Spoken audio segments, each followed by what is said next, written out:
Chapter 1633, Intermediate Ability.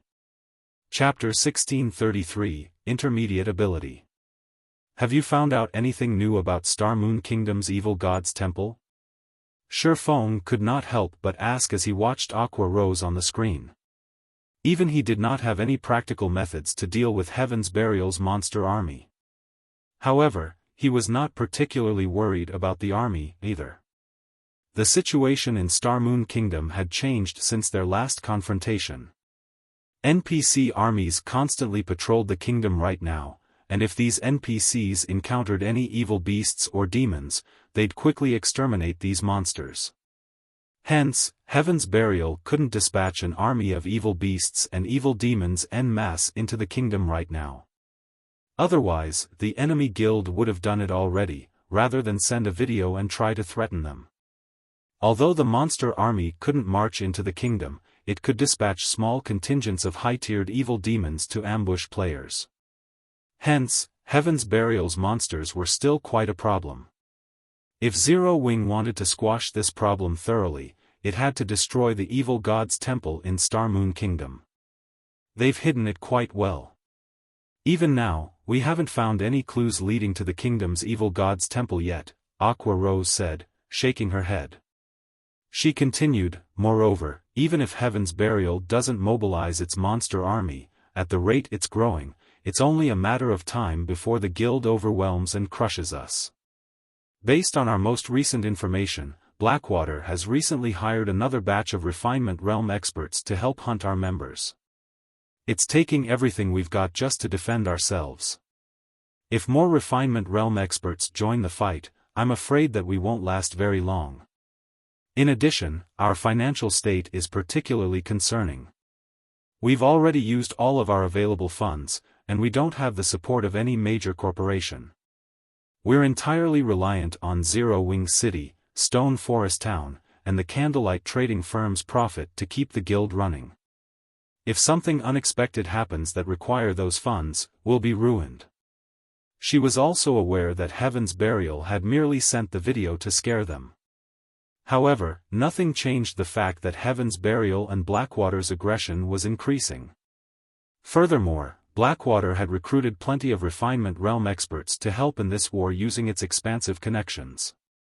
Initially, Blackwater had sent over 20 Refinement Realm experts to aid Heaven's Burial, and now it was sending an additional 30+ experts.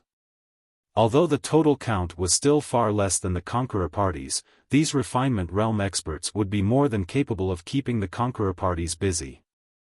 With the Conqueror parties distracted, Heaven's Burial's other experts could attack without worry. Because of this, Zero Wing suffered severe casualties. The remuneration the guild paid out every day was astronomical. If any other guild had to pay such a price, it would have long since gone bankrupt. I understand. I'll have everyone return immediately, so your team should get ready to receive them. Also, notify Melancholic and tell her to host an auction in the Zero Wing auction house in 6 hours. We'll sell Zero Wing City's private houses and shops, Xiaofan said after giving the matter some thought. Right now, he needed to deal with the guild's financial problems. Although he had tried to think of a way to increase Zero Wing's income, these revenue sources weren't enough to compete with Heaven's Burial and Blackwater. We're selling Zero Wing City's private houses and shops. But, with the current situation, I'm afraid that we'll have trouble selling them for a high price. Aqua Rose understood Xiaofan's intentions. In fact, she had considered the same option. However, only a fool wouldn't see the situation of Heaven's Burial and Zero Wing's war. With that in mind, no one would willingly spend a large amount of money to purchase Zero Wing City's private houses and shops. Players might not be interested in these properties at all.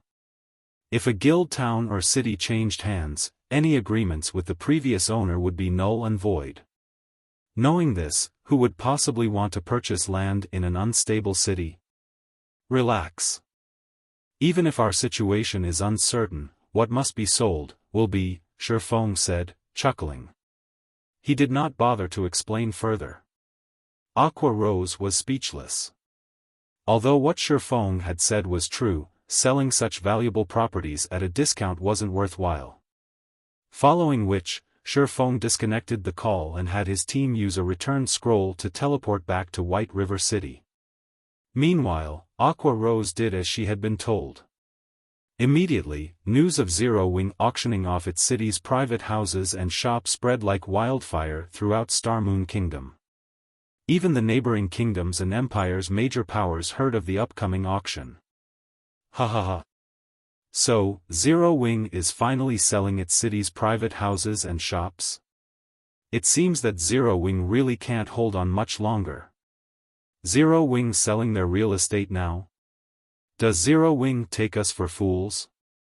When the various major powers saw Zero Wing's announcement, they laughed, ridiculing Zero Wing for falling so low.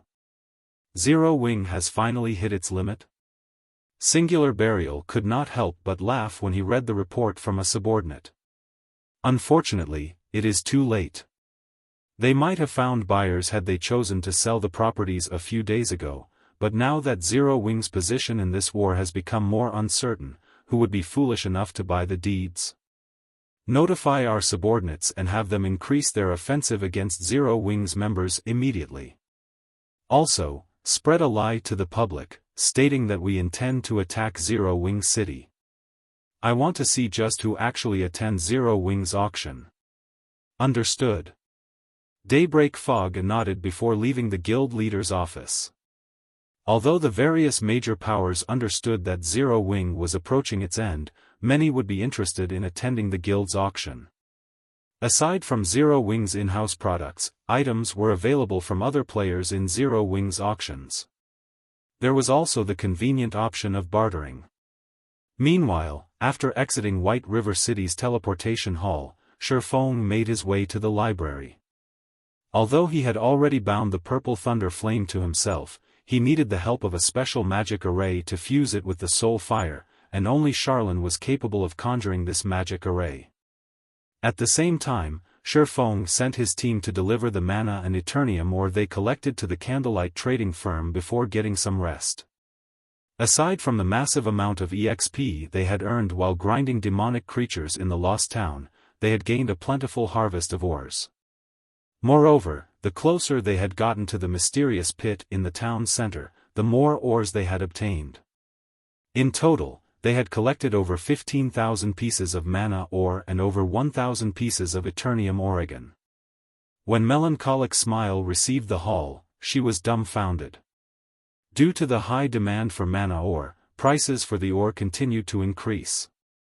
Before Xiaofan had left for the Boneless Land, mana ore had sold for 1 gold, 20 silver per piece. Now, prices had risen to 1 gold, 50 silver per piece. However, even at such a price, very few people were willing to sell their mana Oregon. Even a large guild like Zero Wing would be fortunate to purchase a few dozen pieces each day. Yet, Xiaofan had returned with over 15,000 pieces of mana Oregon. Even if one robbed a super guild's warehouse, they wouldn't obtain such a bounty. Even if Zero Wing used all of the mana ore to craft mana charms, it would make a massive fortune. Meanwhile, Xiaofang's request was simple: use 5,000 pieces of mana ore to forge mana charms and sell them. Not only would the mana charms fetch a high price, but there was also a solid market for them. With the money the guild earned, it could construct the mana tower in Zero Wing City. The largest problem when constructing a mana tower was the required materials. It required over 5,000 pieces of mana ore alone, in addition to plenty of other precious materials. Fortunately, the construction cost itself was relatively cheap, only 5,000 gold. Meanwhile, on the top floor of White River City's library, with Charlene's help, Xiaofan attempted to merge the purple thunder flame and the soul fire. It was far more difficult to merge the Tier 3 Purple Thunder Flame with the Soul Fire than it had been to merge the Tier 2 Ice Blue Devil Flame, since the former was more powerful. He needed more accurate control to wrap the Soul Fire around the Purple Thunder Flame. 1 attempt. 2 attempts. 3 attempts. With each subsequent attempt, Xiaofan grew increasingly adept with the fusion process, so much so that he had improved his control over his own body and his environment. Xiaofan was somewhat surprised at this. He had never thought that he could become stronger while trying to fuse the mysterious flames. He had thought that he had reached his limit and would have to break through to the domain realm to improve further. As Xiaofan attempted his 26th fusion, the sound of a system notification reached his ears. System, congratulations. You have gained rough control over the soul fire. You may now utilize the soul fire's intermediate abilities.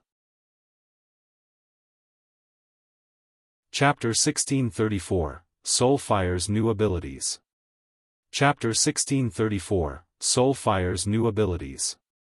Not even a Tier 3 mysterious flame is enough for me to gain full control of the soul fire. Xiaofan was slightly surprised when he saw the system notification. Tier 3 mysterious flames were exceedingly rare in God's domain. As far as Xiaofan knew, there should only be one Tier 3 mysterious flame in Star Moon Kingdom. When this mysterious flame had appeared in his previous life, practically every large guild in the kingdom had fought over it. Yet, despite fusing such a rare mysterious flame, he still didn't have full control of the soul fire. At this point, Xiaofan began to wonder if there was a high chance that the soul fire was actually a Tier 4 mysterious flame. Xiaofan had only ever heard of Tier 4 mysterious flames in God's domain's legends. The power of such a flame alone would be more than enough to injure a Tier 4 existence severely. With the soul fire's unique ability to burn a target's soul to nothing, it would be a terrifying weapon against both monsters and players. This was especially true for players. The immortal soul was the root of players' existence in God's domain. In NPC's eyes, players were only able to resurrect after death due to their immortal souls. If a player's immortal soul were extinguished, that player would be finished. However, it was extremely difficult to destroy a player's immortal soul. Hence, the soul fire should only be capable of damaging a player's immortal soul. Even so, it would be more than enough to prevent the target from logging into God's domain for some time. It would be a nightmare for any expert player. After all, in God's domain, one either improved or regressed. The game had countless players, and not being able to log in for several days would cause one to fall behind their rivals. Not bad. You've actually fused the purple thunder flame so quickly. With your current control over the soul fire, you can weaken the soul chain's corrosion further. Locating that mysterious individual should become much easier, Charlene said, chuckling at Xiaofan. However, you must still be careful. Although you've extended your time limit to 108 days after fusing with a Tier 3 mysterious flame, God's domain is very large. It might seem like a lot of time, but in reality, it isn't. It is best if you locate a few more Tier 3 mysterious flames during this time. That way, you'll gain better control over the soul fire. I only have 108 days. Xiaofan was dumbfounded when he heard Charlene's warning. He had hoped to extend his time limit by a year or so after absorbing a Tier 3 mysterious flame, yet the system had only given him a small extension. And just as Charlene had said, locating that mysterious Tier 5 NPC would not be an easy task. He had no clues leading to the NPC either. He could only rely on the soul chain. Moreover, this was a legendary quest. In general, quests of this rank couldn't be completed within a short period. After pondering the situation for a moment, Xiaofan calmed down. After all was said and done, the purple thunder flame had delayed his deadline by quite a bit. At the very least, he would have more time to deal with his own matters. Following which, Xiaofan tested the soul fire's power. Immediately, Xiaofang's dark pupils were consumed by silver fire. His aura also changed abruptly. If others had felt relaxed around him before, he would now feel like an icy hell. Death and cold dominated his aura. Amazing. I only have a rough control over the soul fire now, yet it is already so powerful. When Xiaofan examined his surroundings, he found that his environment had changed. Not only could he see the soul chain now, but he could also see soul's wavelength. If he focused, he could even slow his perception of time. Xiaofan was at a loss for words. Being able to view soul wavelengths allowed him to determine his target's strength. The stronger a creature was, the stronger its soul would be. In addition, neither players nor monsters could hide their soul wavelengths. Regardless of whether or not a player wore a black cloak or hid behind an obstacle, he could inspect and locate them easily. However, being able to detect soul wavelengths paled in comparison to the ability to slow one's perception of time. Now, he could see fast-moving objects far more clearly as long as he focused. Although this ability couldn't compare to a boost to one's physique, which allowed players to keep up with fast-moving objects and react far more quickly, improving one's physique was easier said than done.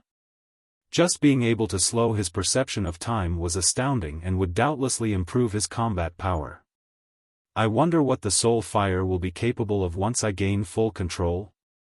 After experiencing the soul fire's new abilities, Xiaofan anticipated the day he could control it completely. He only had rough control of the soul fire, but it already offered such powerful abilities. If he had full control of the soul fire, the improvements the mysterious flame would offer would be even more impressive. Moreover, he'd be able to manifest the soul fire outside of his body as he could with the ice blue devil flame and purple thunder flame, increasing his combat power further. After dealing with the soul fire, Xiaofan made his way to the candlelight trading firm and entered his personal special forging room. Although Aqua Rose had collected plenty of level 50 mysterious iron and secret silver equipment, Zipping and the others would only become as strong as the guild's ordinary experts once they equipped the items. It would be very difficult for them to change the war's overall situation. In fact, Xiaofan had never hoped for anything game-changing by having Aqua Rose collect the level 50 equipment. He had only wanted to ensure that Zipping and the others wouldn't lag behind their peers regarding equipment once they caught up in levels. Even before leaving for the Boneless Land, he had tasked Melancholic Smile to purchase a large number of emeralds from Emerald City in preparation for forging the magic light sets. The magic light set wasn't like the Conqueror's armor, which required plenty of rare materials that weren't often available on the market. Emeralds were the main material required for forging the magic light set. Although emeralds were also a rare material, there was plenty available on the market. At this point, Zero Wing already possessed a huge stockpile of emeralds.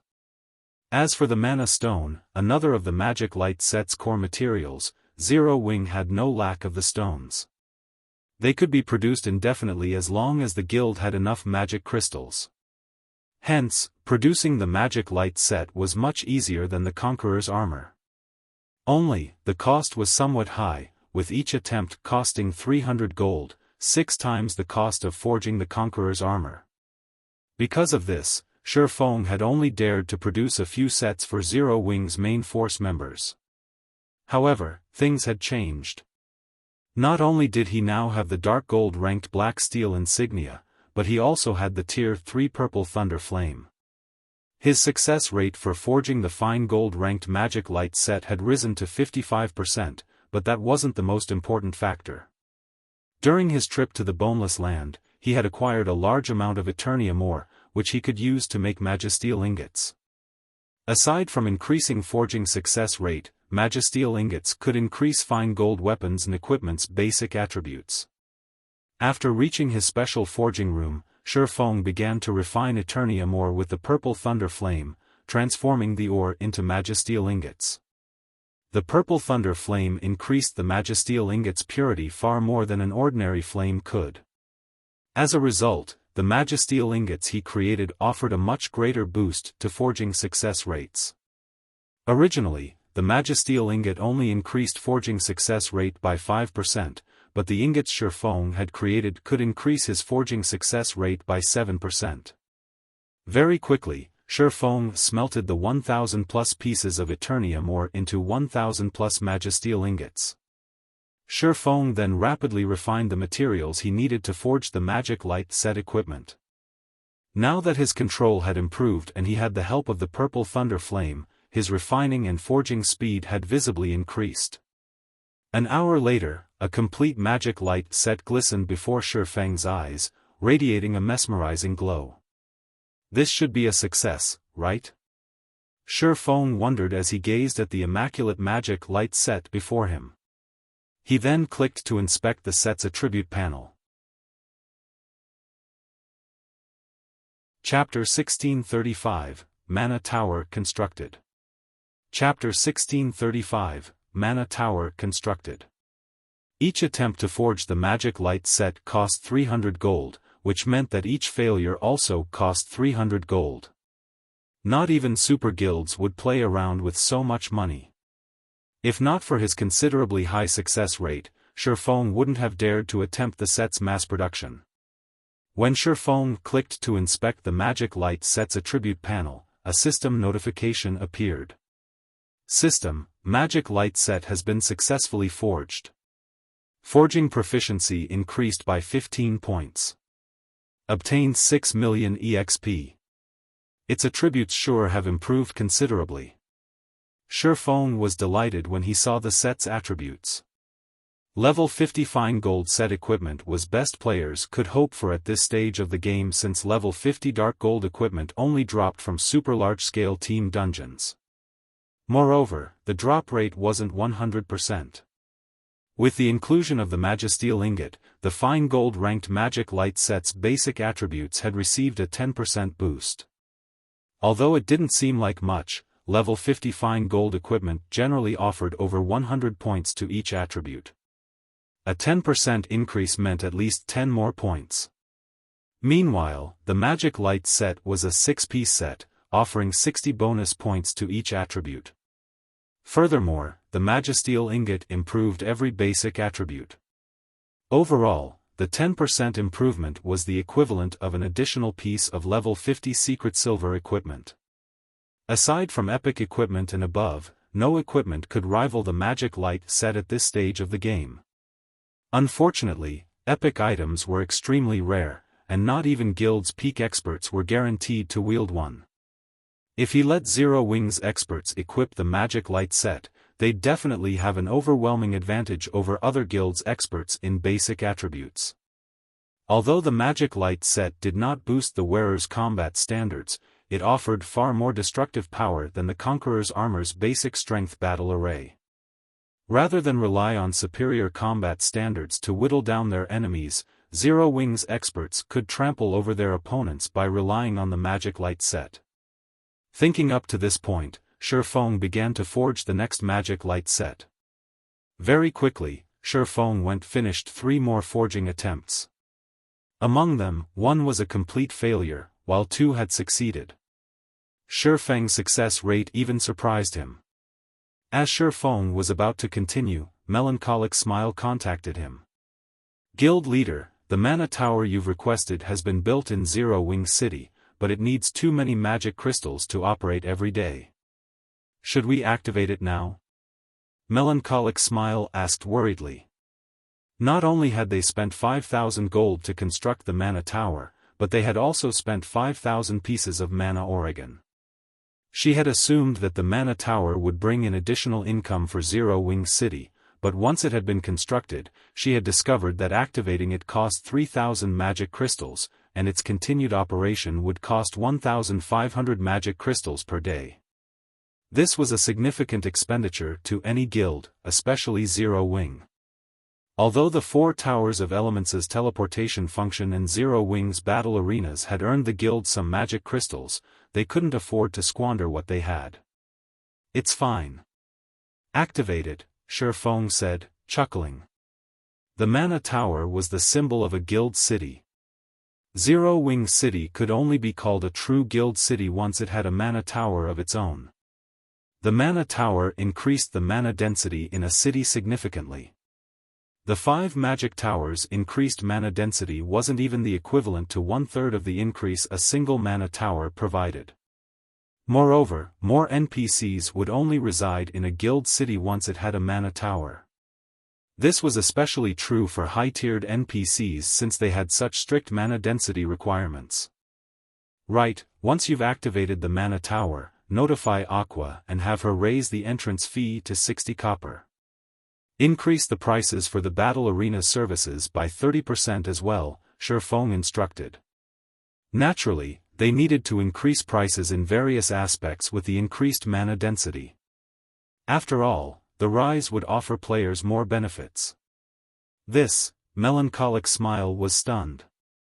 It had not been easy to increase Zero Wing City's player population to 2 million.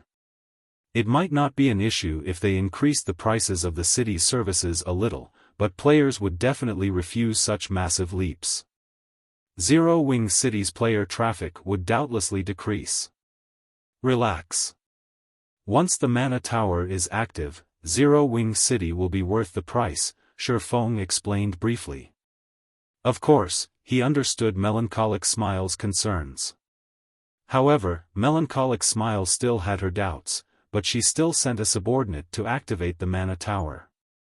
Following which, she notified Aqua Rose about the city's price increases. When Aqua Rose received the message, she even wondered if Xiaofan were joking. Their 30 copper entrance fee had already elicited quite a few complaints, yet Xiaofan wanted to double it. At this stage of the game, ordinary players only earned several silver coins per day after deducting repair fees. Including the expensive teleportation fee to travel to Zero Wing City, ordinary players would likely struggle to justify paying a 60 copper entrance fee. Furthermore, Zero Wing City wasn't located anywhere close to level 50 high-resource maps. Hence, the city's double EXP buff held little attraction to ordinary players. However, as Aqua Rose considered such issues, she felt the city's mana density rise rapidly. Even players who weren't sensitive to mana could clearly feel the increase. Naturally, they gained more mental clarity, as well. What's going on? Why do I feel so refreshed? Why has the city's mana density suddenly increased? What? The city's mana density has at least doubled. What did Zero Wing do? Quick, look! The mana density isn't the only thing that has increased. The accumulation rate for the double EXP buff has also risen. Now, we can accumulate 20% of the double EXP buff just by standing on the street for 24 hours. The players resting in Zero Wing City quickly discovered the new changes, and they all fell into heated discussions about them. Naturally, some of them published the changes to the official forums. At the same time, Zero Wing announced that it had increased Zero Wing City's entrance fee to 60 copper, which caused a huge commotion across Star Moon Kingdom. Crap! Is Zero Wing that desperate for money? They're charging 60 copper just to enter the city each time. That is daylight robbery. You can't put it like that. Right now, you can accumulate 20% of the double EXP buff just by standing on Zero Wing City streets for 24 hours. That's just as effective as resting in a guild residence's 1-star private rooms. Do you know how much it costs to rent a private room in a guild? 60 copper is definitely cheap. Indeed.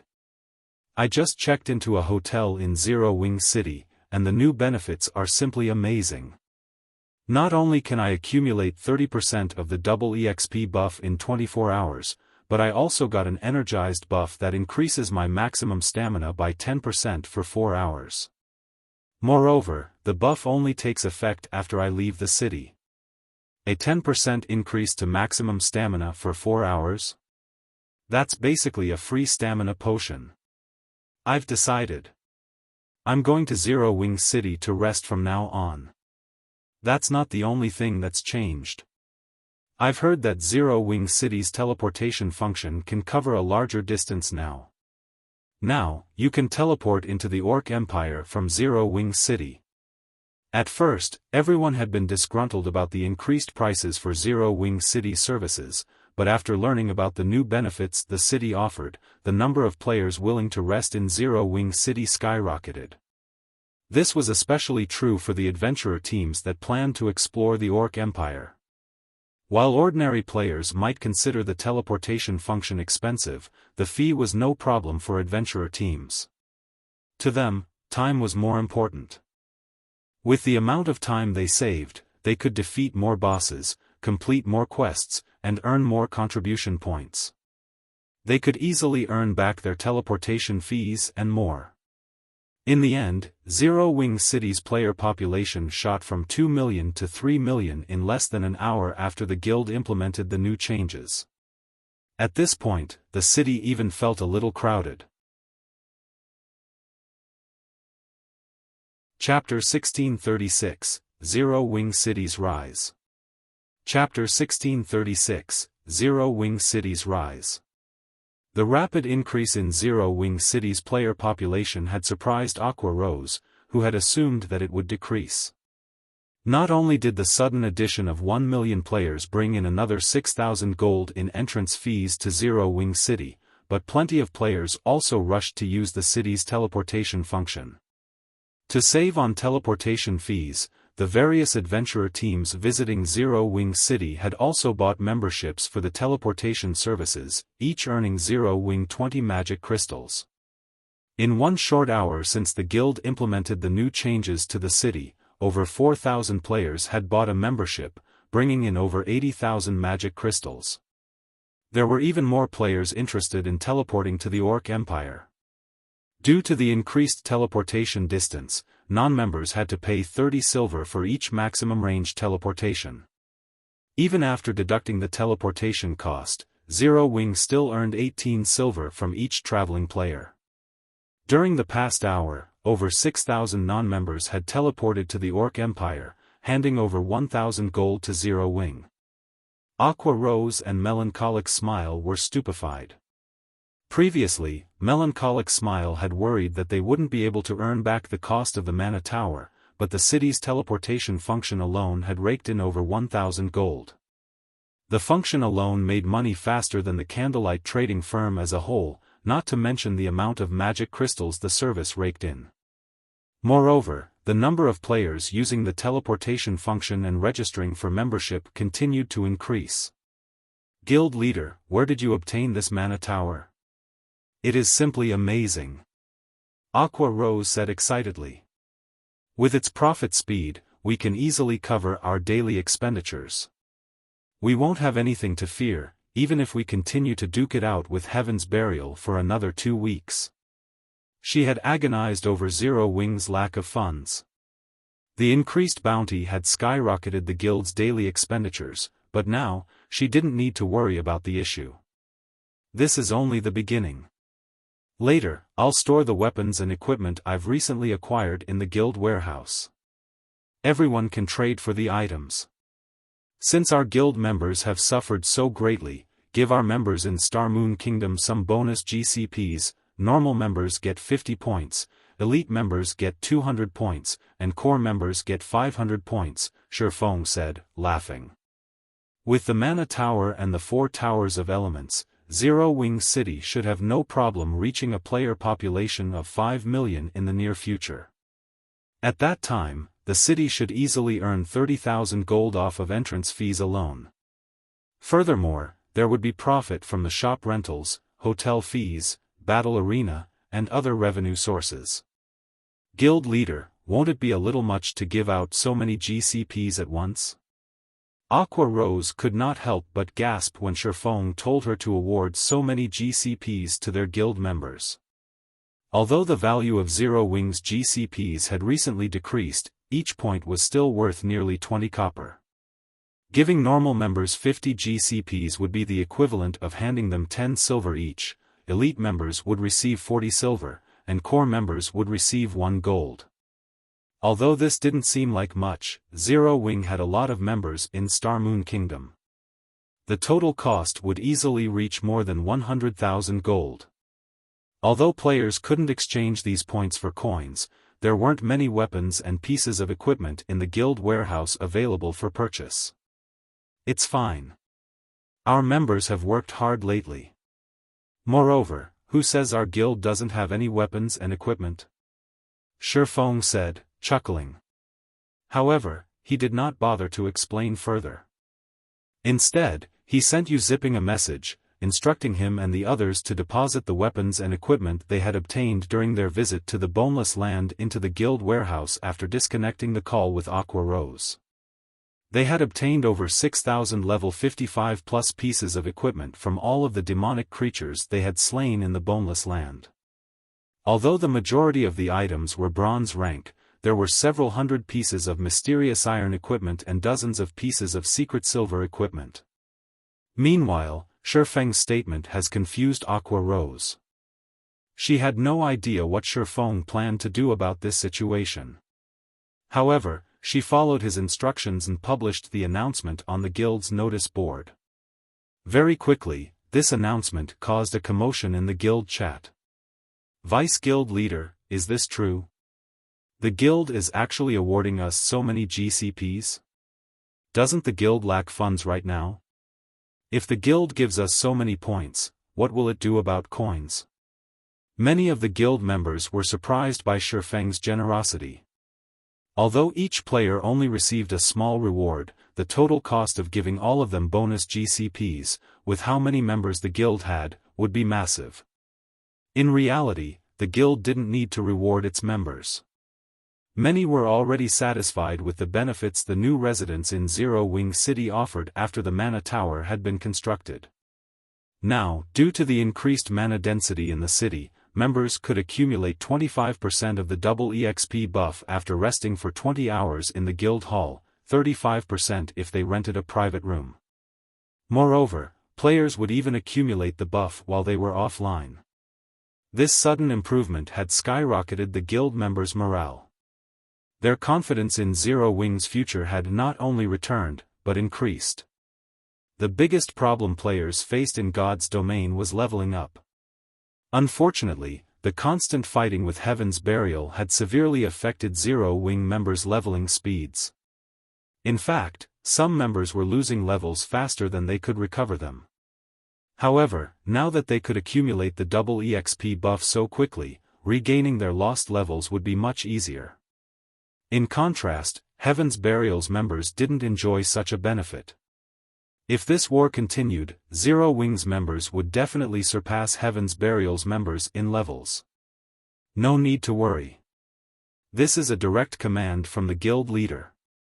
Moreover, the guild leader has said that since everyone is still willing to believe in Zero Wing will not mistreat any of you. Aqua Rose explained in the guild chat. Inwardly, though, she had no confidence in her words in the least. All hail the guild leader. All hail Zero Wing. Hearing Aqua Rose's words, Zero Wing's members cheered. After everyone received their bonus points, many players ran to the guild warehouse to purchase items. When they saw the available items, however, they were stupefied. All sorts of weapons and equipment had been put up for purchase in the guild warehouse. All of the items were at least level 55, there were even level 65 items available. There were easily over 6,000 items in total. Currently, even level 50 equipment was incredibly difficult to obtain, not to mention level 55 plus weapons and equipment. Although none of them could use these level 55 plus weapons and equipment at present, at the very least, they wouldn't have to worry about weapons or equipment once they reached level 55. This was especially true for the guild's normal and elite members. Level 50 plus equipment were extremely difficult to obtain, and being able to purchase a set of up-to-date bronze and mysterious iron equipment as soon as they reached the appropriate level would be a dream for these players. Meanwhile, news that Zero Wing was giving away a ton of bonus GCPs and had thousands of level 55 plus weapons and pieces of equipment spread to Star Moon Kingdom's various large guilds.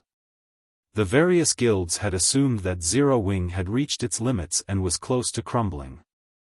They had expected the guild to play such a hand so suddenly. There was also Zero Wing City's recent rise to fame. No matter how they looked at the situation, Zero Wing did not seem like a guild that was nearing its end.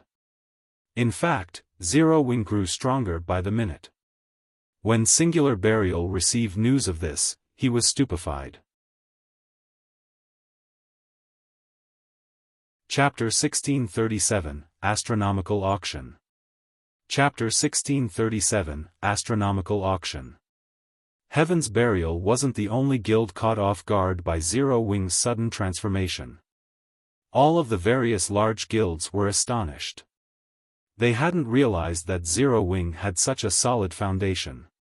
This was especially true regarding the Mana Tower in Zero Wing City. The construction had skyrocketed the mana density in the city, making the already attractive city even more popular among players. Now, the various powers and players that had originally believed Zero Wing's downfall had been inevitable began to see a little hope for the guild. Who would have thought Zero Wing could still make such a move? Now, thanks to the Mana Tower, Zero Wing City's player population has gone through the ceiling. With this, the city's income will drastically increase. It seems that Heaven's Burial won't be able to wear Zero Wing down in a short amount of time. That's definitely true. Based on what I've heard, over 5,000 additional players have secured teleportation memberships in Zero Wing City since the guild implemented the new changes. Indeed. The number of orcs guarding the Orc Empire's borders continues to increase, and the borders are becoming even more difficult to cross. The distance is a huge problem as well. By teleporting straight into the Orc Empire's outer region from Zero Wing City, players can save over 10 hours of travel time. They won't have to worry about Orc patrol squads ambushing them either. The only problem is the expensive teleportation fee. It's not affordable for ordinary players like us. When discussing Zero Wing City's enhanced teleportation function, whether they were members of the various major powers or independent players, they all wore hungry expressions. At this point, the Orc Empire had become a gathering point for multiple kingdoms and 2 empires. However, the journey there was still a problem that plagued all of the players who wanted to visit the Orc Empire. Unlike Heaven's Burial's members, who could teleport to Ancient Rock City directly, other players had to travel for a minimum of 10 hours just to get from their respective countries to the Orc Empire's outer region. To make matters worse, they could only grind in the area for a limited time before they had to return to a city or town to rest due to the Empire's poor environment. Although there were guild towns and a guild city within the Orc Empire, these places had a limited number of hotels. There wasn't nearly enough accommodation for every player adventuring in the Orc Empire. This meant that the majority of the players visiting the Orc Empire were forced to return to their country's NPC cities to rest, spending another 10 or so hours to travel back to the Orc Empire. However, Zero Wing City had changed everything. Not only could players save precious time while traveling across the Orc Empire's borders, but they could also circle around the powerful Orc patrol squads and mutated orcs. Because of this, the number of players who gathered in Zero Wing City continued to increase. The only problem these players had to face was the money they'd have to spend to get to the Empire. There was also the matter of traveling to Zero Wing City.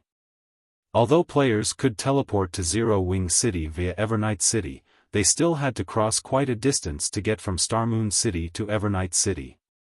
Fortunately, this problem was practically negligible compared to the potential benefits of saving so much time during their travels. As a result, the various major powers and adventurer teams that hadn't initially been interested in Zero Wing's latest auction rushed to Stone Forest Town's Zero Wing auction house. Currently, despite there still being over an hour before the auction officially began, players already crowded into the spacious advanced auction house, many of which were members of the various large guilds. There were also plenty of well-known adventurer teams from the multiple kingdoms and 2 empires that neighbored the Orc Empire. Big Sis Aqua, more than 50,000 players have already arrived to participate in the auction. At this rate, we might even have 70,000 participants by the time the auction starts, Yaya said excitedly as she read the statistics report in her hands. Although Zero Wing was about to host its auction, not just anyone could take part. They had to fulfill certain conditions first. If one wished to enter the auction venue, they needed a minimum of 100 gold in their bags. If one wished to use the VIP rooms, then they had to have a minimum of 10,000 gold. The advanced auction house was even larger than the candlelight trading firm in White River City. Not only could the largest auction hall house 100,000 people, but it also had 100 VIP rooms. Even so, all of the VIP rooms had been claimed. When Aqua Rose saw the statistics, she, too, was shocked. Even Super Guild's auctions had trouble attracting such a colossal crowd. Aqua Rose finally understood why Xiaofan had said that this was only the beginning. With so many people contesting for Zero Wing City's private houses and shops, it would be strange if these properties did not fetch a high price. Following which, time passed quickly. Under Aqua Rose's guidance, Zero Wing's auction began smoothly. Although this was an impromptu auction, the available items were still of considerable quality, all of which were quite valuable to guilds and players. In fact, Zero Wing even intended to offer plenty of level 45 dark gold and level 50 secret silver equipment. Next up is our auction's first finale item, Zero Wing City's private houses. The first private house is located behind Zero Wing City's battle arena. The starting bid will be 1,500 gold, with each increment being no less than 50 gold.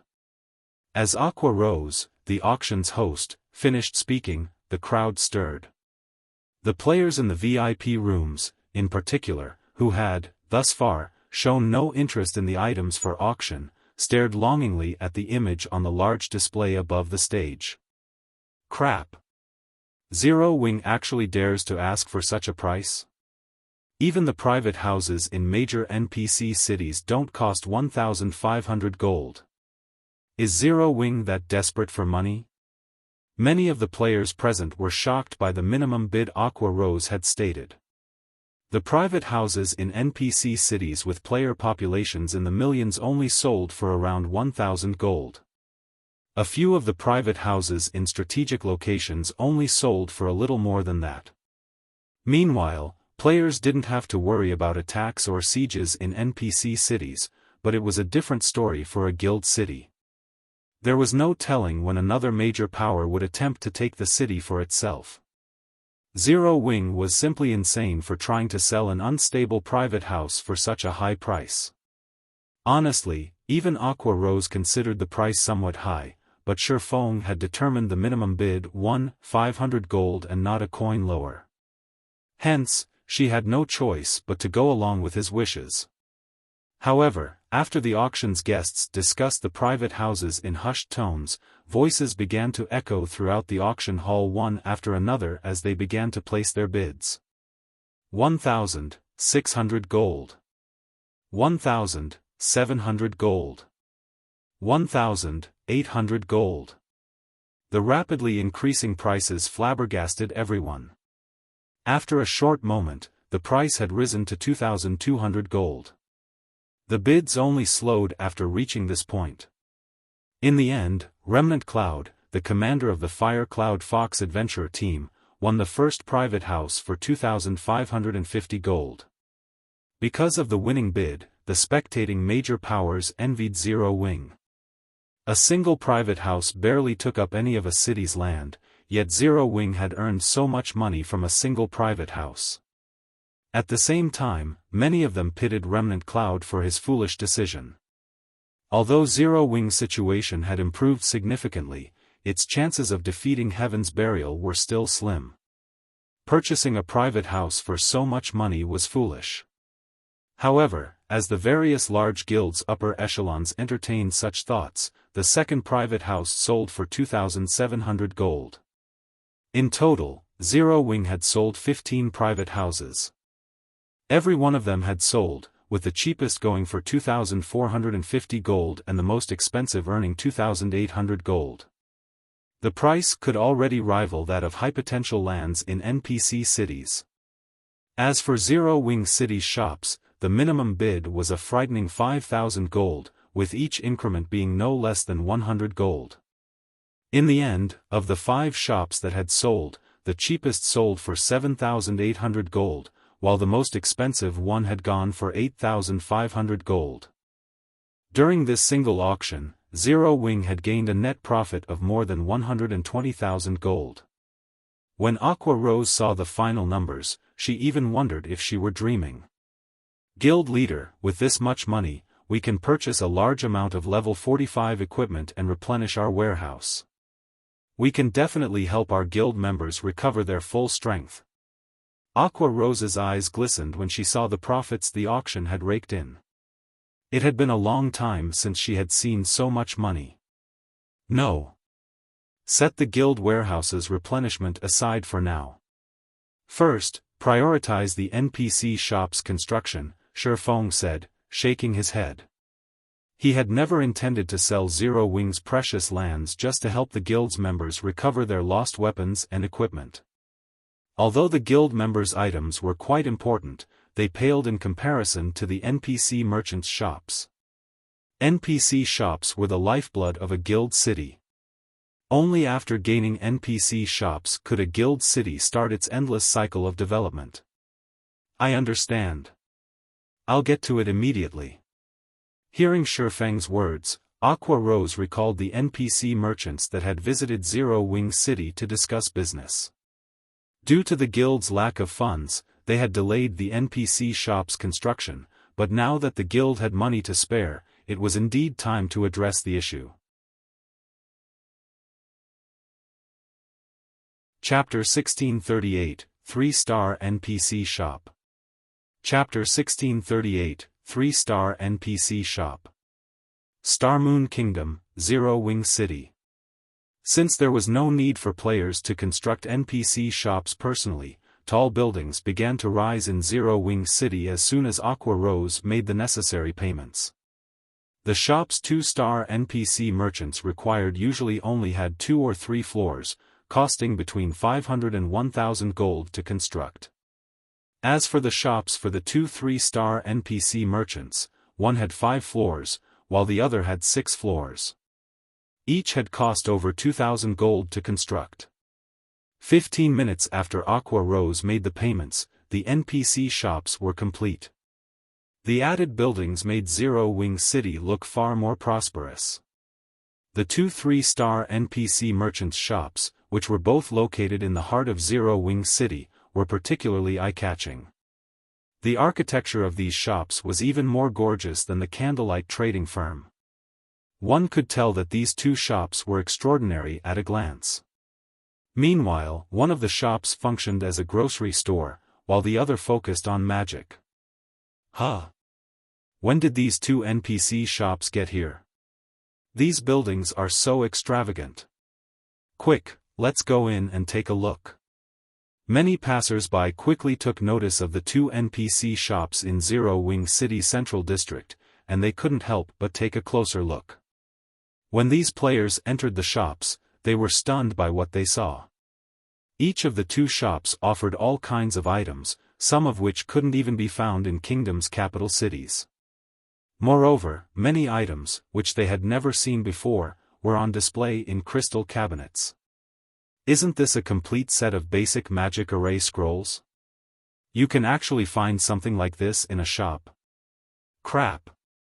This is a Tier 1 AoE attack magic scroll. Amazing! This is a bronze pickaxe.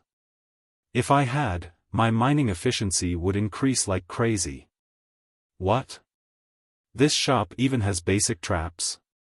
Everyone's eyes nearly fell from their sockets when they saw the items on display in the dozens of crystal cabinets in the magic store's first-floor hall. Basic magic arrays were rare on the market, mostly because it was extremely difficult to collect a complete set. Normally, only the various large guilds were capable of collecting a complete set. To independent players and adventurer teams, basic magic arrays were treasures that they could only gaze at longingly. The Tier 1 magic scrolls were also extremely rare and could save players' lives during critical moments. The basic traps were also considerably effective against both players and monsters.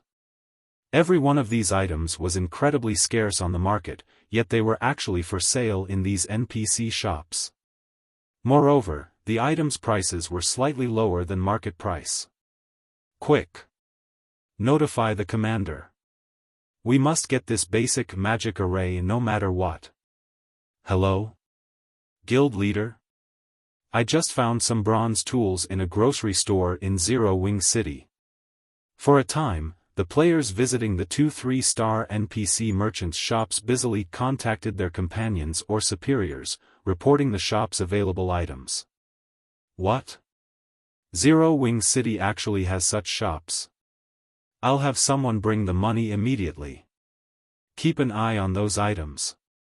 The various major powers' upper echelons were wrought with desire over the new NPC shops in Zero Wing City. They promptly issued commands to acquire these items, no matter the cost. In less than 10 minutes, the 2 NPC shops were overcrowded with players, becoming even more popular than the candlelight trading firm.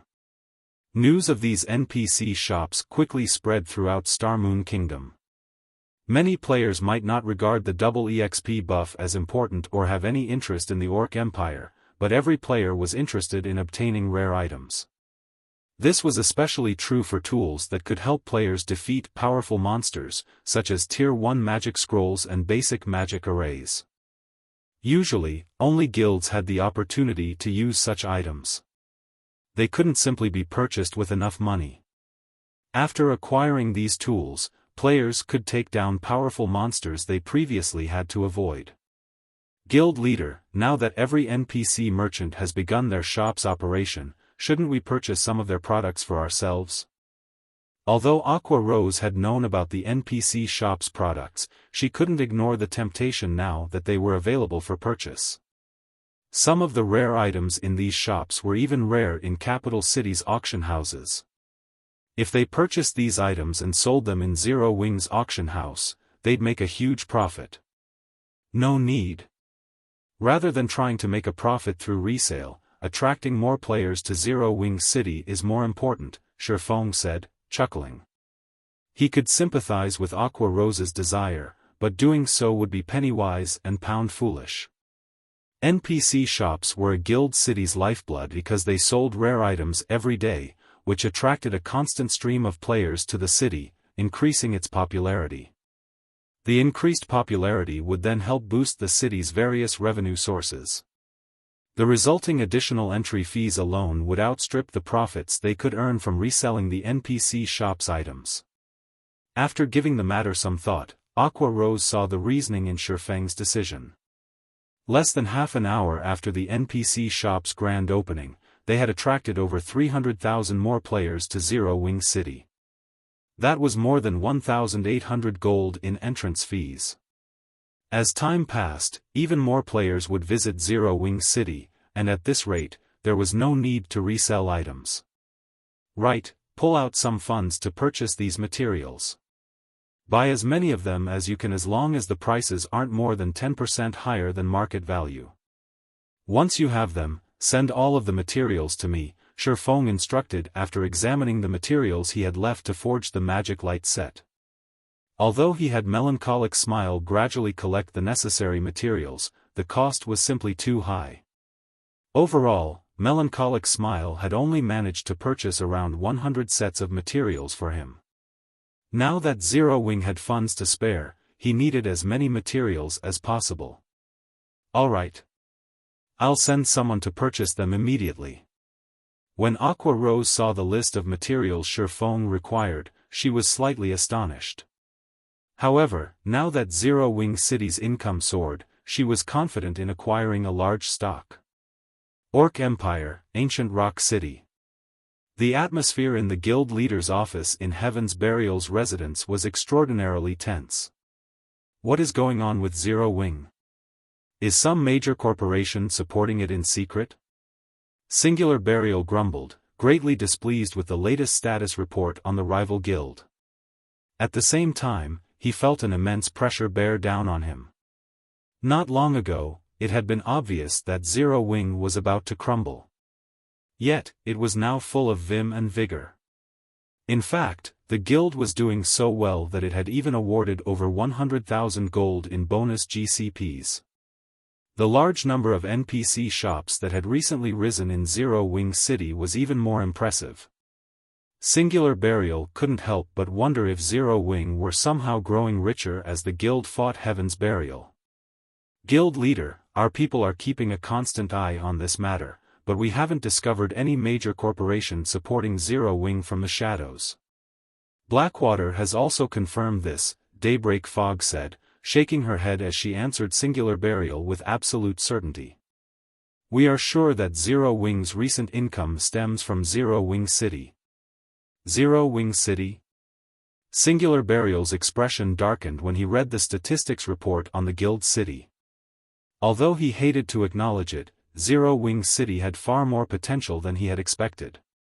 He had never thought that a Guild City could develop so quickly, nearly surpassing Ancient Rock City. This is interesting. It would seem that Zero Wing's foundations are much sturdier than we imagined, Lei Jingyang, who currently sat nearby, commented, laughing. However, this is all they can accomplish. Since they refuse to surrender, can we now take action? Indeed. Young Master Lei, you can use the evil demon army to obliterate Zero Wing. Singular Burial nodded. Sneering, he continued, it's about time we show them how frightening our evil demon army truly is. Chapter 1639, Start of the War. Chapter 1639, Start of the War. Star Moon Kingdom, White River City. Due to Zero Wing City's sudden rise in fame, many independent players from the neighboring kingdoms had gathered before Zero Wing's residence in White River City, hoping to join the guild. Although Zero Wing didn't fare so well against Heaven's Burial right now, it was only a matter of time before Zero Wing City surpassed Heaven's Burial's Ancient Rock City at the rate it was developing. Zero Wing City's teleportation function and numerous NPC shops were so attractive that even independent players and well-known adventurer teams considered settling down, long-term, in the city. Currently, many adventurer teams and guilds deeply regretted not participating in the auction for Zero Wing City's private houses. Some adventurer teams and guilds had even offered to purchase Zero Wing City's private houses for a much higher price, but unfortunately, no one was willing to hand over the private houses they had won in the auction. While Zero Wing gained more momentum, Xiaofan continued to forge Magic Light sets. The Magic Light set was a 6-piece, level 50 fine gold set equipment. Its forging procedures were extremely complex and difficult to accomplish. However, as Xiaofan completed more sets, he became increasingly familiar with the forging process. With the help of the Purple Thunder Flame, he needed even less time to complete each set. Normally, a master forger would need nearly an hour to complete one attempt. Xiaofan, on the other hand, only needed around 40 minutes now. Moreover, his practical success rate had risen to 60%, he could successfully forge 6 sets out of 10 attempts. Due to Xiaofang's familiarity with the forging process, most of the remaining 40% only had a few minor defects, coming out as either secret silver or mysterious iron rank. Only 10% of the failures were unusable. While the secret silver and mysterious iron sets were considered failures, the pieces were still valuable to level 50 expert players. Furthermore, the failures still retained their set effects, which made them half a rank stronger than ordinary equipment of the same rank. Since Xiaofan had no intention of keeping the Magic Light sets a secret, he dropped the failures in the guild warehouse and only kept the successful sets on him. As Xiaofan prepared for his 27th attempt, Aqua Rose contacted him. Guild leader, Heaven's Burial has made a move. Currently, Heaven's Burial's Lei Jingyang is leading a massive number of evil beasts and expert players to attack our members in the 4 high-resource maps. We're too outnumbered. We simply can't hold them back. We've already lost a lot of expert members. Although I've already ordered a temporary retreat, it seems that Heaven's Burial had prepared for that. Our members won't be able to get out easily, Aqua Rose anxiously reported as she sent Xiaofan a few videos. Each of the recordings displayed Heaven's Burial's expert teams leading 20 to 30 Lord-ranked and above evil demons. Although the evil demons did not have as much HP as evil beasts of the same rank, they possessed superior intellect. A single level 70 Lord-ranked evil demon was more than capable of cornering a 20-man team of ordinary experts, let alone 30 of them. Any of Zero Wing's 100-man expert teams would be basically annihilated if they came across these evil demons. Only 1,000-man teams might have some hope of resistance. At this point, only the 100-man teams under the Conqueror Party's leadership or those led by the Guild's Tier 2 experts could defeat Heaven's Burial's expert teams. However, Heaven's Burial had sent over 5,000 evil demons to hunt down Zero Wing's members. The Conqueror Parties and Tier 2 experts weren't enough to keep the enemy teams in check. In the half an hour since the attacks had begun, Zero Wing had suffered over 5,000 casualties. Heaven's Burial really is cautious. Xiaofan could not help his frown. If Star Moon Kingdom's armies discovered the evil god's temple's forces in their territory, they'd immediately move to destroy them. Due to the Orc Empire's invasion, Star Moon Kingdom's armies were spread across the kingdom. It'd be very easy to take advantage of the kingdom's power to deal with Heaven's Burial. However, Heaven's Burial had only sent their high-mobility evil demons to attack. Moreover, these evil demons had spread out. Even if the kingdom's armies reached them in time, they'd only be able to kill a few before the rest of the evil demons escaped. It was practically impossible to deal a heavy blow to this evil demon army. Moreover, the evil demon army was particularly skilled in guerrilla warfare. Players had no hope against them, let alone a single guild. This was also why the evil god's temple had very nearly wiped out an entire empire in Xiaofang's previous life. When Zero Wing had clashed with the evil demon and beast armies previously, the guild had held the terrain advantage. It had also had the help of defensive magic arrays, defense turrets, NPC guards and soldiers, and other such tools, but now, Zero Wing had none of that. As long as the evil demon army continued to hunt players in the fields, Zero Wing's members wouldn't be able to grind and level up. Ha ha ha. Boss Lei, these evil demons are amazing. Not even Zero Wing's expert teams can hold a candle to these monsters, a burly ranger exclaimed, laughing as he watched the evil demons crush a 100-man expert team from Zero Wing a short distance away. With just 40 evil demons, they had forced a Conqueror Party-led expert team to retreat. He had never thought this situation would be possible. Keep a close eye on them. Make sure none of them escape. Lei Jingyang said, laughing. He, on the other hand, wasn't surprised in the least. He had personally fought a great Lord-ranked evil demon before. Without a berserk skill, he was no match for the evil demon, barely able to defend himself. If a group of evil demons ganged up on him, even an expert of his caliber would quickly fall. Although Zero Wing had stood toe-to-toe with Heaven's Burial in this war of attrition thus far, the outcome had been determined long ago. Zero Wing never had a chance of victory. Meanwhile, news that Heaven's Burial had dispatched an evil demon army against Zero Wing quickly reached the major powers. Seeing the numerous evil demons spread across the high-resource maps Zero Wing's members occupied, even Super Guild's upper echelons couldn't help but frown. It seems that Heaven's Burial has gathered a powerful evil demon army. Even with Zero Wing City's rise in popularity, Zero Wing's legacy will soon end. Yuan Tiexin could not help his rueful sigh as he read the latest report on the war between Zero Wing and Heaven's Burial. According to the report, Heaven's Burial had dispatched 20 Grand Lord-ranked evil demons to Star Moon Kingdom. Every one of these Grand Lords was an absolute nightmare for players. The guild had also dispatched 500 Great Lords and thousands of Lord-ranked evil demons. This army would be invincible in the fields. Star Moon Kingdom's NPC armies were the only hope of exterminating these monsters now. Unfortunately, by the time the kingdom's armies arrived, the evil demons would have likely escaped.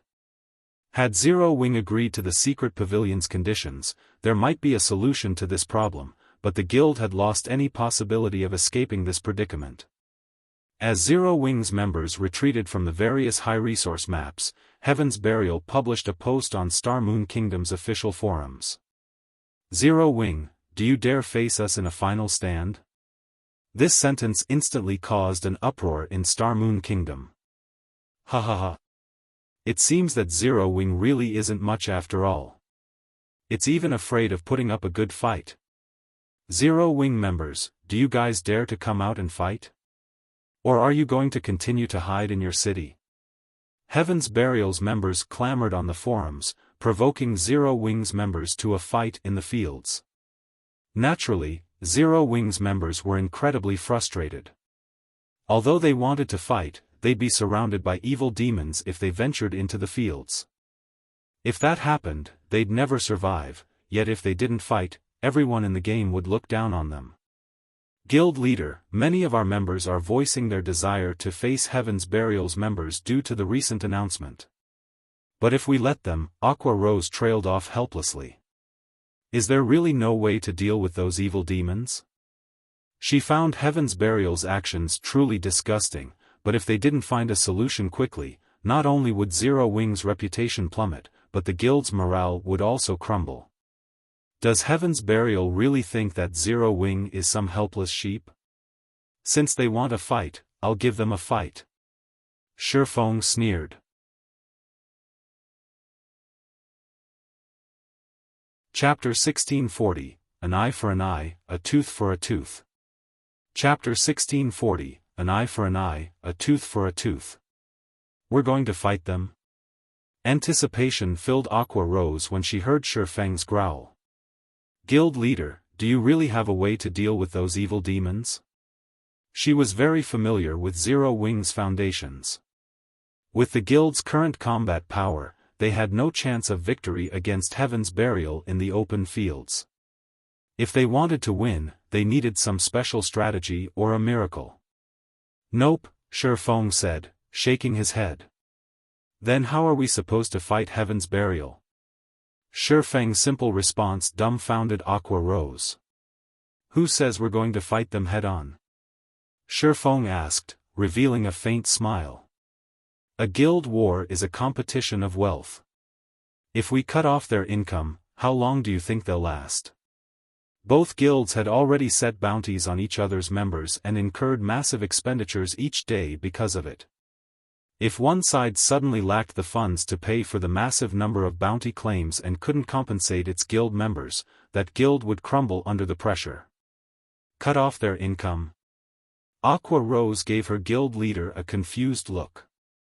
Heaven's Burial's financial ability was frightening. Not only was it backed by the Blackwater Corporation, but it could also lean on the Orc Empire's ancient Rock City for funds. If it were possible to cut off these sources, Heaven's Burial would suffer a devastating blow to its finances. However, no matter how Aqua Rose considered the situation, she couldn't find a way to do so. Ancient Rock City was located in the Orc Empire's inner region. Not only was it protected by Heaven's Burial's members, but the guild also continued to strengthen the city's static defenses. Every one of God's domain's various superpowers eyed the city, hoping for a chance to capture it. The guild had also stationed NPC soldiers within the city walls. Although Ancient Rock City only had around 6,000 NPC soldiers, everyone was level 100. The majority of them was also Tier 1 soldiers, with a minority of Tier 2 NPCs and a few Tier 3 commanders. Level 100 was the second major turning point in God's domain. Had these NPCs been present when Heaven's Burial had tried to capture the city, it would have failed even if it had employed thousands of level 70 evil beasts. Unfortunately, cutting off the income from the Blackwater Corporation was even less possible. Blackwater had already taken control of the Iron Empire, and with Zero Wing's current strength, attacking the guild in its own empire would be suicidal. In any case, have someone send me 60,000 magic crystals. I intend to visit Ancient Rock City and try to cut off Heaven's Burial's income from it. Also, inform our guild members to stay indoors for now. If they have to level up, they can do so in the maps around Zero Wing City. Have Flying Shadow, Shadow Sword, and the others offer reinforcement if our members come under attack, Xiaofan instructed after nodding to Aqua Rose's question. None of the others had the power to deal with ancient Rock City. Unfortunately for Heaven's Burial, he had obtained the Demon King's Horn, an epic consumable, during his trip to the World Summit. Even Zero Wing City's defensive magic array would shatter against a full-powered attack from a Tier 5 Demon King, not to mention ancient Rock Cities. The Demon King's Horn's only flaw was its maddening requirement of magic crystals. Previously, Zero Wing hadn't even had 10,000 magic crystals in its warehouse, and Xiaofan couldn't have afforded to use the Demon King's Horn. But things had changed for the guild. Zero Wing City alone earned more than 100,000 magic crystals through its teleportation services and battle arena, and the number continued to climb by the minute. Hence, taking 60,000 magic crystals would not harm Zero Wing's daily operations too much. Since Heaven's Burial dared pull such a stunt, Xiaofan had to return the favor. As the saying went, an eye for an eye, a tooth for a tooth. When Aqua Rose heard that Xiaofan planned to head to ancient Rock City by himself, she panicked. Hurriedly, she argued, "Guild leader, it is too dangerous for you to go alone. There are level 100, Tier 3 NPCs guarding ancient Rock City. Heaven's Burial has long since set Zero Wing as an enemy. The moment you approach the city, the NPCs will annihilate you." Every NPC soldier in ancient Rock City was more than capable of slaughtering current players. Going there alone was suicidal. "Relax. I know what I'm doing. If I really can't pull it off, I won't force the issue," Xiaofan said, chuckling. He did not bother to explain further. "Then, you must be careful. I will have Yaya deliver the magic crystals right away," Aqua Rose repeatedly implored. Despite Xiaofan telling her to relax, she could not help but worry. Following which, Aqua Rose had Yaya deliver 60,000 magic crystals to White River City's candlelight trading firm while she dealt with the guild members, instructing everyone to avoid going out as much as possible. Once Xiaofan obtained the 60,000 magic crystals, he retrieved 2 Tier 3 defensive magic scrolls, which the guild's main force had acquired, from the guild warehouse before hurrying to ancient Rock City. Orc Empire, ancient Rock City. Due to the Primordial Divine Ruin's appearance, high-level quests and powerful bosses had begun to spawn around the ruin. Because of this, many players had gathered in the area to compete for these resources. This also increased ancient Rock City's player population. Though, the population increase was not as dramatic as that of Zero Wing City. Some of the new arrivals to ancient Rock City were in awe of the city's numerous large buildings. Ancient Rock City contained various hotels, smithies, bars, and restaurants, and the shortest of these buildings included 3 floors, while the tallest even had 6 or 7. Ancient Rock City's prosperity could already rival major NPC cities. Moreover, the city's defenses were incredibly powerful. The city already had 28 defense turrets and dozens of arrow towers. The center of the city even housed 3 basic mana pulse cannons, which Heaven's Burial had purchased from Blackwing City. Even if an orc army attempted to siege the city, no one would expect the city to fall for even a second. When the various superpowers saw the city, they were forced to abandon the idea of capturing it. Ancient Rock City is truly an impenetrable fortress. With this city, it is only a matter of time before Heaven's Burial becomes a super first-rate guild. That's right.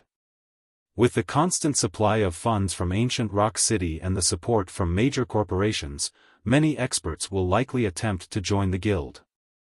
All Heaven's Burial needs now is time to develop. I know, right? I've heard that the evil demon army attacking Zero Wing right now also belongs to Heaven's Burial. You guys should see how powerful those evil demons are for yourselves. Ordinary experts are nothing before those Lord-ranked evil demons. Just one of them can easily wipe out a 20-man expert team, and the Great Lord-ranked evil demons' combat standards can even rival ordinary experts. Even the various superpowers are afraid of Heaven's Burial now. If not for the other kingdoms and empires hunting down the evil demons, Zero Wing would have been annihilated already. Zero Wing sure is unlucky to have Heaven's Burial as an enemy. With this evil demon army against them, Zero Wing is finished. Although Zero Wing is not a weak guild by any means, it has crap luck to have crossed Heaven's Burial. I've heard that Heaven's Burial plans to recruit more members soon. Why don't we join Heaven's Burial after our meal? If we're late, it might become even more difficult to join the guild later. I guess you're right. Count me in.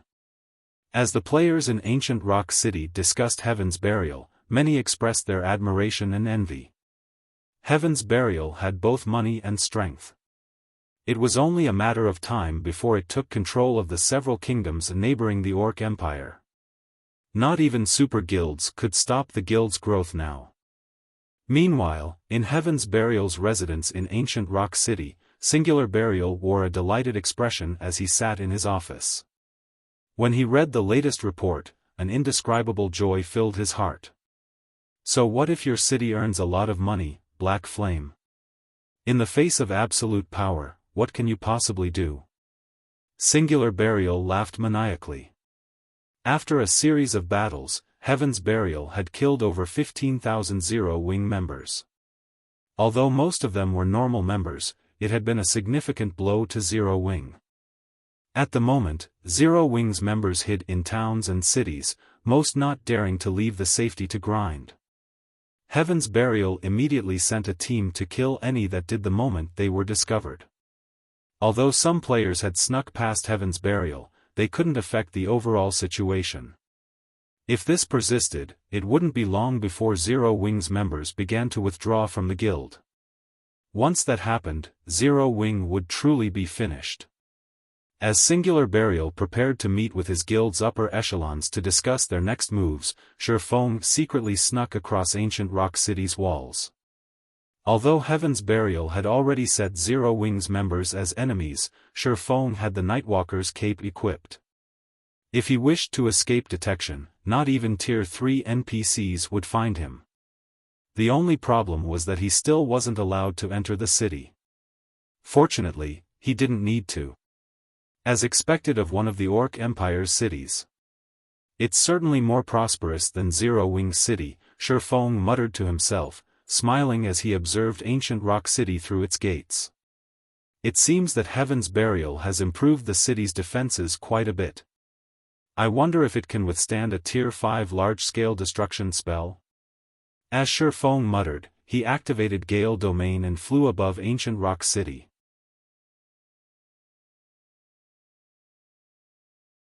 Chapter 1641, Demon King's Descent. Chapter 1641, Demon King's Descent. 20-meter-tall walls surrounded Ancient Rock City, strengthened by magic runes. Even powerful players would not be able to scale these walls. Furthermore, a defensive magic array protected Ancient Rock City, so even if players managed to climb the walls, the magic array would stop them in their tracks. Normally, players could only enter Ancient Rock City through its main entrance.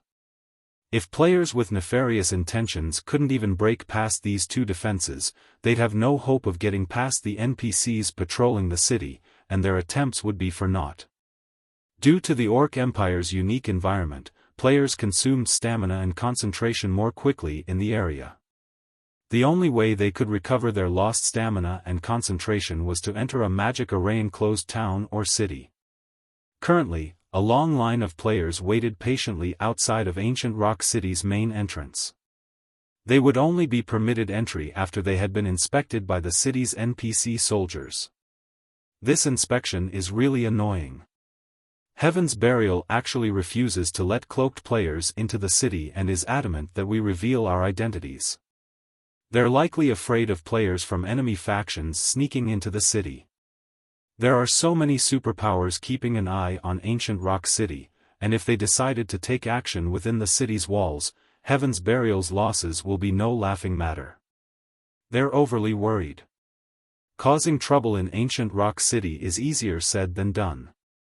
Plenty of NPC soldiers and players constantly patrol the city. If anyone does anything odd, they'll likely die before they can do any actual damage. Indeed. Heaven's Burial is just being too careful. With such powerful defenses, not even the super guilds can do anything to the city. As the players in line discussed Ancient Rock City's strict security, they all agreed that Heaven's Burial was being too sensitive. Ancient Rock City wasn't even under players' full control, and as a result, formidable NPCs guarded the city. Even if players wanted to attack the city, there was nothing they could do at this stage of the game. Huh. Guys, look. Someone's up there. Crap. Who is that? He's actually flying. What's he trying to do? He isn't trying to attack the city, is he? Attack the city? Are you kidding me? Ancient Rock City's defensive magic array isn't just for show. Current players can't go up against it. He must be trying to get a better look at the city situation. Who is that guy? He sure has guts. Isn't he afraid that Heaven's Burial will try to kill him? When the crowd queued up to enter Ancient Rock City saw the figure in the sky, they couldn't help their growing curiosity. The players outside of Ancient Rock City weren't the only ones to notice Xiaofan. The players within the city's walls noticed him as well, and his appearance instantly caused a commotion. Meanwhile, in Heaven's Burial's residence, Guild leader, someone has suddenly appeared above the city. By the looks of it, he seems to be a player, a level 49 ranger announced after entering the guild leader's office. Should we send the patrol squads to eliminate him? Normally, they didn't bother with players as long as they didn't try to cause any trouble. However, this unknown player dared to look down on Ancient Rock City from above. This was a blatant insult to Heaven's Burial. If they did not teach this player a lesson, it could impact the guild's prestige. Someone's looking down on the city from above? The ranger's report surprised Singular Burial slightly. Do you know who it is? This was the first time they had encountered such an arrogant player since Heaven's Burial had taken control of Ancient Rock City. We've tried to investigate, but he's wearing a black cloak, so we can't see the player's identity, the ranger said, shaking his head. Interesting. This person must be tired of life to act so wildly in Heaven's Burial's territory. Although I don't know what they intend to do, I don't want to see them leave this place alive. Notify our subordinates immediately and have them display the guild's strength, Singular Burial said, sneering as he looked at the cloaked image of Xiaofan. Understood. The ranger left to notify the NPC and player patrol squads to take action. Normally, NPC soldiers wouldn't take long to deal with an intruder when an enemy appeared in a city, but since this mysterious individual had hidden his identity and hadn't done anything just yet, they'd only be prevented from entering Ancient Rock City. The NPCs would not attempt to remove the player. However, these NPCs would launch an attack if they received a direct command. Current players were little more than flies to level 100 NPCs. Shortly after Singular Burial issued the command, the NPCs on the city walls set their sights on Xiaofan as he hovered above the city. One of the Tier 3 commanders immediately launched a Tier 3 spell, while the Tier 1 soldiers beside him pulled out their bows and fired at Xiaofan. It seems that Heaven's Burial is really angry. They actually commanded the NPCs to attack. That person is in for a beating. I know, right? It really makes you wonder what is going through that person's mind. Does he really think Ancient Rock City's NPC soldiers there for decoration? As everyone watched the Tier 3 spell and hundreds of arrows soar towards the hovering intruder, Xiaofan finished his preparations. He then unfurled the Tier 3 defensive scroll in his hands and activated it.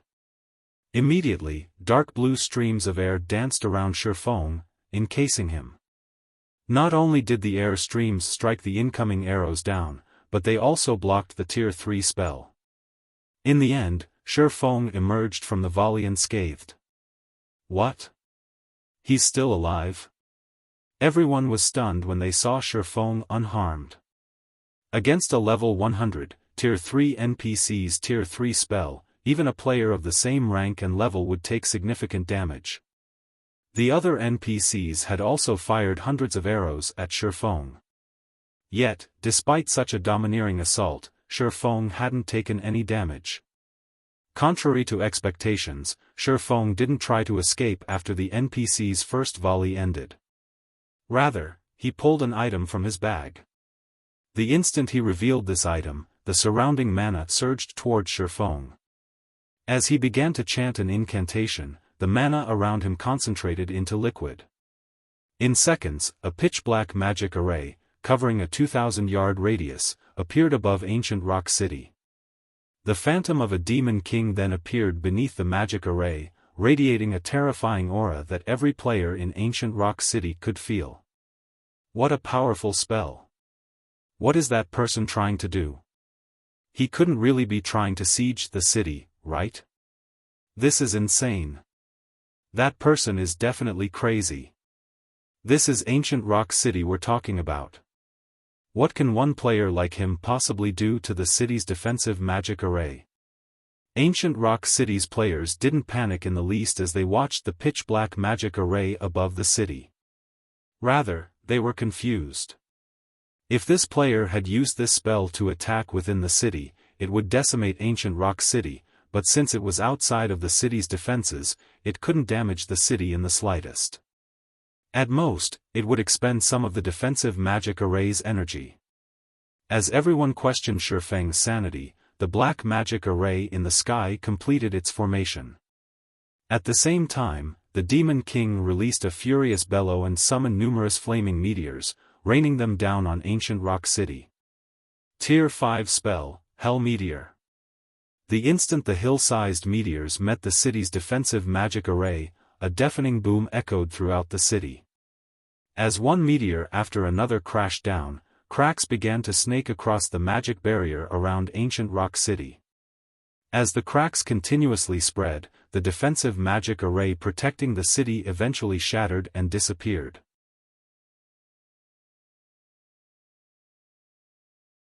Chapter 1642, Shocking All Sides. Chapter 1642, Shocking All Sides. As the players within the city watched the defensive magic array around ancient Rock City transform into particles of light and disappear, their expressions froze. How is this possible? What's going on here? Ancient Rock City's defensive magic array was destroyed? For a time, everyone struggled to process and accept the fact that the defensive magic array had actually broken. Although they were not particularly familiar with the strength of a city's defensive magic array, they knew that normal spells would be utterly useless against it. Even Tier 4 spells would barely have an effect. When Heaven's Burial had tried to capture ancient Rock City, the guild had spent many hours bombarding the city's defensive magic array. It had even employed Tier 4 mythic-ranked evil beasts to assault the barrier. Yet, this same, peerless magic array had crumbled under a single attack. It felt like some kind of joke. What did that person do? Is he some kind of high-tiered NPC? Curiosity filled ancient Rock City's players as they watched Xiaofan's cloaked figure. Meanwhile, the eyes of the various players from visiting superpowers within the city glowed as they watched the defensive magic array fall. A chance. This is our change. Quick. Notify the guild leader. Thus far, the superpowers hadn't given up on securing ancient Rock City for themselves. Its daily income was so astronomical that not even super guilds could ignore the temptation. However, nobody had been able to do anything against the city, its defenses were simply too powerful. Aside from the city's level 100 NPCs, the city's defensive magic array was impossible for these superpowers to overcome. They'd also have to contend with the defensive magic array protecting the city lord's mansion. Now, however, ancient Rock City's defensive magic array was gone. City's defensive magic arrays weren't like the defensive arrays players could summon with magic array scrolls. Once shattered, the protective barrier would need a long time to reform. Depending on the mana supply, forming another magic array could take anywhere from 24 to 48 hours. During this time, Ancient Rock City would be without the protection of a defensive magic array. Aside from the city's defensive structures, the various superpowers only had to overcome the NPCs defending the city. It was entirely possible to steal Ancient Rock City out from under Heaven's Burial. The various superpowers members who rested in Ancient Rock City immediately contacted their supervisors to report the city's situation. In almost no time, everyone had heard the news of Ancient Rock City's defensive magic array shattering, causing quite a commotion among the various major powers in the Orc Empire. What? Someone has broken Ancient Rock City's defensive magic array? How did they do it? Hurry up and look into it. We must know that person's identity. This is a good opportunity. Heaven's Burial has been relying on Ancient Rock City to suppress us in the Orc Empire. Now that the city has lost its defensive magic array, we definitely have a chance of taking Heaven's Burial's place. Mobilize all of our members in the Orc Empire and tell them to gather in Ancient Rock City. Call in all of our elite members grinding elsewhere, too. We can't let the other guilds get ahead of us. For a time, the various superpowers developing in the Orc Empire began to gather their forces in Ancient Rock City. 24 hours was more than enough for their forces to make it to Ancient Rock City. Without the defensive magic array in their path, they just needed to distract the NPC soldiers and destroy the City Lord's tablet, which was inside the City Lord's mansion. Once that was complete, the city would become ownerless, and a city order would appear. If they could get their hands on that city order, they would claim Ancient Rock City for themselves. Meanwhile, silence dominated the guild leader's office in Heaven's Burial's residence. When Singular Burial had initially looked out his office window and noticed the absence of the city's defensive magic array, he had been stunned for a long moment. Once he recovered from the shock, his expression turned somber as he radiated a chilling aura that even decreased the room's temperature. Everyone in the room shuddered as this aura overwhelmed them. Kill. Kill him. I don't care who he is. I want him dead. Dead. Singular Burial bellowed as he glared at Xiaofang's figure hovering over the city. Ancient Rock City was Heaven's Burial's foundation. The guild had sacrificed too much to obtain it. Now that the city's defensive magic array had fallen, the various superpowers, which had eyed Ancient Rock City for a while, wouldn't miss this opportunity. They would launch fervent assaults against the city, and although Singular Burial was confident that his guild could repel these usurpers, Heaven's Burial would suffer immeasurable losses in the upcoming battle. It might even cripple the guild's development. Understood. Finally, everyone reacted and rushed out of the office. At first, they had assumed that they were dealing with some insignificant lunatic, but that lunatic had actually shattered Ancient Rock City's defensive magic array and threatened Heaven's Burial's foundation. After Singular Burial issued the command, every NPC in Ancient Rock City dashed toward Xiaofan, hurling all kinds of ranged attacks. At the same time, the city's defense turrets and arrow towers began to bombard the flying swordsmen. But despite such powerful attacks flying at him from different directions, Xiaofan didn't try to evade them. Instead, he flew straight towards the City Lord's mansion. With Gale Domain active, Xiaofang's movement speed was ridiculously high, and as a result, very few attacks managed to reach him. When an attack did reach him, the streams of dark blue air revolving around Xiaofan struck it down before it could deal any real damage. What's that person trying to do? Is he not going to flee? He seems to be heading towards the City Lord's mansion. He couldn't be. When the city's players realized where Xiaofan was heading, they considered a possibility. Although they thought that the chance of such an occurrence was minuscule, and the action was utterly suicidal, they couldn't help but shudder at the thought. Sieging the City Lord's mansion. No matter how they thought about it, no single player could achieve this feat. The City Lord's mansion had its own defensive magic array. Only, it didn't require as much energy as the barrier that protected the entire city. Even so, Tier 3 or 4 attacks couldn't easily bring it down. Could he be capable of using that spell again? Everyone gulped in trepidation at the thought. The spell Xiaofan had used was absurdly powerful. The fact that he had already used it once was impressive enough. It would simply be unfair if he could use it again. No. He definitely can't use that kind of spell a second time.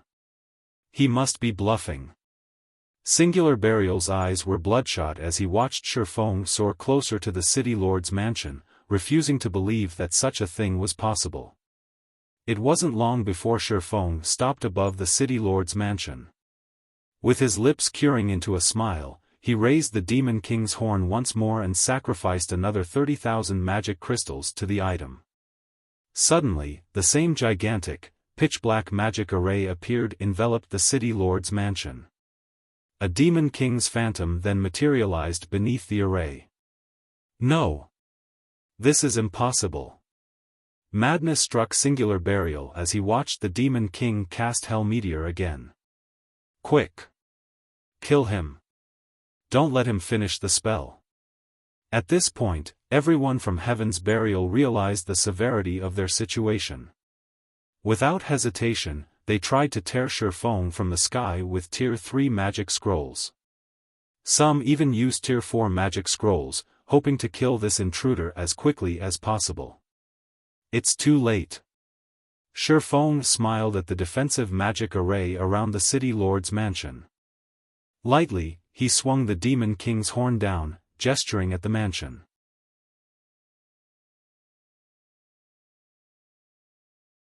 Chapter 1643, Destroying a City Alone. Chapter 1643, Destroying a City Alone.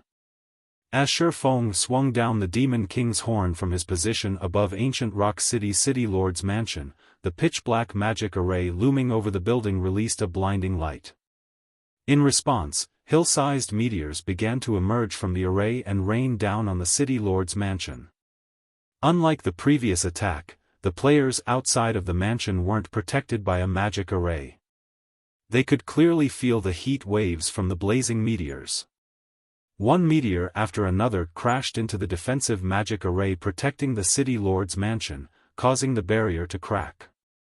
Although the array had a constant supply of energy, its recovery rate couldn't keep up with the damage it received. As a result, more cracks began to spread across the barrier. No! The defensive magic array around the city lord's mansion is slightly stronger than the one that protected the city. It's definitely going to endure the attack. Singular Burial silently prayed as he watched the powerful bombardment. The city lord's mansion was the heart of the city. Hence, the defensive magic array constructed to protect it was even stronger than the one that had protected the city. This was also why he was so confident that Ancient Rock City would never fall into the various superpowers' hands.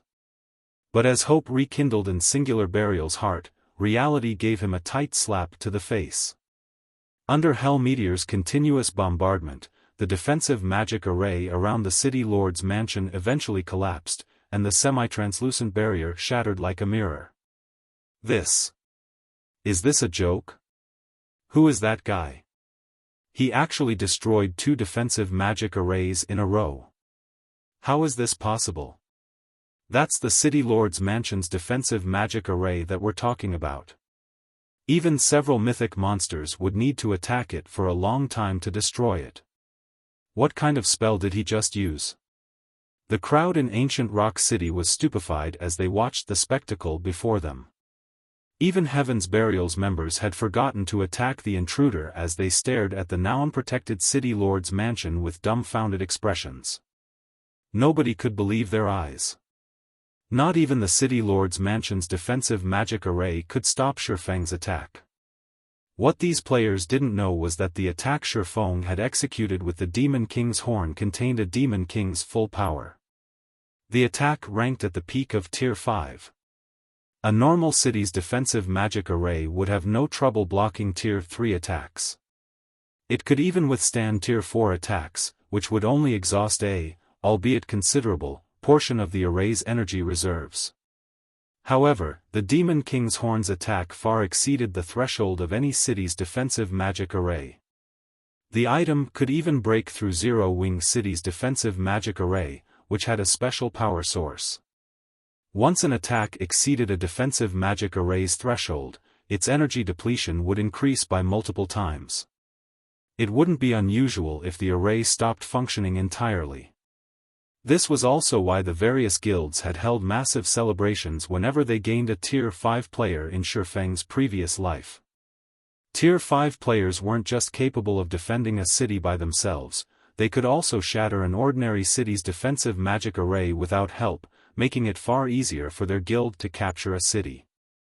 Even after the defensive magic array around the city lord's mansion fell, Hell Meteor's duration hadn't ended.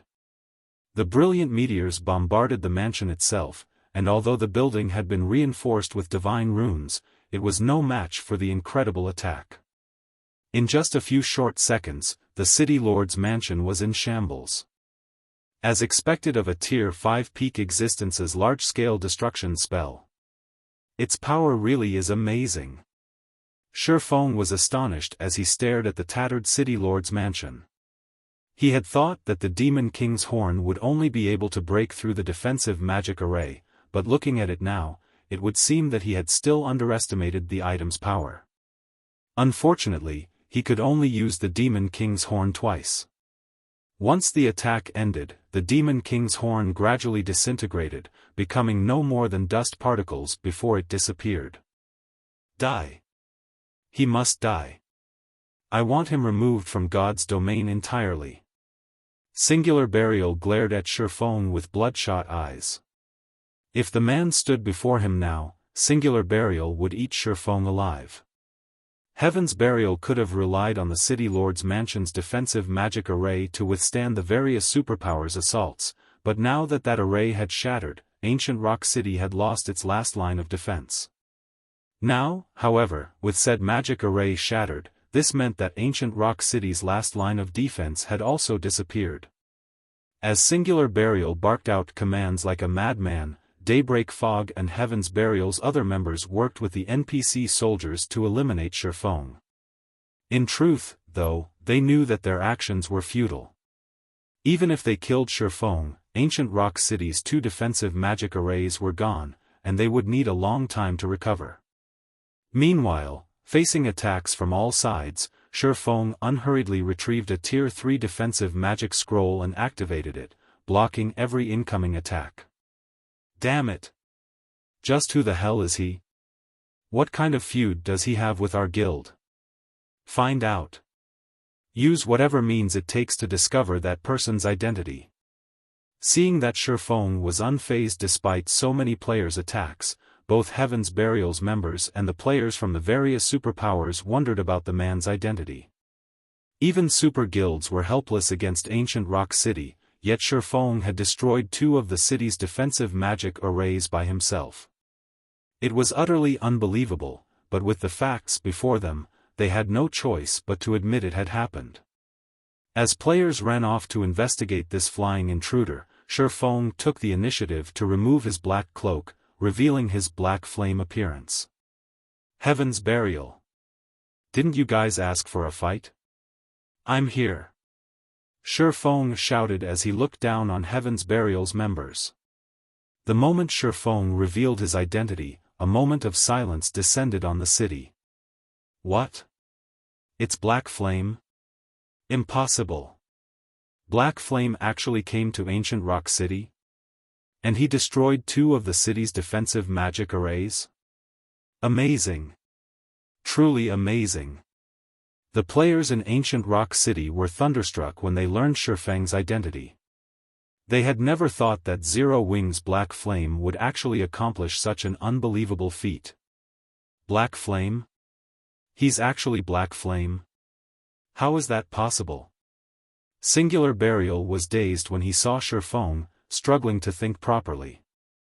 When he had sent the evil demon army after Zero Wing, he had taken into account that the enemy guild might launch some kind of counterattack, but he had never imagined that Zero Wing's guild leader would be so bold as to attack Heaven's Burial's headquarters by himself. Meanwhile, Daybreak Fog, who commanded the battle outside the city lord's mansion, took a deep breath and ordered, "Kill him. We outnumber him." We cannot let Black Flame enter the City Lord's mansion. The guild's members only reacted and remembered to attack Xiaofan after they heard Daybreak Fog's voice ring out. Now that the City Lord's mansion had lost its defensive magic array, there was nothing to protect the City Lord's tablet. If they allowed Xiaofan to destroy the tablet and obtain the city order that would then appear, Heaven's Burial would suffer unimaginable consequences. There was no way that Xiaofan, who hovered above them all, would emerge unscathed with so many attacks from both players and NPCs. However, Xiaofan had no intention of entering the City Lord's mansion. Instead, he swiped his right hand across the empty air before him. In response, a spatial tear appeared in front of him, blocking the incoming attacks. Before every player's eyes in Ancient Rock City, Xiaofan entered the spatial tear and vanished.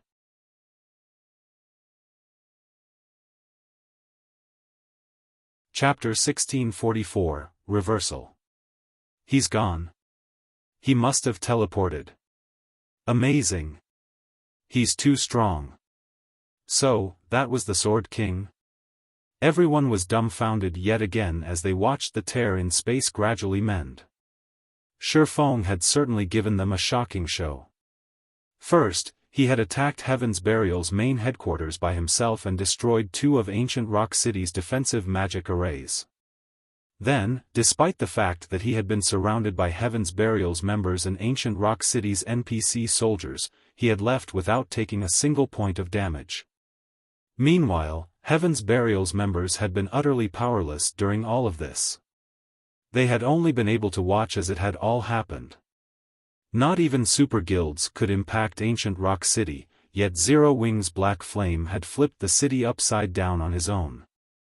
The man's capabilities were simply terrifying. Damn it! He escaped. Broken Flow ground his teeth in frustration as he watched Xiaofan disappear. Xiaofan had safely left Ancient Rock City as everyone had watched. If news of this spread, Heaven's Burial's reputation would be in ruins. Black Flame. Daybreak Fog's expression darkened. She had thought that Zero Wing had run out of options and was on the path to destruction. She had never thought that the guild would actually make such a move. Compared to what Xiaofan had just achieved, Heaven's Burial's recent success in killing over 15,000 Zero Wing members wasn't even worth mentioning. Now that both of Ancient Rock City's defensive magic arrays had been destroyed, the various superpowers would attack the city with renewed fervor. Meanwhile, Singular Burial seethed with rage in Heaven's Burial's residence. His eyes were bloodshot as he continuously smashed the desk before him to pieces. Black Flame. I will never let you off the hook. Singular Burial bellowed from within his office, and everyone in the guild residence could hear his declaration. He had lost too much this time. Without the 2 defensive magic arrays, the various superpowers' armies could charge into Ancient Rock City without trouble. Ancient Rock City had just begun to take shape. The guild hadn't even fully fortified the city yet. If the various superpowers attacked now, the city would sustain heavy damages and would be out of commission for some time even if Heaven's Burial managed to hold on to it. Guild leader, what should we do now? Daybreak Fog asked Singular Burial through a private call. Recall everyone. Notify young Master Lei and the others and have them return to help defend the city. We cannot allow the other superpowers to get anywhere near the City Lord's mansion. Singular Burial instructed once he had calmed slightly. Although he wanted nothing more than to hunt Xiaofan down and decimate Zero Wing City, fending off the superpowers' armies was far more important right now. Zero Wing, just you wait. Sooner or later, I will have my revenge. After Singular Burial finished issuing his commands, he took another look at the video before him. It replayed Xiaofang's reign of destruction as he eliminated the defensive magic array around the City Lord's mansion. Xiaofang's latest actions had caused Heaven's Burial plenty of trouble. It would also delay Zero Wing's destruction by quite a while. However, it didn't change Heaven's Burial's overwhelming advantage over Zero Wing. After Xiaofan had destroyed the 2 defensive magic arrays in ancient Rock City, news of his feat quickly spread throughout the several kingdoms and 2 empires neighboring the Orc Empire. Amazing! He actually made such a mess of ancient Rock City by himself. Galaxy Past could not help but laugh when he read the urgent report his subordinate had sent. The various superpowers' armies will have a greater chance of securing the city now. So, this is the rumored Sword King? He really is something, Cuttlefish, from the Crimson Emperor Guild, muttered, chuckling as he watched the battle video. This has definitely created an opportunity for Crimson Emperor. Meanwhile, in the Dragon Phoenix Pavilion's residence on Thunder Island, Blue Phoenix, who wore a set of elegant, dark purple mage robes, burst into the guild leader's office, wearing an excited expression. Big sis Rain, big news. Black Flame has single-handedly destroyed Heaven's Burial's ancient Rock City. Heaven's Burial is in turmoil. Blue Phoenix reported as she grinned at the beauty in a black, silken dress, who currently sat behind an office table as she shifted through paperwork. How is that possible? Ancient Rock City's defensive magic array can easily withstand Tier 4 attacks. Phoenix Rain paused, looking up from her work to give Blue Phoenix a skeptical look. It's true. Black Flame used some kind of tool to destroy Ancient Rock City's defensive magic arrays in a single hit. Blue Phoenix said. She then sent Phoenix Rain a battle video. In the video, Xiaofan attacked Ancient Rock City's defensive magic array, casting Hell Meteor repeatedly and shattering both defensive magic arrays in minutes. Just how many secrets does Zero Wing have?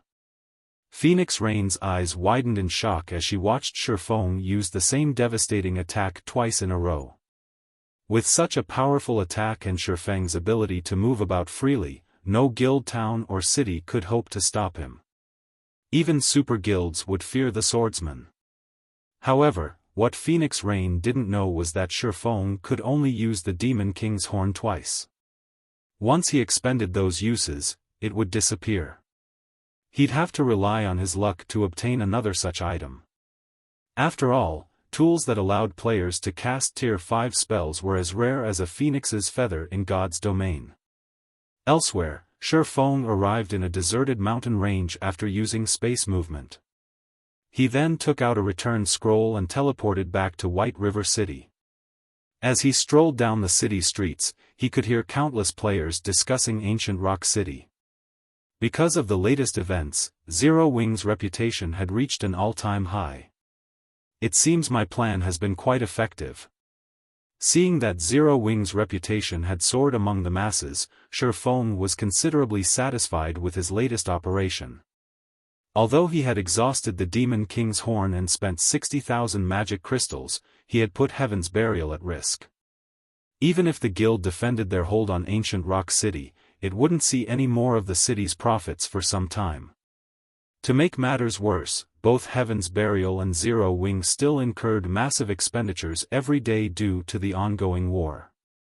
If Heaven's Burial wasn't careful, the guild might disintegrate in the next few days. As Xiaofan was about to return to the candlelight trading firm to resume forging magic light sets, Aqua Rose contacted him. "Guild leader, you're too ruthless," Aqua Rose said, clearly excited as she addressed Xiaofan. Heaven's Burial is definitely in trouble. According to our latest reports, over 10 superpowers are marching their armies towards Ancient Rock City as we speak. They have a combined force of around 700,000 elite players. Heaven's Burial is going to have its hands full trying to defend Ancient Rock City, let alone deal with us. Heaven's Burial isn't our only enemy.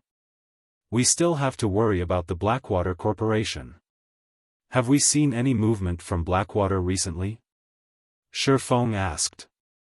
Nodding her agreement with Xiaofeng's statement, Aqua Rose calmed herself and answered, "It seems that Blackwater has turned its focus to raiding the Primordial Divine Ruin. It has even reduced the number of experts hunting our members to send more players to explore the ruin." The Primordial Divine Ruin? Xiaofan fell into deep thought for a moment. The Primordial Divine Ruin was an excellent location to obtain combat techniques native to God's domain. If one collected enough of them, the result from learning them all could even rival the advanced combat rooms in Stone Forest Town's battle arena. While Xiaofan considered the situation, the sound of a system notification attracted his attention. System announcement: someone has successfully triggered the new expansion pack, Primordial Trial. The Primordial Divine Ruin within the Orc Empire will undergo further activation. In 10 hours, the Primordial City's gates will open on the Primordial Divine Ruin's 5th floor. Please prepare.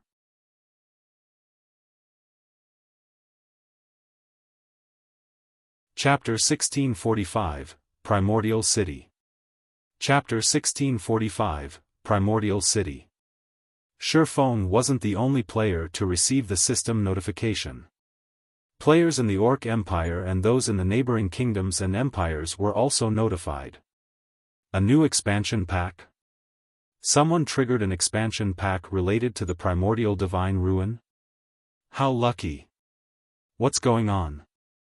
What's this, Primordial City? The system notification stirred players in the various kingdoms and empires into an uproar. Although the new expansion pack this time did not require players to log off, every new expansion pack meant new opportunities. Every time a new expansion pack launched, the status quo in God's domain would change, some guilds and players would rise, while others would fall. Meanwhile, this expansion pack was connected to the highly popular Primordial Divine Ruin, which even the various superpowers struggled to monopolize. It was clear that this expansion pack would be extraordinary. If one took advantage of this expansion pack properly, they could even experience a meteoric rise, becoming famous throughout God's domain. After all, the same thing had already happened multiple times thus far. Everyone immediately looked into this Primordial City the system announcement had mentioned. As soon as they had, though, they were stunned by what they had found. According to God's domain's historical records, Primordial City had been a legendary city before the Great Destruction. Nobody knew exactly what kind of place this city was. They only knew that players had to travel through a specific teleportation gate to reach the Primordial City. This teleportation gate could be found throughout the continent of God's domain. According to the legends, the Primordial City was even grander than Blackwing City. In fact, it offered even more benefits than the Holy City of Titan. Countless opportunities awaited players, including hidden classes and combination skills that had been lost in time. After learning more about Primordial City, the potential benefits tempted many top adventurer teams. They began to partner with other teams to explore the Primordial Divine Ruin. Since the various large guilds had monopolized the ruin since it had appeared, adventurer teams and independent players hadn't dared to consider exploring it. The risks far outweighed the gains.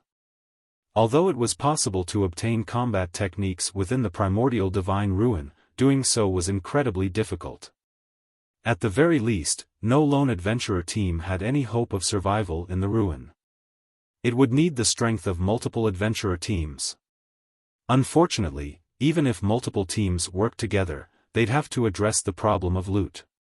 No one wanted to take a loss, and because of this, it was unlikely that multiple adventurer teams would cooperate. Most importantly, a single adventurer team's strength was insignificant in the eyes of the various superpowers. Not even first-rate guilds would take top adventurer teams seriously. However, the situation had changed, and their only goal now was entry into the Primordial City. In that case, it was definitely possible that the various top adventurer teams could work together without incident. As for how many players each team got into the Primordial City, that would depend on them. The various superpowers were now focused on Heaven's Burial's ancient rock city, and even if they were interested in the Primordial City, they'd only be able to spare a portion of their forces to raid the ruin. This gave the top adventurer teams a greater chance of entering the Primordial Divine Ruin and proceeding towards the Primordial City. Guild Leader, the Primordial City is amazing. Aqua Rose was astonished when she read the report on the new city. Not only was the Primordial City's foundations stronger than those of the Holy City of Titan, but it was also a holy ground for players who wanted to grow stronger. If players could enter the Primordial City, they would grow significantly stronger very quickly. Primordial City? Xiaofan was just as surprised by the system announcement. He had never expected the opportunity to enter the Primordial City to arrive so soon. In the past, the Primordial City had made its appearance in God's domain after mainstream players had reached level 70. Everyone had known the city's importance, and it had caused a major struggle between the game's major powers. Even so, they had all underestimated how beneficial the Primordial City would become for players. Though, they eventually learned the truth. Aside from the ability to obtain hidden classes, combat techniques, skills, and spells in the Primordial City, the city's most valued aspect was its ability to help players complete their class promotions much faster. It was common knowledge that class promotions became more difficult as players reached higher tiers. In fact, some players might never even reach Tier 2. Meanwhile, Primordial City offered a special product called a Primordial Soul. When used, it provided a buff that improved players' physiques for a certain amount of time.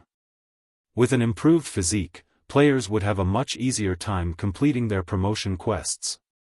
As for using the Primordial Soul for PvP, that was not possible. This was because the Primordial Soul's buff would vanish the moment any other players were within 1,000 yards of the user. Hence, players could only use the Primordial Soul when they soloed monsters or quests. Even so, the Primordial Soul had become highly sought after in God's domain. Unfortunately, it wasn't easy to obtain a Primordial Soul since the city only sold a limited number each day. Once they were bought out, the item would only restock the next day. It was a limitation the system had set to avoid too many players completing their promotion quests too easily. Although Zero Wing had plenty of level 50+ players, only a small number had actually reached Tier 2 thus far. It was safe to say that, aside from Xiaofan, no one knew about the Primordial Souls yet. If he could enter the Primordial City and monopolize the Primordial Souls sold, Zero Wing could gain a new batch of Tier 2 experts in a short amount of time. If Zero Wing could form a large enough team of Tier 2 experts, defeating mythic monsters of the same level would be possible even without powerful tools.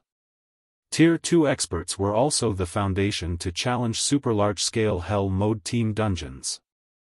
Aqua, notify Fire and Blackie and have them gather the main force and Dark God's Legion immediately. It's about time we make a trip to the Primordial Divine Ruin, Xiaofan said after giving the matter some thought. Wonderful. I've been waiting for you to say that, guild leader. Aqua Rose was ecstatic when she heard Xiaofan's command.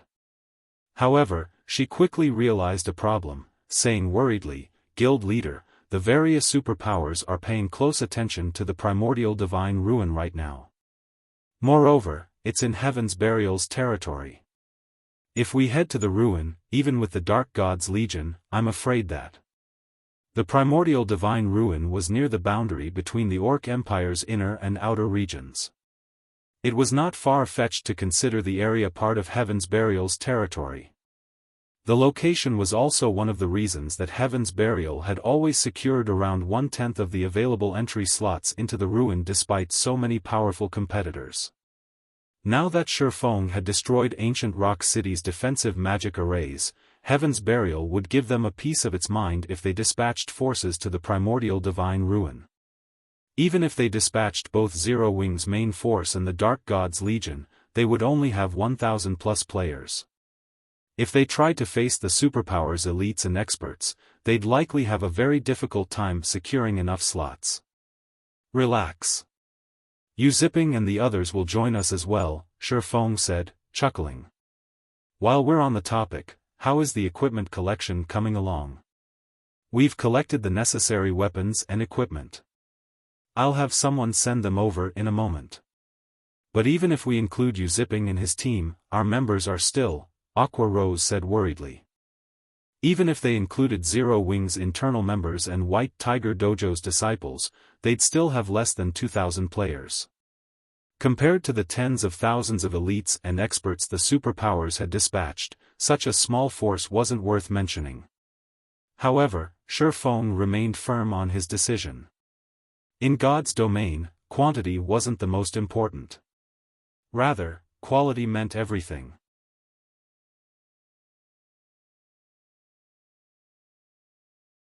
Chapter 1646, Team Strengthens.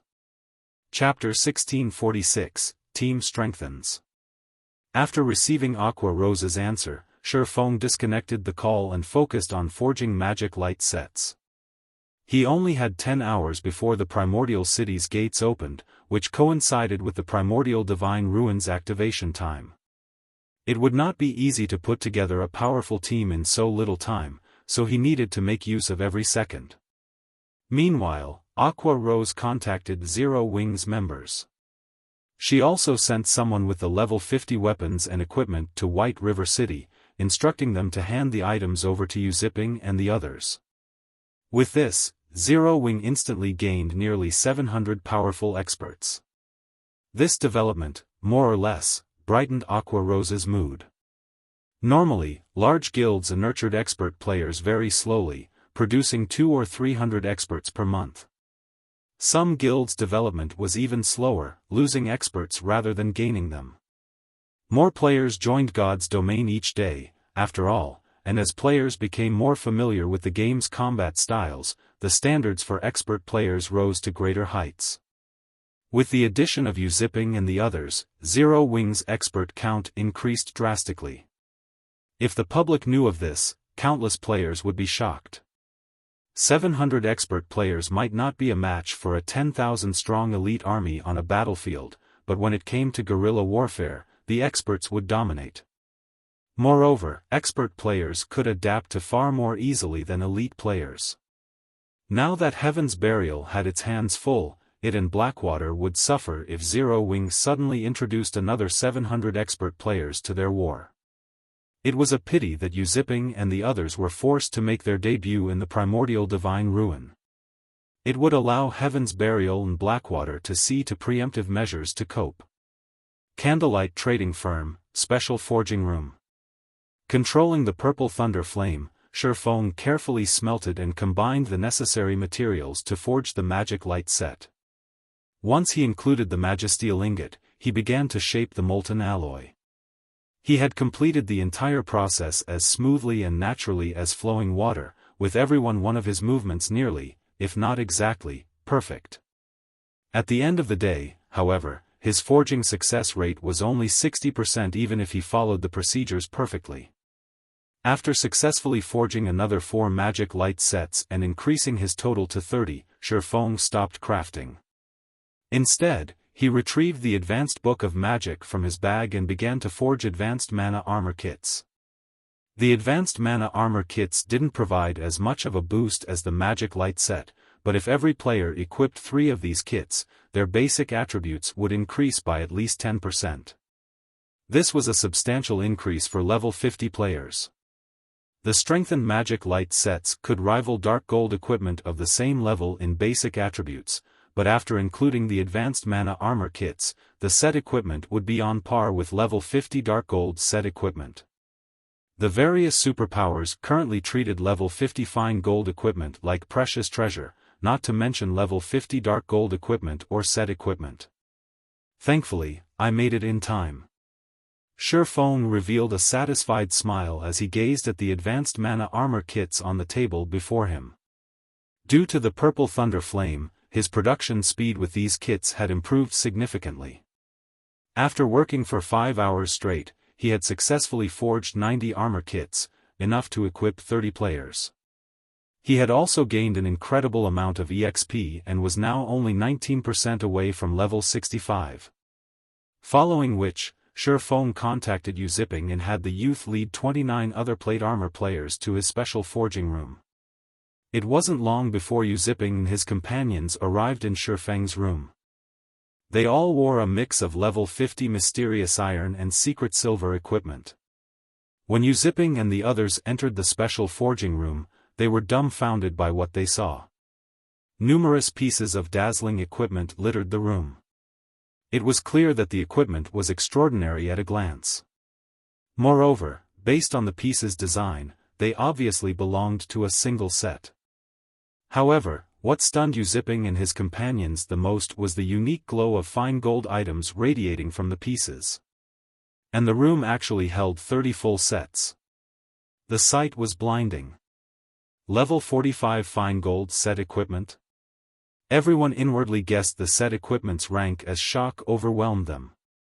Guild leader, I've brought the players you've requested, 15 shield warriors and guardian knights, and 15 berserkers and swordsmen, Yu Ziping respectfully announced as he walked up to Xiaofan. After seeing the sight before him, his admiration for the swordsman had solidified. It was obvious that Xiaofan had personally handcrafted fine gold sets in the room. At this stage of the game, countless experts dreamed of equipping level 45 fine gold set equipment. Even the various major powers would have to invest a lot of time, manpower, and resources to acquire one set, yet Xiaofan could actually forge such equipment.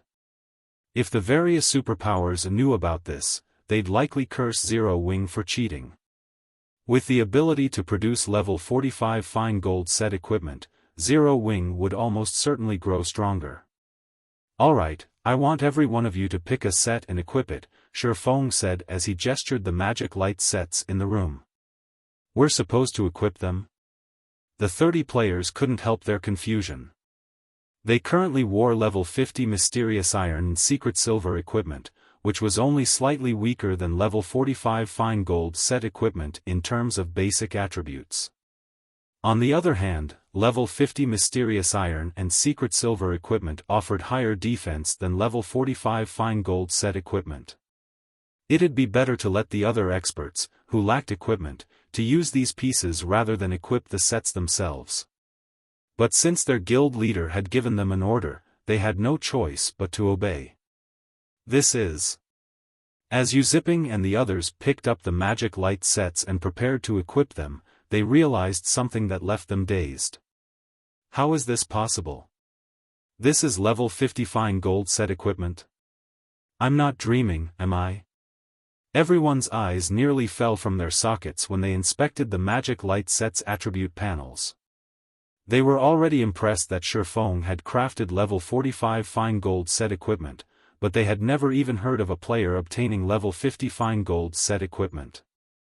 And yet, their guild was giving each of them one of these sets. For a moment, their minds even failed to process the situation. Wait, there's a strengthened label on this set. These pieces' basic attributes should be even higher than those of level 50 fine gold set equipment, a player with a keen eye suddenly exclaimed. The player's declaration immediately caught everyone's attention. Crap, it's true. The basic attributes on this set are even higher than the level 50 fine gold equipment I've seen before. Yu Ziping and the other players were at a loss for words as they held the magic light set pieces, shuddering involuntarily. Each piece of a fine gold set equipment was half a rank stronger than fine gold equipment of the same level, but after the enhancement, it was clear that the magic light set pieces were on par with level 50 dark gold equipment.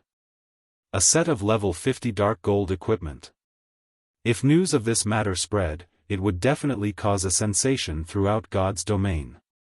Before Yu Ziping and his fellow players could digest this information, Xiaofan gestured to the advanced mana armor kits atop a stone table in the corner of the room and instructed, once you've equipped the magic light sets, I want each of you to take 3 armor kits and equip them as well. Take a look at the final effects.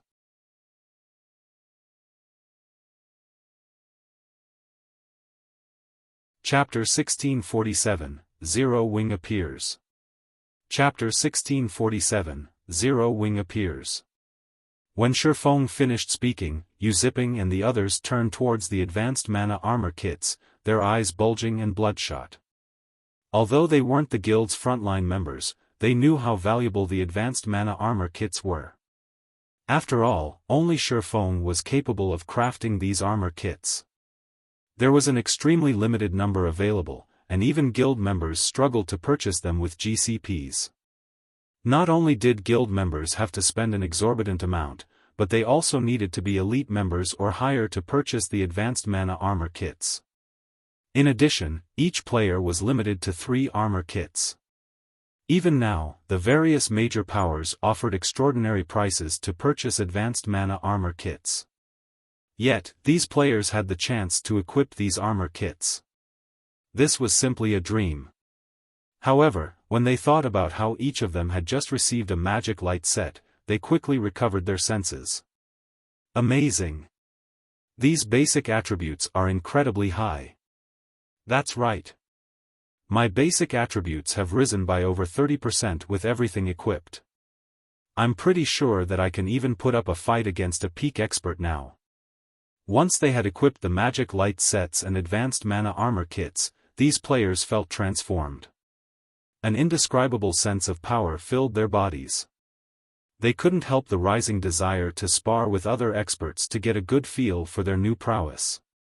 With a 30% increase to their basic attributes, their overall combat power should have, at the very least, doubled. It seems the enhanced magic light sets are quite effective. Satisfaction filled Xiaofan as he examined everyone's attributes. Yu Zipping and his companions' basic attributes could now rival superpowers peak experts, who wielded multiple epic items. Overall, they should be even more powerful than the Conqueror Party's members with their battle arrays active. Even a Tier 1 metric ton could tank Grand Lord of the same level by himself in the magic light set. Every one of the 15 MTs in the room had over 50,000 HP, and if they worked together, they'd easily form an impenetrable wall. Suddenly, Aqua Rose contacted Xiaofan and reported, "Guild leader, everyone has gathered. We can move out at any moment." "Alright. It's about time that we head out," Xiaofan said after glancing at the time. There was not much time left before the Primordial Divine Ruin reopened. Orc Empire, Primordial Divine Ruin. Due to the new expansion pack, the ancient tower atop a gravel hill had improved. Restaurants and hotels could now be found both within and around the tower. Now, not only could players enjoy unique dishes, but they could also recover their stamina and concentration by resting in the hotels. One could say that the Primordial Divine Ruin had become one of the few footholds players had in the Orc Empire. The only downside was the tower's fraudulent prices. The price for food was somewhat acceptable, only costing around 2 to 3 times than in other NPC cities, but the hotel accommodation fees were a different story. Renting a room in the Primordial Divine Ruins hotels cost 40 silver per day. Even expert players had trouble justifying such a high price, much less elite players. Even so, plenty of players had gathered in the tower. As some players, who planned to rest in the Primordial Divine Ruin, were about to enter the massive tower, an intense aura washed over them, halting their steps. When these players warily searched for the cause of such a powerful aura, they discovered a crowd of other players within the tower. The atmosphere resembled that of Imperial Capital's teleportation halls, but unlike those halls, every one of the players within radiated an intense killing intent as they watched each other cautiously. It seemed as if they were all enemies. The players in the tower were members of multiple groups. The smaller groups only had around 5,000 or 6,000 members, while the larger ones had over 10,000. The lowest level player in the tower was level 47, but most were level 48 or 49. Their equipment was also impressive, with most of them wearing at least level 45 secret silver equipment. Meanwhile, as time passed, more teams began to gather in the tower. As one team after another entered the tower, the scene caused a commotion among the independent teams. "Quick, look! That team is wearing Crimson Emperor's guild emblem." "What? Even Crimson Emperor is trying to get in on the action?" "Crimson Emperor is nothing.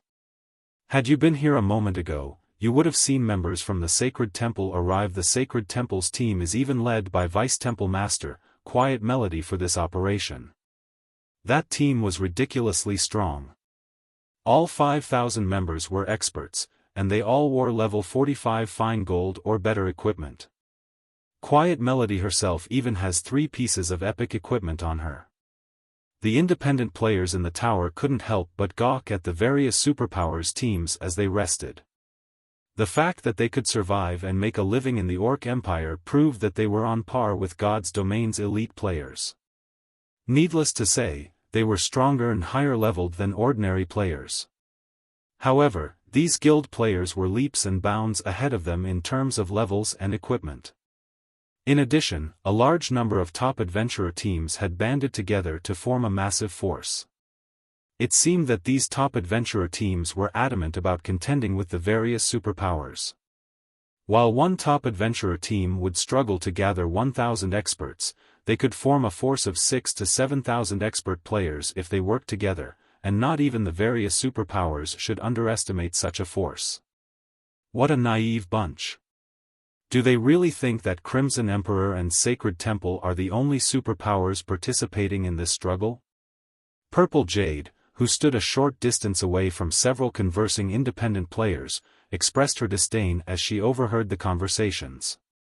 After the release of the new expansion pack, far more powers had become interested in the Primordial Divine Ruin. Even the dark forces had begun to poke their noses into the matter, and among these dark forces, even Raven, an emerging dark guild that developed rapidly recently, intended to participate. Although Raven had only dispatched 8,000 members to the Primordial Divine Ruin, every one of these members was an expert. Moreover, they radiated intense killing intent.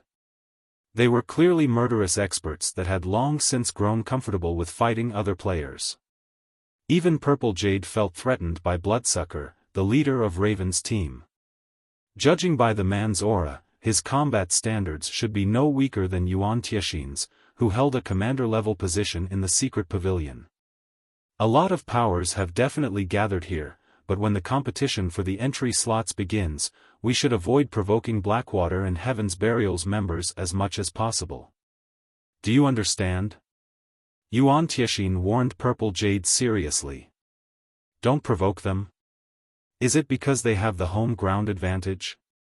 Purple Jade asked. As many as 3 super guilds had gathered in the tower, including Pantheon, King's Return, and the Sacred Temple. None of these super guilds could be underestimated, yet rather than taking note of these organizations, Yuan Tiexin warned her to take care around Heaven's Burial and Blackwater. She was truly surprised. That's not the case.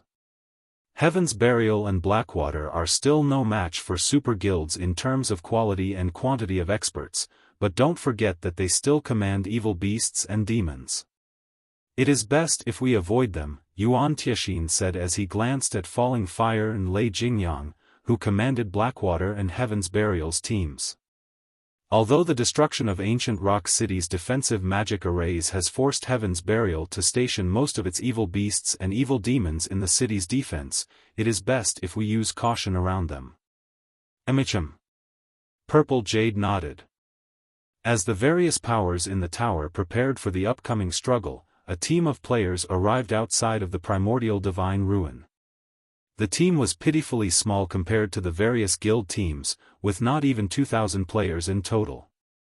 However, when this team entered the tower, silence fell. What? Zero Wing? That shouldn't be possible, right? Zero Wing just destroyed Ancient Rock City. Are they trying to get themselves killed by showing up in Heaven's Burial's territory? Or do they really not consider Heaven's Burial a threat?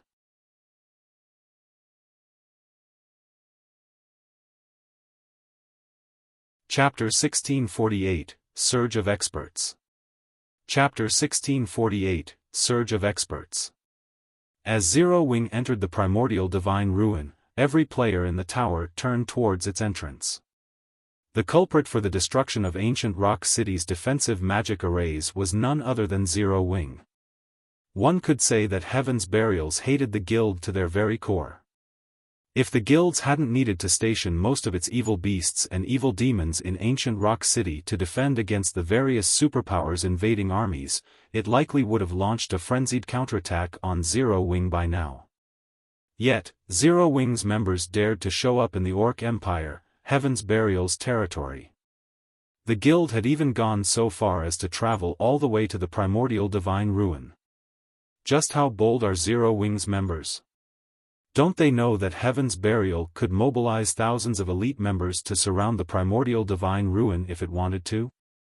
Maybe they think Heaven's Burial can't touch them now that the guild is busy fending off the superpowers' armies. Even so, isn't Zero Wing underestimating the fight for access to the Primordial Divine Ruin? It sent less than 2,000 players. Does it really think that it can achieve anything with so few members? I wonder how Heaven's Burial's members will react. With how few players Zero Wing sent, the force Heaven's Burial dispatched should be more than enough to take them out. Everyone spoke in hushed whispers as they watched Zero Wing's members approach the tower. Uncle Yuan, what do you think is going through Black Flame's mind? This is the Primordial Divine Ruin. Even if Heaven's Burial can't use its full force right now, it still has command of the evil beasts and demons. Even a small force of those monsters will be enough to put Zero Wing's team through hell, Purple Jade wondered as she watched Xiaofan, who led Zero Wing's team, with a confused look.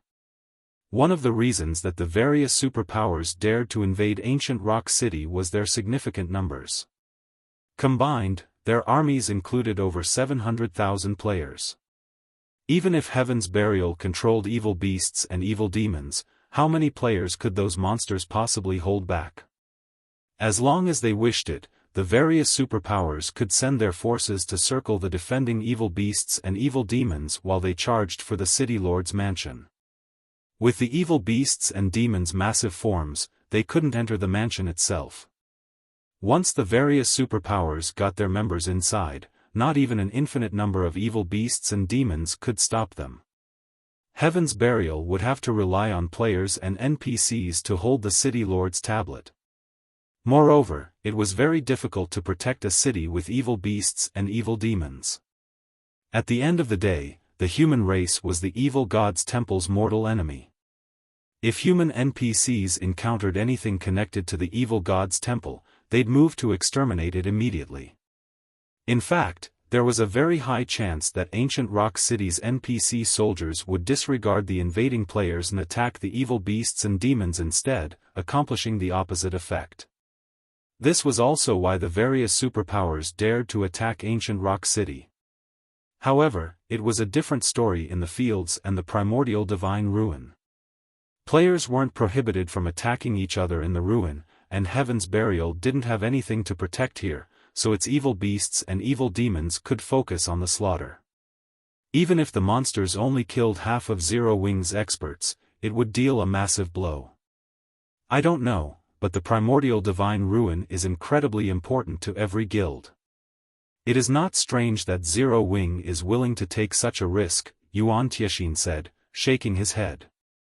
As Zero Wing's force moved closer to the tower, the players from the various superpowers and adventurer teams, who anticipated an interesting show, revealed dumbfounded expressions. Is this a joke? Those players are actually all level 50 or higher. Crap. Didn't someone say that Zero Wing didn't have much equipment left? How are so many of those players wearing fine gold set equipment? What level are those fine gold sets? I can feel so much pressure coming off of them. Who are those players in the lead? I don't think I've ever seen them before. When did Zero Wing gain another batch of experts? For this operation, Xiaofan did not have his team members wear black cloaks.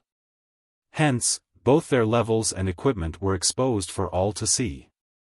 At this stage of the game, only an extremely small number of players had managed to reach level 50. First-rate guilds only had around 30 to 40 level 50 players, and the various superpowers only had 300 to 500. Yet, every player in the team of nearly 2,000 that Zero Wing had dispatched to the ruin was level 50 or higher. Some were even level 52.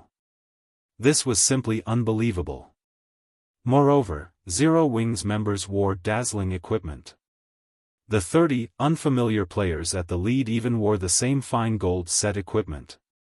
The aura they radiated was akin to a ferocious beast that had just been released from its cage. Wearing the magic light sets, which were even stronger than level 50 dark gold equipment, Yu-Zipping and the others' basic attributes were even higher than a Lord-ranked monster of the same level. A Lord-ranked monster might not be a tough opponent for the players in the Primordial Divine Ruin, but it was a different story if it were a player with the attributes of such a monster. Such a player could easily solo an elite party. Even the superpowers commander-level individuals felt an immense pressure wafting from Yu-Zipping's group. Although their equipment was considered top-notch in God's domain, their basic attributes were nowhere near a level 50 lords. Suddenly, the various superpowers members saw Zero Wings players in a new light. They were all powerhouses, and they knew what this aura and pressure represented. Although these factors couldn't be used to determine a player's strength, they did hint at a player's general combat standards. Just how much strength has Zero Wing hidden? It already introduced another 100 refinement realm experts, and now it's revealed so many experts with such intense auras. Could some superpower really be supporting Zero Wing in secret? Purple Jade's eyes widened when she saw the magic light sets Yu-Zipping and the other players wore. Currently, she had numerous pieces of level 50 fine gold equipment on her, and the weakest piece she had was level 45 dark gold rank. In addition, she carried an epic weapon and a piece of epic equipment. Overall, her lineup was among the best in the game right now. Yet, Yu-Zipping and his companions' basic attributes seemed higher than hers. Her basic attributes ranked among the top in the secret pavilion. What kind of power was the secret pavilion? It was an organization which only a small number of super guilds could compare to, yet Zero Wing had just revealed 30 never-before-seen experts with even higher attributes. The situation was simply ridiculous. It's no wonder why Black Flame dared to lead a team here. It seems that he came prepared. Yuan Tiexin's mouth twitched slightly as he watched Xiaofan. Level 50 fine gold set equipment, huh? In his opinion, the only possible reason that Yu-Zipping's group had higher basic attributes than his and Purple Jade's was their level 50 fine gold set equipment. There was no other way that these players could surpass them. Level 50 fine gold set equipment? Purple Jade couldn't help her surprise. How is that possible? Even our guild has only collected 2 of such sets so far. How could Zero Wing possibly collect 30 sets? Level 50 equipment was already extremely difficult to gather, let alone level 50 fine gold set equipment.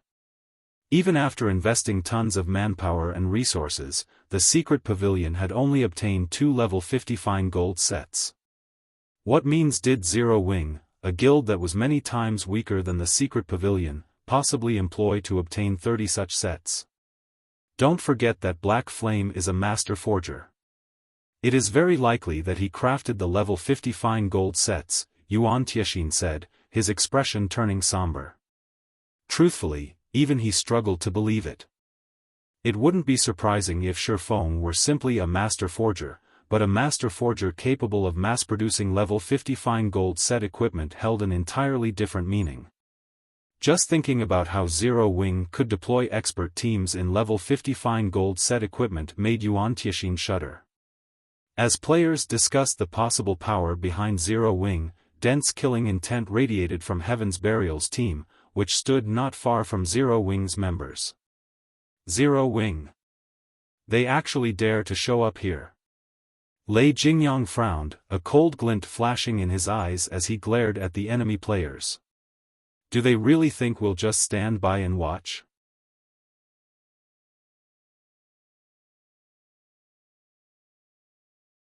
Chapter 1649, Power of the Magic Light Set. Chapter 1649, Power of the Magic Light Set.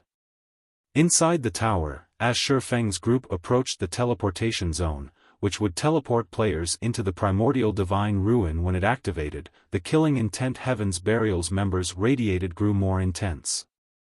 In fact, Heaven's Burial's members weren't the only ones to react this way. Players from the various superpowers all warily eyed Shifeng's group as they rested near the teleportation zone. Ha ha ha. This is going to be interesting. Zero Wings members are trying to get themselves killed. Don't they know that the closer they get to the teleportation zone, the more likely it is that someone will target them? That might be the case. I remember that, during the previous struggle, several guilds had waited beside the teleportation zone, ignorant of the risk. As soon as the fight began, the various superpowers took those guilds out. Zero Wing can't possibly think that it will get into the Primordial Divine Ruin with less than 2,000 experts, right? The various major powers reacted with surprise and ridicule as they watched Zero Wing's team get closer to the teleportation zone. As the areas around the teleportation zone provided a terrain advantage during the struggle to enter the ruin, the 5 superpowers, which had fought for slots since the very beginning, monopolized it. Now that even more superpowers were getting involved, the competition had become more intense. The various superpowers might tolerate another superpower so close to the teleportation zone, but there was no way they'd allow anyone weaker to stand beside them. When the struggle for the entry slots began, Zero Wing would likely become their first target. If that happened, Zero Wing's outcome would be tragic. Every superpower involved had brought a minimum of 6,000 players, all of which were experts. Some of these teams were even led by several peak experts. Being targeted by just one of these teams would be enough to make a first-rate guild situation precarious. If multiple superpowers targeted the same team, they could eliminate a first-rate guild from the competition instantly. "Boss, should we take action?" a level 50 assassin in silver leather armor asked Lei Jingyang as he nodded towards Xiaofan and the other players from Zero Wing. Although Zero Wing had only dispatched experts to the Primordial Divine Ruin, the team had less than 2,000 members. On the other hand, Heaven's Burial had dispatched 3,000 experts and 10,000 elites. It had even sent the entire Thunder Legion. Annihilating 1 or 2,000 experts would be a piece of cake for them. Furthermore, Blackwater had sent along 4,000 of its experts. With this, they had a combined force of 7,000 expert players and 10,000 elite players. Zero Wing's team had no chance of victory. "Brother Fire, what is your opinion on the matter?" Lei Jingyang asked as he turned towards the handsome man beside him. This handsome man was none other than Falling Fire, the vice-commander of Blackwater's third main force. The man wielded a crimson staff and was enveloped in translucent flames. Just looking at him felt stifling. The fact that he was fully geared in level 50 equipment, 3 pieces of which were epic rank, only made him all the more eye-catching. However, Lei Jingyang knew that, compared to Falling Fire's level and equipment, this man's most impressive feat was his promotion to a Tier 2 Elementalist and the Tier 2 spells in his arsenal. That was also why Blackwater had assigned Falling Fire to lead the team that would assist Heaven's Burial in this endeavor. Of course, we have to exterminate these people from Zero Wing. However, it is too soon to strike. They'd have an easier time getting away if we did so now. It won't be too late to attack once the struggle begins. Even if Zero Wing's members try to flee, they'll never get away while entrenched in the chaotic battlefield. Falling Fire said as he gestured to the various major powers behind Zero Wing's team. The system didn't stop players from fighting with each other inside the tower. Players could start a fight whenever they wished, and the tower had only one exit. It was relatively easy to escape the tower before the battle for the Primordial Divine Ruins entry slots began, but once it did, chaos would ensue. If a team weren't careful, other teams could easily drag it into the fray. Because of this, players had a very difficult time leaving the tower once the fight began. "I guess you're right. We'll strike once the struggle starts, then," Lei Jingyang said, nodding as he surveyed his surroundings. He then turned to his team and said, "When the time comes, leave none of Zero Wing's members alive, particularly those wearing level 50 fine gold set equipment. It'd be a massive waste to let them hold on to such precious items." Although he wanted nothing more than to slaughter Xiaofan and his guildmates, Falling Fire's opinion was reasonable. Many powers had come to enter the Primordial Divine Ruin this time, and among them, plenty were top adventurer teams. Once the struggle to enter the ruin began, Zero Wing would have a challenging time trying to get out of the tower. They'd be able to kill far more Zero Wing players if they waited. Earlier, Xiaofan had destroyed Ancient Rock City's defensive magic arrays, crippling the city. Now, the city couldn't generate nearly as much income. Lei Jingyang was no less angry than Singular Burial about the insult. Now that he'd encountered an opportunity to take care of Zero Wing, he couldn't let it get away. When he saw Yu Zipping and the others, who wore the magic light sets, he was particularly tempted. If he could get his hands on a few of those sets, he could help Heaven's Burial when the guild began to raid super large-scale team dungeons. Meanwhile, Zero Wing's members could feel an intense pressure bear down on them, the majority of which radiated from the various superpowers. The fight to claim the entry slots this time sure is intense. We're just camping out beside the teleportation zone, yet everyone's eyes are glued on us. Blackie was slightly astonished as he glanced at the nearby superpowers teams. The only other time he had seen so many superpowers in a single location was during the contest for Thunder Island. If he hadn't fought these superpowers in the past, he'd likely tremble with anxiety. Guild leader, Heaven's Burial and Blackwater's members are keeping a very close eye on us. Based on their killing intent, they'll definitely attack us as soon as the battle begins, Aqua Rose said, smiling at the players from Heaven's Burial and Blackwater, who stood a short distance away. Let them come, Xiaofan said, revealing a faint smile as he eyed Heaven's Burial's members. It's about time we show these major powers Zero Wing's might. When the time comes, the Magic Light team will open a path while everyone gathers in the center of the teleportation zone. Although the number of entry slots has increased to 15,000 after the new expansion pack, the number of powers trying to enter the ruin has increased as well. Avoid fights whenever possible. Understood. Zero Wing's members nodded in response to Xiaofang's command, their expressions hardening. This was especially true for Zero Wing's internal members and White Tiger Dojo's disciples, who were about to participate in such a high-intensity war for the first time. They even felt as if they were dreaming. Shortly after Xiaofan fell silent, a circular, light blue barrier formed around the edge of the teleportation zone. At the same time, a gigantic magic array gradually manifested, encompassing the area and notifying players that the teleportation process had begun. Excellent. Everyone, charge. Slaughter Zero Wing's members. Upon seeing the barrier rise, Lei Jingyang turned his gaze toward Zero Wing's members, flashing a sinister smile. Immediately, 7,000 level 48 plus expert players charged at Zero Wing's team. The 10,000 elite players then split into two groups to surround the enemy players. As Heaven's Burial and Blackwater's experts got close to Zero Wing's team, spells and arrows rained down on their heads.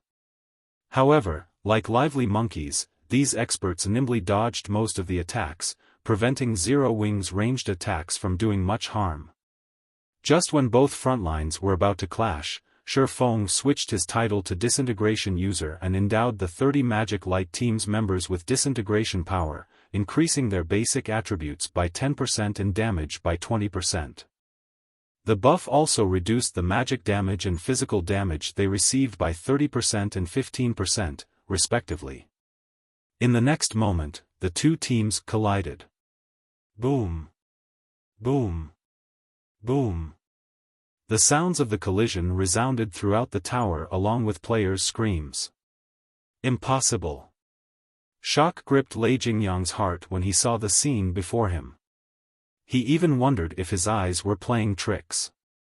When the melee players slammed into each other, it seemed as if Heaven's Burial's members has crashed into an immovable wall.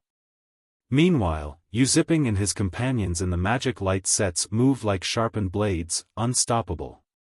The 30 players easily dove past Heaven's Burial's frontline and into the enemy ranks without slowing in the slightest. Zero Wing's other MTs were just as frightening.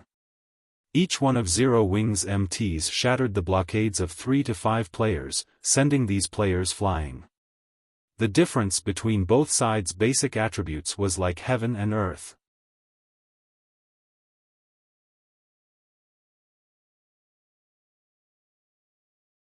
Chapter 1650, Overwhelming Advantage. Chapter 1650, Overwhelming Advantage. The scene inside the tower had transformed into something akin to an ancient battlefield. Hundreds of thousands of players fought as screams and explosions echoed throughout the tower. Many adventurer team members, who participated in this struggle for the Primordial Divine Ruins entry slots for the first time, were dumbfounded by the view before them. They even found it hard to move their feet. Amazing! So, this is the struggle for the Primordial Divine Ruin? This battle is too fierce. Even expert players are no different than ants here. Many adventurer teams and normal guilds, which had planned to participate, watched the battle in a daze from the sidelines. None of them were bold enough to join the fray. They were all afraid of being devoured and annihilated in the blink of an eye. Even the expert players they normally thought were so powerful lasted less than 10 seconds on this battlefield. These experts were either overwhelmed by an uncountable number of spells or ganged up on by equally powerful experts. On this battlefield, expert players were fortunate enough to keep their lives, let alone accomplish anything significant. As for the elite players, they were pure cannon fodder. Most elite players usually died before any of the rear-line healers could get to them. Of the multitude of battles across the battlefield, those near the teleportation zone were the most intense. Zero Wing's 30-man Magic Light team moved like a pack of ferocious beasts that had just escaped their cages. Neither the attacks from Heaven's Burial's melee players or those from the guild's ranged players could stop the mobile, iron wall the 15 Magic Light MTs had formed. Not only did the Magic Light MTs block every incoming melee attack, but they also sent their attackers flying with their weapons and shields. Zero Wing's rear-line DPS then followed up with an intense bombardment, turning its enemies into starlight instantly. Unfortunately, as Heaven's Burial had the numerical advantage, and not even the Magic Light MTs could block every incoming attack. From time to time, arrows and spells broke past their defenses. However, Heaven's Burial's members nearly despaired when they saw the damages above the Magic Light MTs' heads. -3057. -2371. Despite landing direct hits, none of their attacks dealt more than -4000 damage. It was utterly inconceivable. Every Heaven's Burial expert present wore top-tier equipment, and even against top-tier MTs of the same level, their direct hits dealt at least -5000 damage. Powerful spells could even deal over -10,000 damage, yet when a level 50 ranger struck one of the Magic Light MTs with a tier 1 heart-piercing arrow, the ranger had only dealt around -3700 damage. These MTs took even less damage from spell attacks. Meanwhile, after receiving numerous buffs and the benefits from Xiaofang's disintegration user title, the Magic Light MTs had over 70,000 HP each. Not even 10 of Heaven's Burial's attacks could force their HPs below 50%. Zero Wing's rear-line healers could easily restore such little HP, making the Magic Light MTs practically invincible. In contrast to Heaven's Burial's DPS, Zero Wing's DPS was overwhelming. U-Zipping, for example, easily dealt over -3000 damage to Heaven's Burial's MTs with his normal attacks alone. When he used skills like Cross Slash, he dealt over -10,000 damage. Unlike Zero Wing's MTs, Heaven's Burial's MTs only had around 50,000 HP. U-Zipping only needed a few attacks to devour most of an MT's HP by himself. Coupled with the ranged attacks from Zero Wing's rear-line DPS, the enemy MTs were dead before their healers could cast any healing spells. In the short moment since the battle had begun, Heaven's Burial had suffered several hundred casualties, and every one of them had been an expert player. Damn it! Why is there such a huge difference in our basic attributes? Confusion tore at Lei Jingyang as he watched Zero Wing's magic light team move closer to Heaven's Burial's ranged classes and healers. He simply could not fathom how Yuziping and the others had such high basic attributes. Heaven's Burial's expert members were all geared in top-tier equipment, and even if Yuziping's team wore level 50 fine gold set equipment, the difference should be this massive. He even wondered if the Magic Light team's members had activated Berserk skills. However, he was certain that none of them had.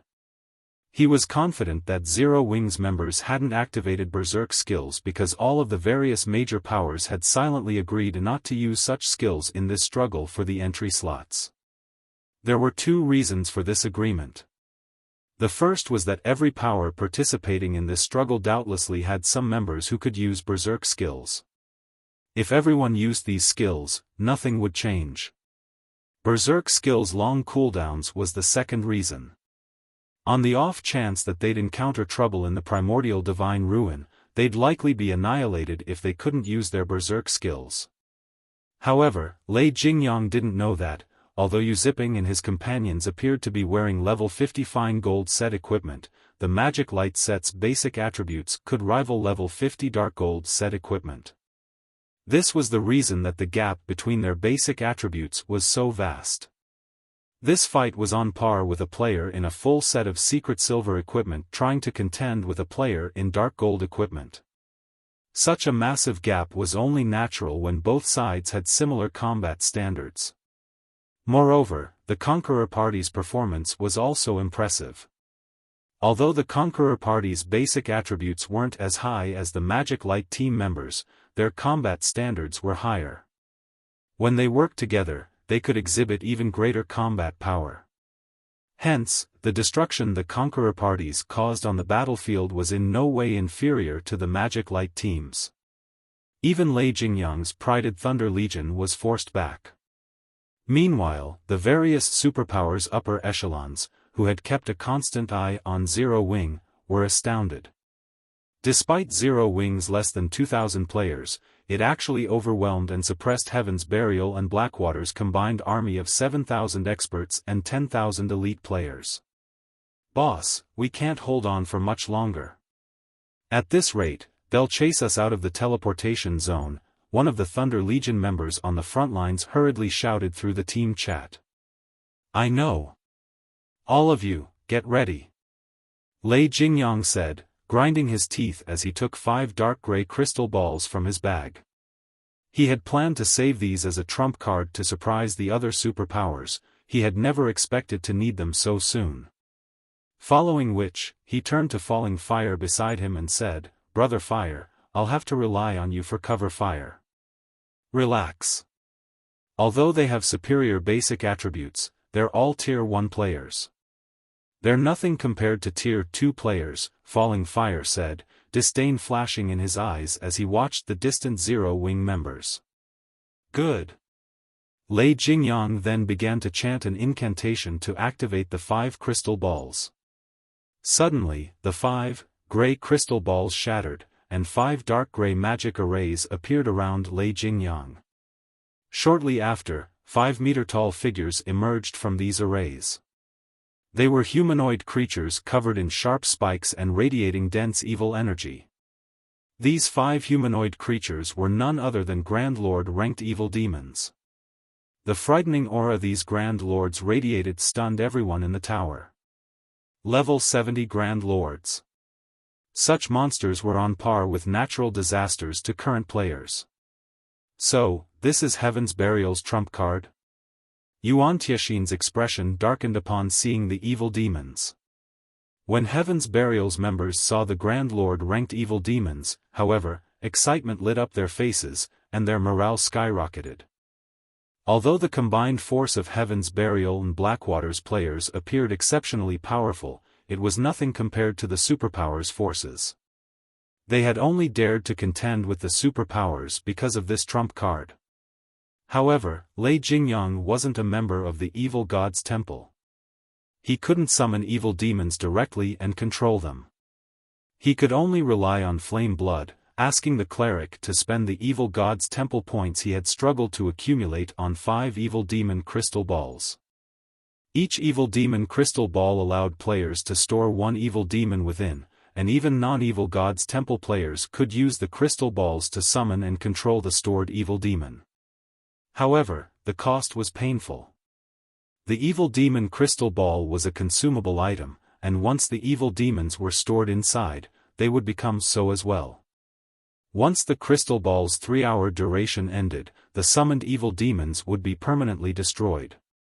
Lei Jingyang had wanted to avoid using this trump card unless absolutely necessary. Since you've forced me to use the evil demon crystal balls, none of you from Zero Wing should even think of escape. Lei Jingyang revealed a sinister grin as he glared at Zero Wing's team. He then charged at Zero Wing's members alongside his 5 level 70 Grand Lord ranked evil demons. Falling Fire followed the charge with his own team.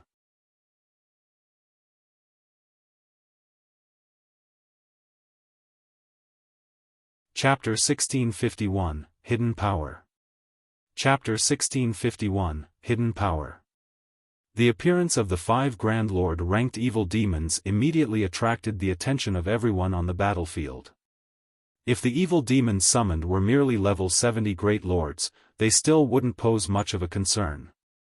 After all, current players could defeat such existences, albeit after paying a considerable price. However, level 70 Grand Lords were a different story. Without berserk skills, level 50 peak MTs would not survive 2 hits from a level 70 Grand Lord. Moreover, evil demons possessed superior combat standards to monsters of the same rank. Even level 50 MTs with their berserk skills activated wouldn't last very long against such a monster. Meanwhile, 5 of such evil demons had actually appeared on the battlefield. How could anyone ignore and not feel worried over these monsters? Although the various major powers had already predicted that Heaven's Burial would make use of the evil beasts and evil demons it controlled, they hadn't anticipated that the guild could summon as many as 5 Grand Lord ranked evil demons. Sure enough, they did bring along this trump card. Zero Wing is doomed now. Even a tier 3 summoned creature won't be able to hold back a Grand Lord ranked evil demon, much less 5 of them. The various major powers were delighted as they watched the 5 evil demons charging towards Zero Wing's team. With this, they would have one less competitor to worry about. At the same time, though, a somber expression also appeared on their faces. After all, once Heaven's Burial finished off the Zero Wing contingent, needless to say, Heaven's Burial would have no trouble securing a large number of entry slots with the help of the 5 Grand Lord ranked evil demons, leaving other powers like them with fewer slots they could compete for. Just as everyone was thinking of how to go about competing for the entry slots, the 5 evil demons had already arrived at the front line of the battle between Zero Wing and Heaven's Burial under Lei Jingyang's lead. You people from Zero Wing should feel proud that you forced me to use my trump card so soon. However, now that I have, you are all going to become evil demon food. Lei Jingyang revealed a sadistic grin as he swept a glance at the Zero Wing members before him. He then stopped controlling the 5 evil demons and simply commanded them to slaughter Zero Wing's members. Roar! Once the evil demons were no longer under direct control, their eyes released a bloody glow as they bellowed angrily. The evil energy they radiated also intensified, so much so that it clouded the perception of nearby players slightly. Even the Zero Wing members standing somewhat far away from the evil demons could not help but shudder at the powerful auras the evil demons released. Grand Lord ranked evil demons? Xiaofan frowned slightly as he glanced at the roaring evil demons. Immediately, he commanded through the team chat, Cola, Turtledove, Yi Wumian, you 3 go keep those evil demons busy. Everyone else, focus on wiping out Heaven's Burial's members. Evil demons? That's not a bad opponent.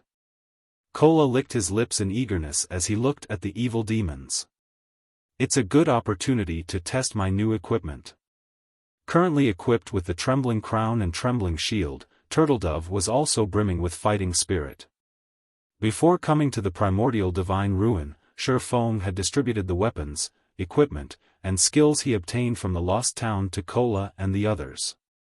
Among them, he had given the Trembling Crown and Trembling Shield to Turtledove, while Yi Wumian received Kola's Dragon Scale Shield, which she had been using. Kola and the others promptly dashed towards the 5 evil demons. Keep on struggling. Lei Jingyang sneered when he saw Zero Wings members trying to move out of the evil demon's way. At this moment, he could already foresee the annihilation of Zero Wings' Magic Light team. Just when the 5 evil demons arrived before some melee players of Zero Wing, Kola suddenly appeared in front of the 5 monsters and raised his shield. At the same time, he activated Justice Roar. The blinding light Kola's shield gave off instantly made him the center of attention on the battlefield. Meanwhile, the 5 evil demons involuntarily stopped their actions and turned to look at Kola. An AoE taunt? What a suicidal bastard! Lei Jingyang's eyes gleamed with ridicule as he looked at the glow from Kola's shield. Even current peak MTs couldn't last very long against a level 70 Grand Lord ranked evil demon. Yet, now, Kola had used an AoE taunt on 5 of such evil demons. At this moment, Lei Jingyang could already foresee the scene of Kola being killed instantly. As if summoned, the 5 evil demons instantly appeared before Kola, with one evil demon already swiping its right claw at the male guardian knight. So fast. The evil demon's attack astonished the spectating crowd, which could just barely see the afterimage of the evil demon's claw. If it were up to these players, blocking or dodging the monster's attack would be impossible. Needless to say, if they were its target, they would no doubt be killed instantly. Pang! However, the scene that occurred a moment later was utterly different from everyone's expectations. Not only did Kola manage to block the first attack using the Titan Guard, but he actually retreated by only 2 steps after receiving the attack. Moreover, he only sustained a little over minus 10,000 damage from doing so. How is this possible? Could it be a skill? The nearby spectating crowd was stunned by this scene. Just as everyone was wondering what Kola did to take so little damage, another 2 evil demons launched attacks on Kola, their claws blurring. Pang! Pang! Another 2 crisp clangs rang out. Kola was forced to retreat by a total of 4 steps, and 2 damages above minus 10,000 also appeared above the Guardian Knight's head. However, even after receiving 3 attacks that dealt over minus 10,000 damage each, he still had over half his HP remaining. Not bad. Their strength should be roughly the same as a level 60 specialized Grand Lord. Kola revealed a faint smile at the faint numbness in his arms. To him, someone who possessed over 80,000 HP, attacks that dealt around minus 10,000 damage were entirely within his tolerance range. When Kola noticed the last 2 evil demons attacking him as well, he decided to activate Titan's Will, the skill reducing the damage he received by 90% and increasing his attack speed by 100%, movement speed by 30%, and starting movement speed by 80% for 20 seconds. When the 2 evil demons' claws collided with Kola's Titan Guard, 2 dazzling flashes appeared. This time, however, not only did Kola not retreat by a single step, but even the damage he received from each attack was just a little more than minus 1,000, that was practically a negligible amount.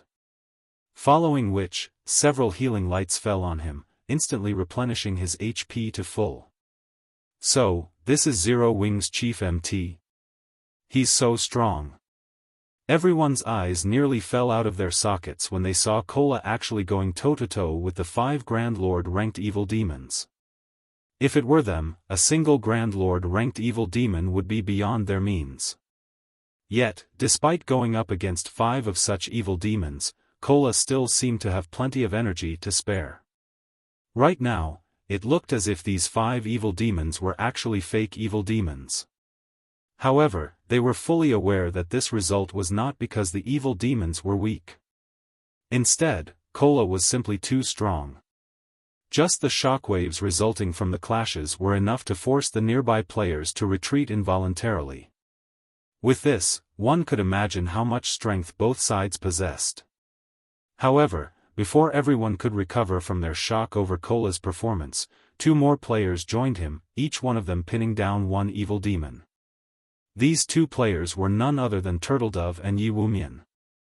The moment these two MTs appeared, they immediately used a taunt skill and solidified their aggro on their respective targets. Very quickly, two evil demons peeled away from Cola. However, this was still not the most shocking part. The crucial point was that both Turtledove and Yi Wumian actually possessed defense that was in no way inferior to Cola's. In fact, when the female guardian knight Turtledove blocked an attack from her Grand Lord, she received only a little over -8,000 damage, which was far less than the damage Cola received. This showed that her defense was above even Cola's. As for HP, due to the various team buffs, Yi Wumian had over 75,000 HP. Meanwhile, Turtledove, who was equipped with epic set equipment, possessed over 80,000 HP, just like Cola. Meanwhile, due to Cola, Turtledove, and Yi Wumian's appearance, the evil demons, whom everyone thought would be able to create a huge ruckus, were now thoroughly suppressed. Damn it! How can their defense be so high? Lei Jingyang was momentarily stupefied when he saw this scene.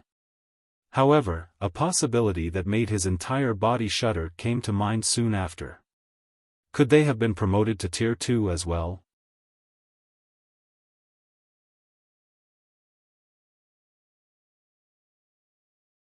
Chapter 1652, Tier 2 vs Tier 2.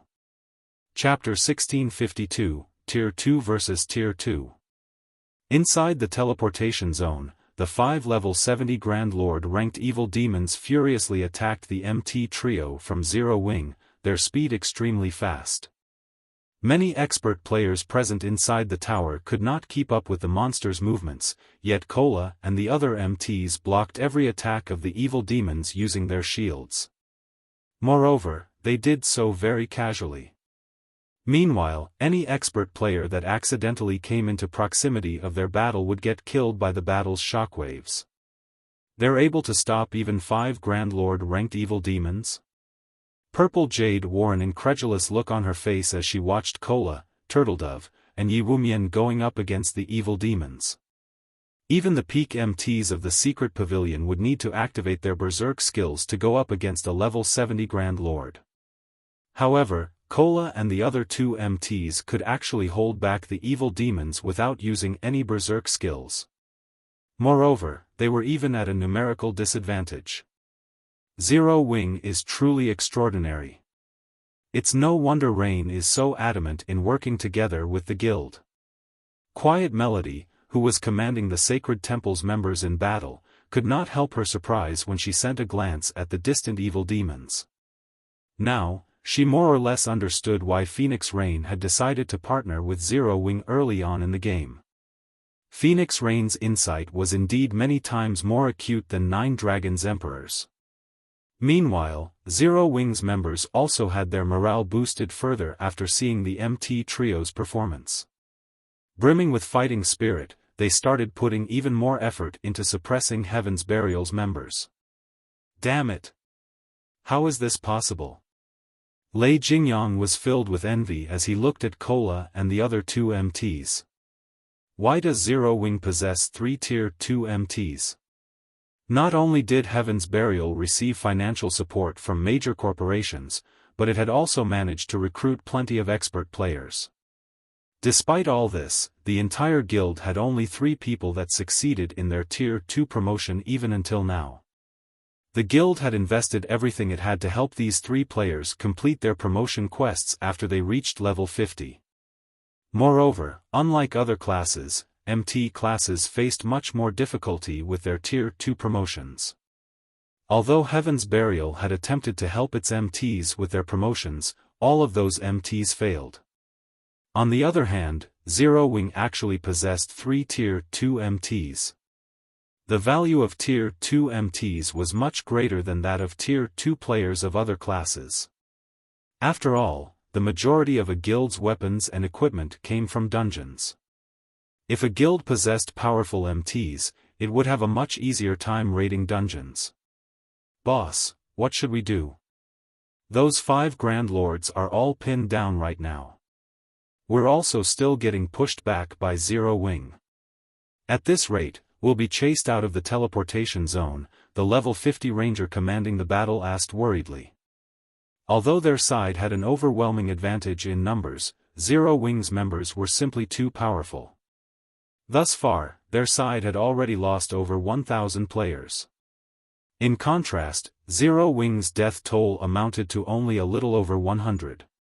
Most importantly, the 30-man Magic Light team had yet to suffer a single casualty. All ranged DPS, change targets, and focus fire on those 3 MTs of Zero Wing.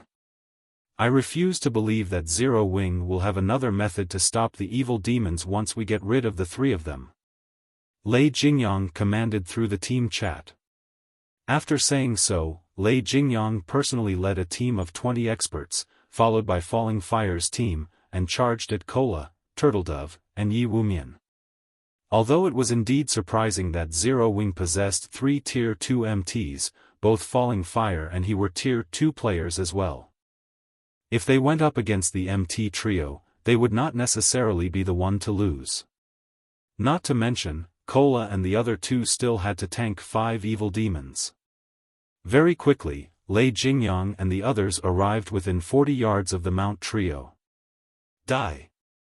Like throwing a javelin, Lei Jingyang hurled the great sword he carried at Cola, arcs of silver electricity appearing around the weapon as it left his hand. In mid-flight, the great sword suddenly split into a dozen serpents made out of silver lightning. Meanwhile, unlike normal spells and arrows, which could only move in a straight line, the serpents slithered nimbly through the air towards Cola, their movement patterns changing constantly. The boss is getting serious. Zero Wing's members are dead now. The eyes of the Thunder Legion members glowed when they saw this scene. The attack Lei Jingyang had just executed was a trademark move of his, a combination of his precision control and the additional skill of his great sword, Electric Serpent Bites. Each electric serpent summoned possessed 120% of the user's strength. They also moved ridiculously fast, so much so that even top-tier experts would have trouble coping with just one of the serpents.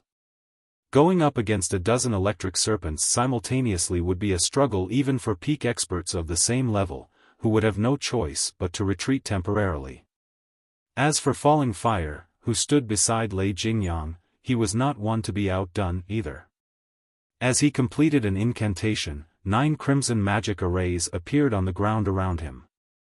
The ambient fire-type mana immediately began surging towards these 9 magic arrays frantically. Shortly after, Falling Fire tapped the butt of his staff on the ground. Tier 2 Curse, Spark Impact. In the next moment, the 9 magic arrays started launching small meteorites one after another into the air. After reaching a certain altitude, the meteorites then changed trajectories and flew straight towards Cola. The power packed within each meteorite was visibly stronger than that of Lei Jingyang's electric serpents. Their speed was on par with the electric serpents as well. They're working together to attack me? Despite seeing the electric serpents and small meteorites rapidly approaching him, Cola showed no sign of panic whatsoever. Instead, he gave the ground a mighty stomp, taking a defensive stance, and activated Titan's Heart. The instant Cola used Titan's Heart, a yellow, earthen barrier formed around him, shielding him from the electric serpents and small meteorites. Boom! Boom! Boom! Let's see how you people from Zero Wing stop the evil demons now. Lei Jingyang laughed in ridicule as he looked at Cola's position. Although Cola had activated a life-saving skill, Lei Jingyang's electric serpent bites possessed extraordinary attack power. It was not something that could be received head-on. Not to mention, the Tier 2 curse that Falling Fire used possessed even greater power. Falling Fire likewise laughed as he looked at the dust surrounding Cola's position. He then turned to look at Turtledove and Yi Wumian. However, as the dust settled, a figure emerged standing where the electric serpents and meteorites landed. Meanwhile, this figure was none other than Kola. At this moment, Kola's surroundings had already been charred black. However, Kola himself remained completely unharmed. In fact, not only had his HP not decreased by the slightest, but it had even increased quite significantly. He's not dead? Lei Jingyang and Falling Fire were stunned. Both of them had used their respective aces in the hole, each of which was easily capable of instant killing a player of the same level.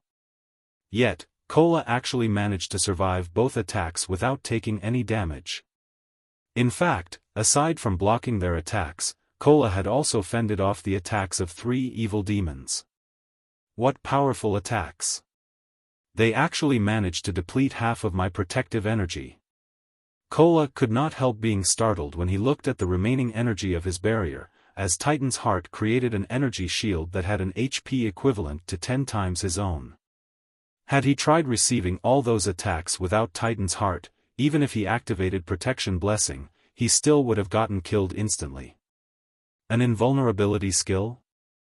Both Lei Jingyang and Falling Fire shared the same thought as they looked at Kola. In God's domain, although invulnerability skills were extremely rare, some still existed.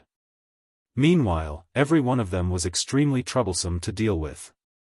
However, after Lei Jingyang and Falling Fire exchanged glances, they sprang into action again, targeting Turtledove this time. No matter how strong an invulnerability skill was, once its duration was up, it would disappear. Hence, all they needed to do now was attack other MTs instead of Kola. They also refused to believe that all 3 MTs had learned invulnerability skills. However, when Lei Jingyang was within 30 yards of Turtledove, he suddenly felt a chill crawling down his spine. Immediately, he tightened his grip around his Whitebone greatsword and activated Whirlwind Slash. Dang! In the next moment, Lei Jingyang felt as if he had just struck an impenetrable wall as his greatsword stopped abruptly, sparks flying from the edge of his greatsword. Then, a lithe figure gradually appeared before him. Zero Wings Fire Dance? Lei Jingyang sneered as he looked at the lithe figure facing him. Are you here to get yourself killed? He sent a slash at the female assassin before him straightaway. An assassin was most powerful when conducting an ambush. As long as the ambush failed and their body became exposed, their combat power would decrease drastically. In a frontal clash, an assassin was significantly inferior to a berserker. Dang! Dang! Dang! However, after exchanging several attacks with Fire Dance, Lei Jingyang started panicking. As a Tier 2 berserker, his strength should be overwhelmingly superior to most players at this stage of the game. Moreover, he was currently geared in 3 pieces of epic equipment. Despite that, not only did every one of the dozen or so attacks he had sent at Fire Dance get blocked, but his arms even started falling numb from the resulting impact. Could she be a Tier 2 player as well? Lei Jingyang could not help entertaining such a thought.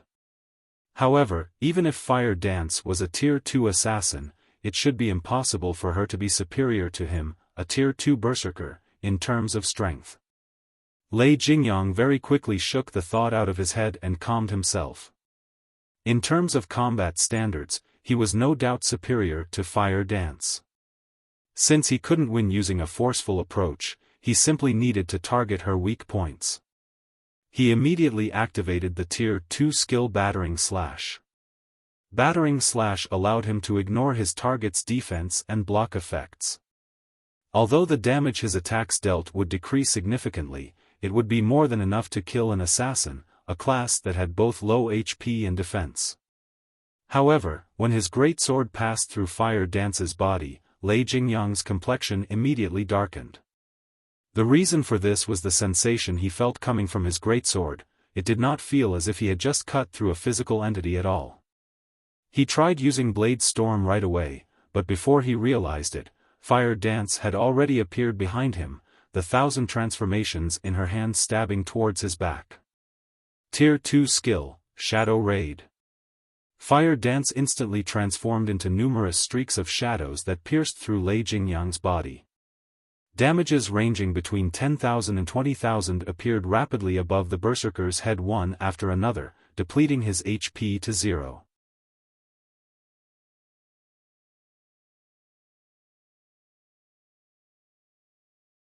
Chapter 1653, Tier 2 Galore. Did Lei Jingyang die? An instant kill. For a time, the players watching the battle between Fire Dance and Lei Jingyang were stunned by the sudden development. The fight had been lightning quick, and many had failed to realize what had happened before it was over. In one moment, Lei Jingyang had been alive and kicking, and in the next, he was dead. The members of Lei Jingyang's Thunder Legion were particularly dumbstruck. They all knew how powerful their commander was. Not only did he wield 3 pieces of epic equipment, but he was also one of 3 Tier 2 players in Heaven's Burial. The Berserker had over 53,000 HP, as well, which was in no way inferior to Tier 1 peak MTs of the same level. If Tier 1 experts like themselves had to face Lei Jingyang, they'd never be enough to take down the Berserker even with a 20-man team. Yet, an assassin had killed their commander with a single move. No matter how they looked at the situation, it felt unreal. Only Xiaofan knew how possible the feat truly was. After all, Fire Dance wielded a fragmented legendary weapon, which no epic weapon could compare to. Moreover, the assassin class was famous for its explosive damage, dealing significant amounts in a very short time. Meanwhile, Shadow Raid was Fire Dance's strongest explosive skill. If she landed a hit with the skill, even a Tier 2 Guardian Knight or Shield Warrior of the same level would stand on the precipice of death, if not die instantly, let alone a Tier 2 Berserker. After Lei Jingyang died, Heaven's Burial's members fell into a panic, confused about what to do next. Along with Lei Jingyang's death, the 5 Grand Lord-ranked evil demons he had summoned had disappeared. This was like salt in an open wound to Heaven's Burial's members. Kola, Turtledove, and Yi Wumian had already embedded their strength into their enemies' minds. Lei Jingyang's followers doubted that they had the strength to surpass a Grand Lord-ranked evil demon. Useless trash. He actually died so quickly. A deep frown pulled at Falling Fire's face as he watched Lei Jingyang's corpse transform into particles of light. He had never expected Zero Wing to have a Tier 2 assassin and 3 Tier 2 MTs. Immediately, he shouted through the team chat, "Everyone, retreat. Leave the teleportation zone for now. We'll re-enter from another side." At this stage of the game, it was extremely difficult for players to reach Tier 2. Even Blackwater, with its abundant resources, had only nurtured a few Tier 2 experts thus far. Yet, not only did Zero Wing have 3 Tier 2 MTs, but it had a Tier 2 assassin as well. This left him truly confused. Even if Fire Dance took part in the battle, Heaven's Burial and Blackwater should have been able to resist Zero Wing by relying on the 5 Grand Lord-ranked evil demons, but now, Lei Jingyang was dead and the evil demons had vanished. Even if they had the numeric advantage, they had lost any momentum against Zero Wing due to the loss. Their chances of victory were now slim, regardless of whether or not they continued to fight. The wisest decision now would be leaving the teleportation zone temporarily and trying to get back in from another side. With the limited number of entry slots, Zero Wing shouldn't bother chasing them. On the off chance that there were less than 15,000 players in the zone after Zero Wing left it, the guild would miss the opportunity to enter the Primordial Divine Ruin. The risk of giving chase simply outweighed the gains. However, as Falling Fire ushered his team out of the teleportation zone, a snowy white dagger appeared behind him, transforming into a streak of silver light as it thrust into the elementalist's back. Another assassin? Falling Fire panicked. But it was already too late to dodge or block the attack physically. Instinctively, Falling Fire activated Blink, vanishing from the dagger's attack trajectory in the most critical moment and reappearing 15 yards away. He then turned towards the player that had ambushed him with a grim expression. Unlike the lithe assassin that had ambushed Lei Jingyang, the assassin that had attacked Falling Fire was a physically fit youth. This youth was none other than Flying Shadow. What fast reactions! Flying Shadow was astonished when Falling Fire successfully evaded the ambush. He evaded my attack despite being caught off guard. Sure enough, I'm still not on the level of peak experts like him. He had been so close to killing Falling Fire just now. In his opinion, he had already concealed himself sufficiently, and his attack had been fast enough, yet Falling Fire had avoided his dagger. 0 wings Flying Shadow? Falling Fire recognized Flying Shadow instantly, feeling no less shocked than the assassin. How is he so strong? He had detailed information on all of Zero Wing's top-ranked experts, and Flying Shadow wasn't wearing a black cloak. Even without an identification skill, he easily determined the youth's identity based on his appearance. Based on the report he had read, Flying Shadow wasn't nearly as strong as Fire Dance, Zero Wing's #1 assassin. Yet, just now, the youth had displayed far more power than the report had mentioned. After Falling Fire had been promoted to Tier 2, he hadn't encountered a Tier 1 assassin that could get within 10 yards of him undetected. Only the guild's Tier 2 assassins had been successful. Could he be a Tier 2 player as well? As Falling Fire looked at Flying Shadow, he felt the edges of his world beginning to crumble. Since when had reaching Tier 2 become so easy? The fact that Zero Wing had one Tier 2 assassin was surprising enough, but he had just encountered another. Had he not reacted quickly enough, he might have fallen to Flying Shadow's attack. Watching Flying Shadow approach again, Falling Fire began to double speedcast. Suddenly, stone spikes rose from the ground beneath the assassin's feet. At the same time, a large number of ice swords rained down on the youth. This forced Flying Shadow to focus on the attacks from above and below, which drastically slowed his advance. Moreover, he stiffened slightly each time he blocked an ice sword. Aside from Falling Fire's attacks, Flying Shadow had to deal with the nearby Heaven's Burial and Blackwater members. For a time, all of the incoming attacks forced Flying Shadow into a passive state. He couldn't close the distance between himself and his target. Your equipment is quite good, but it's a pity your combat standards are somewhat lacking, Falling Fire said, a condescending smile spreading across his face as he watched the assassin's HP slowly decrease. Flying Shadow might be considered a first-class expert in a first-rate guild, but he was still young and tender in Falling Fire's eyes. The assassin's focus on dodging and blocking was particularly poor and inefficient. Even without the support of other players, he could easily kill this player. Die. Falling Fire completed the final verse of his incantation and launched the Tier 2 spell, detonating flame arrows, at Flying Shadow. However, before he could release the dozens of flaming arrows that had formed above him, a dark blue magic array had appeared in the sky, releasing a torrent of water that snuffed the arrows out. Reacting, Falling Fire used Blink again and avoided the descending water. By the time he reappeared, the force of the torrent had carved out a massive crater in his previous position, filling it with water. How is that possible? Someone actually crushed my detonating flame arrows? Confusion tore at Falling Fire as he eyes the man-made pond. He had cast a Tier 2 spell, which shouldn't have crumbled so easily even under another Tier 2 spell, yet not only had his detonating flame arrows been eliminated, but the torrent of water had contained enough destructive power to form a massive crater.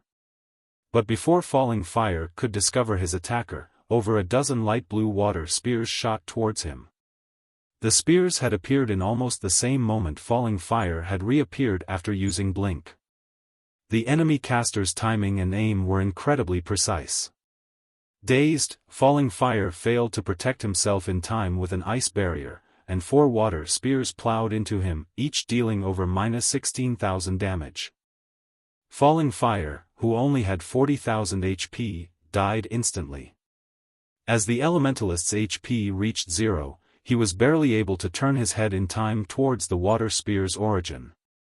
Standing around 30 yards away was a lithe, graceful woman in a lilac robe and wielding a dark blue crystal staff. A light blue magic array gradually faded from beneath her feet while dense, water-type mana surrounded her. Another Tier 2 player? Although Falling Fire still wanted to speak, his vision had already darkened, and his body collapsed.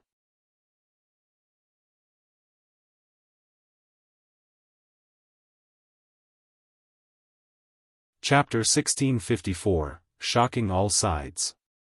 Chapter 1654, Shocking All Sides. As Falling Fire collapsed, silence descended on Zero Wing and Heaven's Burial's battlefield. Commander? The commander actually died? Do they also have a Tier 2 magical class expert? Blackwater's members gaped at Aqua Rose, who was responsible for Falling Fire's death. Falling Fire was both one of the scant few Tier 2 players and a top-ranked expert within Blackwater. Normally, the Elementalist killed them instantly when they sparred with him. However, they had just watched this man die after one hit. No matter how they looked at the situation, it was utterly unbelievable. The tier suppression Tier 2 players had over Tier 1 players was much greater than that of Tier 1 players over Tier 0 players. Moreover, as an Elementalist, Falling Fire had a few passive skills that increased his magic resistances, making him much tougher against spells.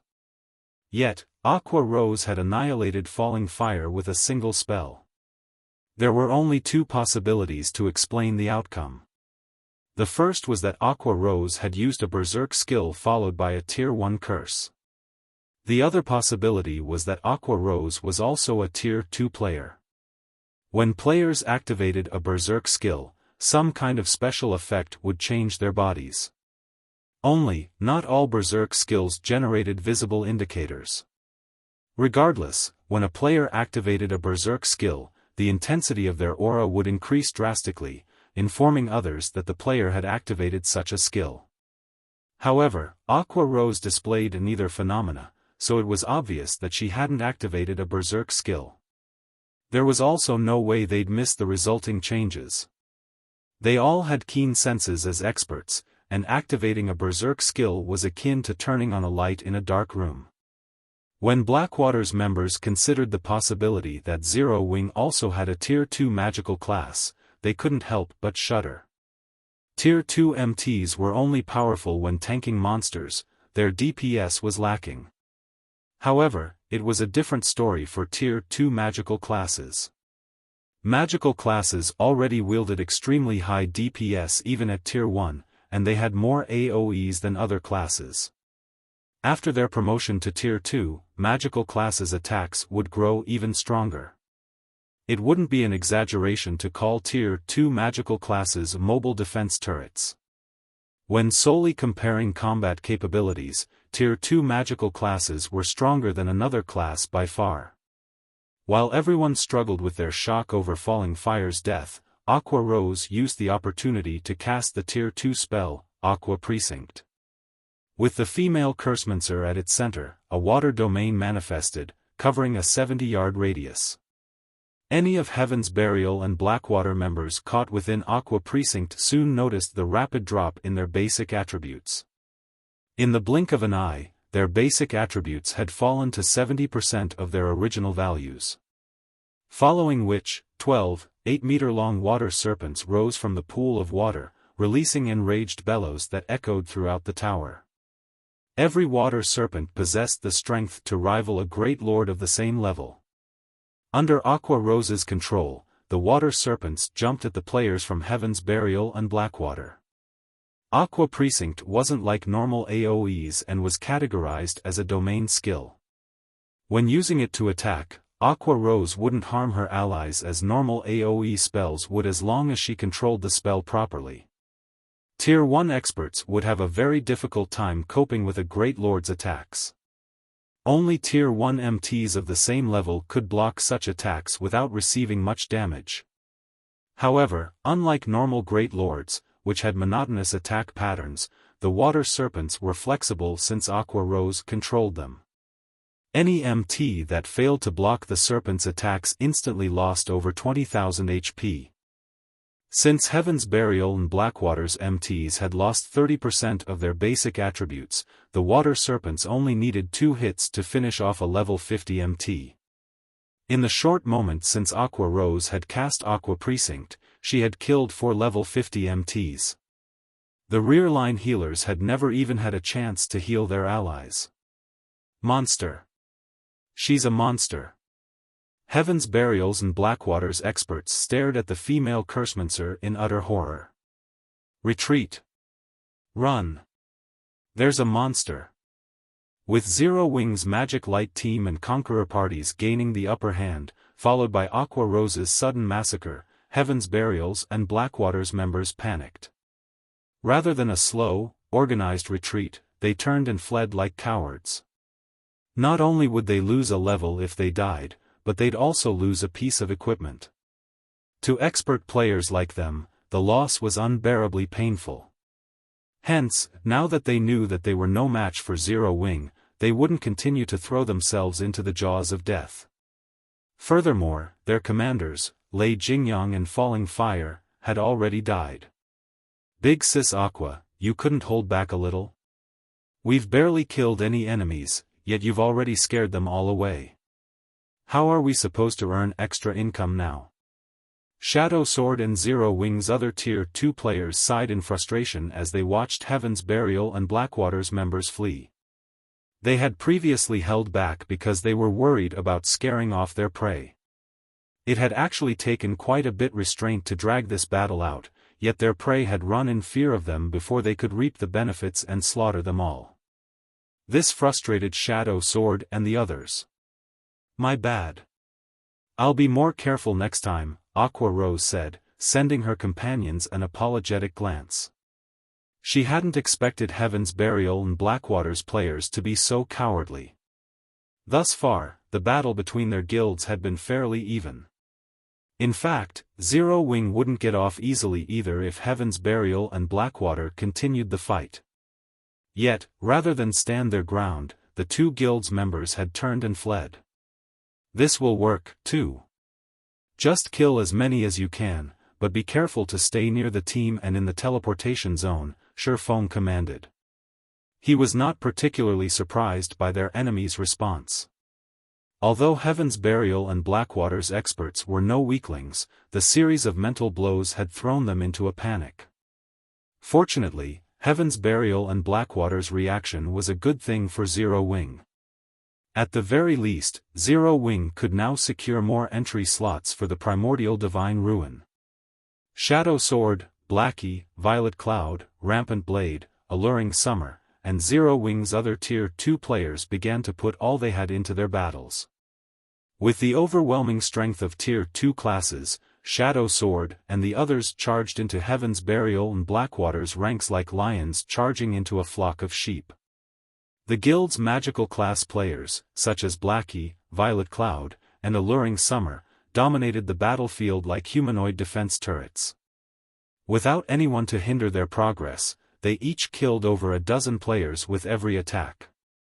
This only encouraged Zero Wing's other members to fight with more fervor. By the time Heaven's Burial and Blackwater's members left the teleportation zone, they had littered their path with corpses and equipment. The two guilds had lost nearly 2,000 experts since the battle had begun. The outcome was startling. If these casualties were only ordinary or elite players, the loss wouldn't be as painful, but the players Zero Wing's members had killed were all experts.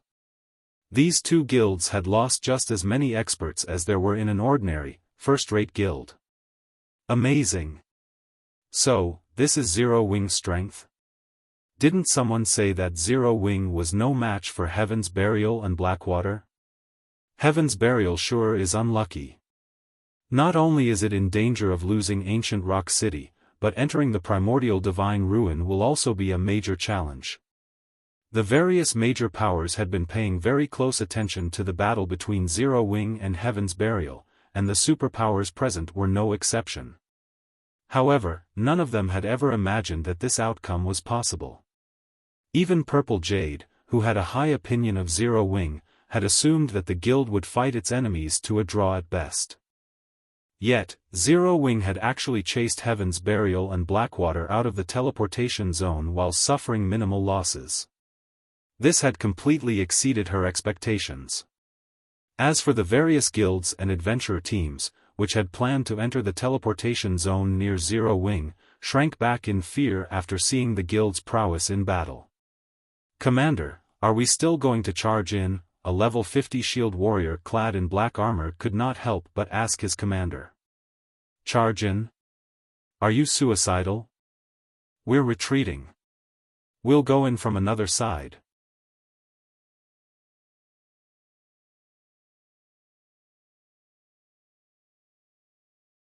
Chapter 1655, 10 Years Too Early. Chapter 1655, 10 Years Too Early. After Zero Wing's victory over Heaven's Burial, the various superpowers in the teleportation zone couldn't help but reevaluate their opinions of Zero Wing. Sure enough, Zero Wing can be quite capable. No wonder they dared to ignore our guild's warning.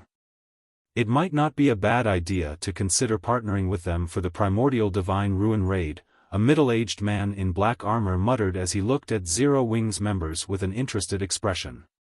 He carried a great sword with runes that radiated a chilling aura. The Primordial Divine Ruin was akin to a dungeon. If one wished to progress inside the ruin, they needed a certain level of strength, whether it be basic attributes or combat standards. The difficulty also increased as one delved deeper into the ruin. After reaching the Primordial Divine Ruin's fourth underground floor, players faced extraordinarily strict requirements.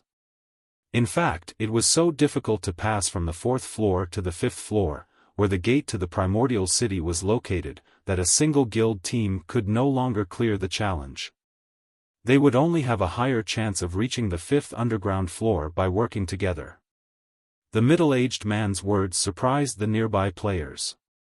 The middle-aged man before them was none other than Broken City, an upper echelon from King's Return. He had been very famous in the virtual gaming world some years ago. Even King's Return's guild leader had to treat Broken City with respect. Broken City didn't praise players or powers very often. The last player Broken City had praised had become King's Return's present guild leader. Hence, King's Return's members found it truly surprising that Broken City would praise Zero Wing. "Uncle Broken, aren't you thinking too highly of them? They've merely repelled upstarts like Heaven's Burial and Blackwater. Zero Wing is still 10 years too early to work alongside us," the handsome youth beside Broken City said, scoffing. The youth wore dark gray plate armor and wielded a one-handed axe engraved with beautiful runes in his right hand while holding a tower shield made of scales in his left. Ocean, Uncle Broken must have his reasons for saying that. While not all of Zero Wing's team members have monstrous basic attributes, the team's overall strength is considerable. After entering the Primordial Divine Ruin, Zero Wing would make a good choice as a partner. Praying Lotus, who was garbed in a set of white, sacred robes, said as she shook her head. She didn't particularly approve of Wild Ocean's opinion. Although Wild Ocean had recently received a promotion, becoming one of King's Return's adjudicators, and was one of the guild's few Tier 2 players, his thinking was shallow. Like Broken City, Praying Lotus felt they shouldn't underestimate Zero Wing's strength. Throughout the battle, she hadn't seen Xiaofan take action at all. This proved that Zero Wing was still holding back and was far from being as simple as everyone believed. Zero Wing is only good in PvP. We're going to face an endless number of monsters and various traps in the Primordial Divine Ruin. Just clearing the third floor would be a huge problem, let alone reaching the fifth floor. Aside from us superpowers, no team has cleared the ruin's third floor. You should also know that you can't rely on powerful attributes alone to clear the third floor. We'll talk about cooperation after they reach the fourth floor. Wild Ocean snorted, thinking that both Broken City and Praying Lotus's opinions of Zero Wing were too generous. Wild Ocean wasn't the only person with that opinion. King's Return's other experts agreed with Wild Ocean's thoughts. If they partnered with Zero Wing, they would have to share half their slots to enter the 5th floor. What kind of guild was Zero Wing? What kind of guild was King's Return? Did Zero Wing even qualify to share half of their slots? As time passed, the struggle in the teleportation zone intensified. More powers were also joining the fight in the teleportation zone. Now, even the various powers that had hesitated to provoke Zero Wing had decided to give it a try. The struggle for the entry slots lasted for over half an hour. This time, the struggle's intensity was unprecedented. Players' corpses littered the teleportation zone. In the end, the various superpowers still took the majority of the entry slots, while the alliance of first-rate guilds and the alliance of top adventurer teams only claimed a small portion. Among the various powers that had participated in the struggle, Zero Wing's performance was the most extraordinary. Despite Zero Wing starting the fight with less than 2,000 members, they still had over 1,200 members inside the teleportation zone by the time the struggle ended. The guild had claimed nearly 1/10 of the available entry slots, only slightly less than the various superpowers. Among the various superpowers, the Secret Pavilion had the best performance, securing exactly 2,000 slots. Although the Secret Pavilion was more than capable of gaining more than that, it had deliberately held back to avoid standing out. Every one of the other superpowers secured around 1,500 slots, which was slightly more than Zero Wing. This was also the reason why Zero Wing's performance shocked everyone. The various superpowers had started the fight with at least 6,000 members, yet Zero Wing had achieved a near similar result with less than 2,000 members. This battle record was a little terrifying. Crap. I thought that with Heaven's Burial and Blackwater out of the picture, we would get more slots. Why did we end up getting fewer slots than in previous raids? That's right. If I had known something like this would happen, would have preferred for Heaven's Burial or Blackwater to win. The various first-rate guilds and adventurer teams' upper echelons clicked their tongues in anger and jealousy as they looked at Zero Wing's members. It was common knowledge that teams would have a greater advantage in the ruin if they entered with more players. Now that Zero Wing could send over 1,200 members into the ruin, the guild might actually make it all the way to the 5th floor and enter the rumored Primordial City. While everyone else was shocked by Zero Wing's strength, Xiaofan was ecstatic. Zero Wing had earned over 5,000 pieces of the current top-tier equipment in the struggle for entry slots. Although the majority was level 45 fine gold equipment, they were still valuable. In comparison, Zero Wing had suffered practically insignificant losses. Zero Wing had suffered 600+ casualties in the battle, with the majority of them being the White Tiger Dojo disciples. The disciples were only geared in standard level 50 elite equipment. They had also recovered some of the lost weapons and equipment. Hence, Zero Wing had made a fortune in this battle. When there were fewer than 15,000 players in the teleportation zone, a blue glow enveloped the area. The players inside the zone disappeared a moment later, leaving an empty plot of land behind. The members of the various major powers that remained inside the tower quickly spread the news of the battle's outcome. With the teleportation array's help, Zero Wing's surviving members instantly arrived at Dark Canyon. There were 3 shining, silver moons hanging in the sky. The visibility within the canyon was also very poor. At best, they could see 200 yards around them, and they couldn't sense any other creatures, which instilled a deep fear and insecurity. So, this is the Primordial Divine Ruins 1st floor? Aqua Rose muttered as she curiously surveyed her surroundings. With her physique as a Tier 2 player, she soon discovered the hidden threats around them. A group of skeleton undead hid at the top of the canyon, carrying heavy crossbows that could launch bolts with the power to rival Tier 2 skills. It was obvious that these skeletons had already locked onto their team and were ready to fire their crossbows at a moment's notice. Aside from the crossbow-wielding skeletons, Aqua Rose noticed a large number of ghosts flickering in and out of existence on the path ahead. The ghosts wandered around the bottom of the canyon, and even the weakest among them was a level 50 chieftain while the strongest were level 55 Grand Lords. If players accidentally provoked these monsters, the consequences would be unimaginable. As if they had long since familiarized themselves with this floor, the various superpowers teams quickly advanced on a predetermined path. As they advanced, the superpowers teams skillfully pushed away any ghosts they came across while dodging the heavy crossbow bolts. In comparison, the alliance formed by top adventurer teams quickly had their advance halted by powerful ghosts, their members peppered by the crossbow bolts from above the canyon. Damn it! Why is it so difficult? The various adventurer teams' upper echelons frowned at the first floor's difficulty. They were at a loss. Seeing this, the superpowers members shook their heads disapprovingly. The Primordial Divine Ruin was an extremely dangerous place, yet the various adventurer teams had believed that getting into the ruin was the most difficult part. The struggle in the teleportation zone was simply a prelude for what was to come. Before the Adventurer Team Alliance could think of a plan, they noticed Zero Wing's members taking large strides towards the gateway to the next floor. Have they lost their minds? The various adventurer teams' upper echelons gaped as they watched Zero Wing fearlessly advance.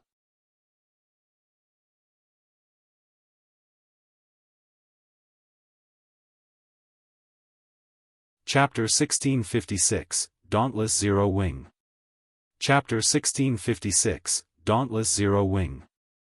The Adventurer Team Alliance wasn't the only force confused by Zero Wing's sudden advance. The several superpowers upper echelons and the first-rate guilds alliance also flashed Zero Wing incredulous looks. What's Zero Wing trying to do?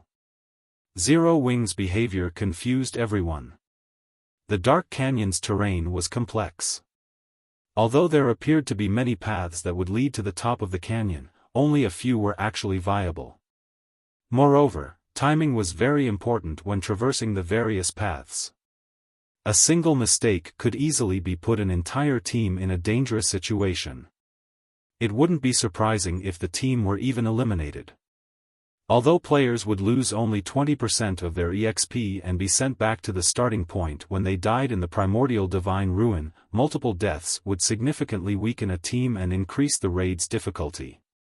For newcomers to the Primordial Divine Ruin, such as Zero Wing and the Adventurer Team Alliance, the safest way through the Dark Canyon was to follow the various superpowers, who were already familiar with the first floor's trial. Of course, tagging along didn't necessarily mean safety.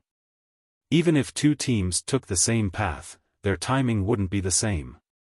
In this case, it would depend on the commander's abilities. Although, for the two superpowers that raided the ruin for the first time, this wouldn't be a problem.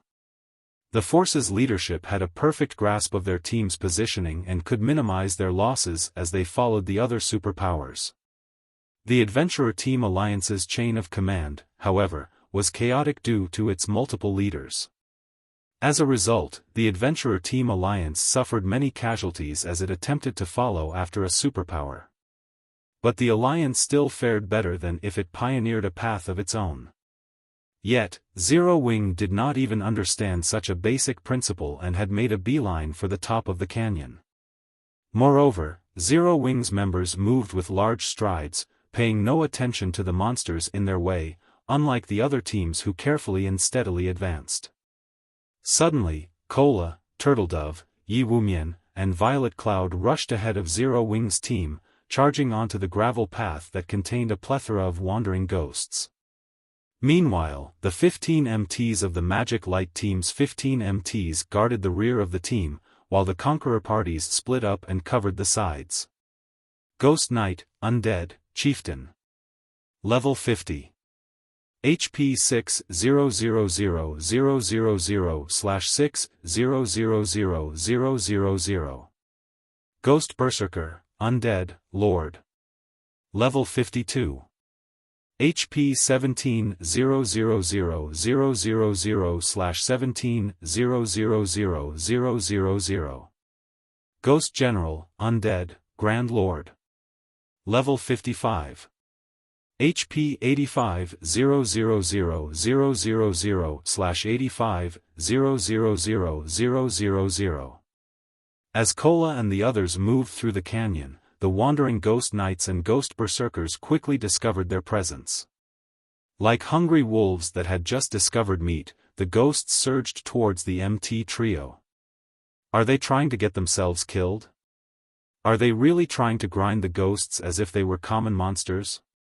Everyone was stupefied as they watched Kola, Turtledove, and Yi Wumian attract more and more ghost knights and ghost berserkers.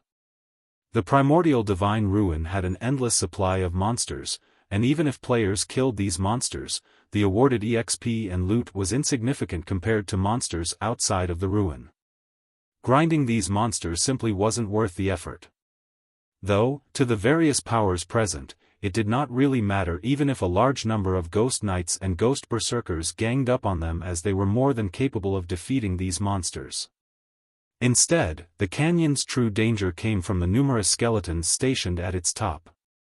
The bolts they fired from their heavy crossbows were as powerful as Tier 2 attacks. Even level 50, Tier 1 MTs would be forced to retreat by several steps and lose around 4000 HP if they blocked one of these bolts with their shields. If struck directly, they would be dead after 2 or 3 hits. Hence, it was important when selecting a path through the canyon to choose one with favorable terrain that could be used to block the crossbow attacks and lower the chances of encounter ghost generals. In the blink of an eye, over 500 ghost knights and dozens of ghost berserkers chased after Kola and the others. Moreover, the skeletons on both sides of the canyon had aimed and fired their crossbows at the MT trio. However, Kola and the others paid no attention to the countless incoming attacks and continued to advance mindlessly, attracting more monsters as they went. The commotion had even lured some of the wandering ghost generals. Good. Everyone, charge. Follow Kola's group. Xiaofan revealed a smile when he saw the swarm of monsters charge at Kola and the others. At this stage of the game, nobody was more familiar with Primordial Divine Ruins than him. He knew that Primordial Divine Ruins were survival tests. Although it was the first time he had visited the Primordial Divine Ruin in the Orc Empire, every ruin had nearly the same tests. It had been common knowledge in his previous life that the Primordial Divine Ruins first-floor trial would become more dangerous as teams spent more time here. Take the various superpowers, for example. Although they had familiarized themselves with the paths to the top of the canyon and hence, could limit the number of crossbow attacks that reached their teams, it was impossible to avoid casualties completely. In fact, the various superpowers teams were continuously lost members as they advanced right now. Moreover, as they approached closer to the top of the canyon, their casualty rates became more severe. To make matters worse, players that died and allowed the system to resurrect them would reappear at the starting point. Once they did, they'd have no way of catching up to their main force. As for having the team stop midway to resurrect the fallen, that would only end up causing the team to suffer even more casualties. Because of this, team members that died halfway through the canyon were as good as eliminated unless a team wipe occurred. The best way to challenge the first-floor trial was to send a player in as bait and draw the enemy fire while the rest of the team followed behind.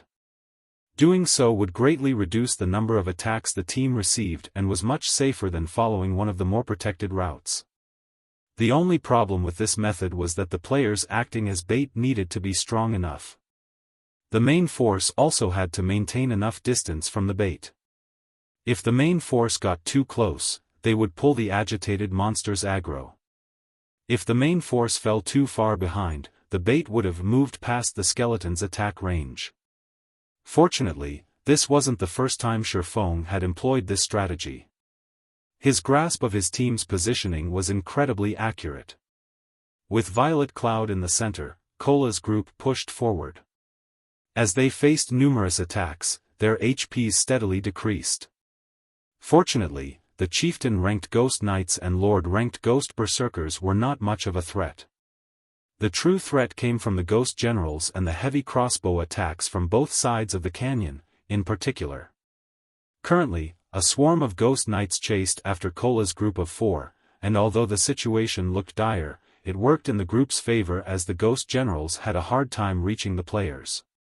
Unfortunately, the same couldn't be said for the crossbow attacks.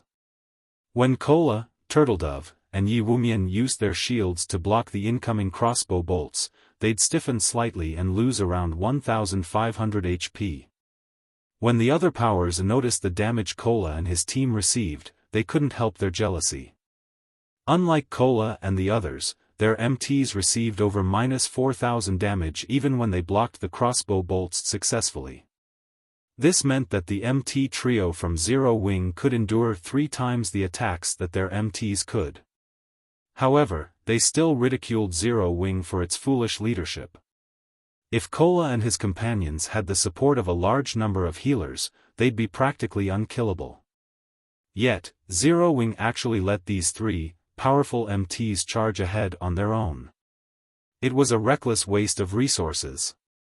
With how the team utilized Cola and the others, it wouldn't matter if they could endure 2 or 3 more hits than other MTs. Sure enough, Cola, Turtledove, and Yi Wumian's HPs began to decrease rapidly. In a short moment, they had lost more than 1/3 of their HPs.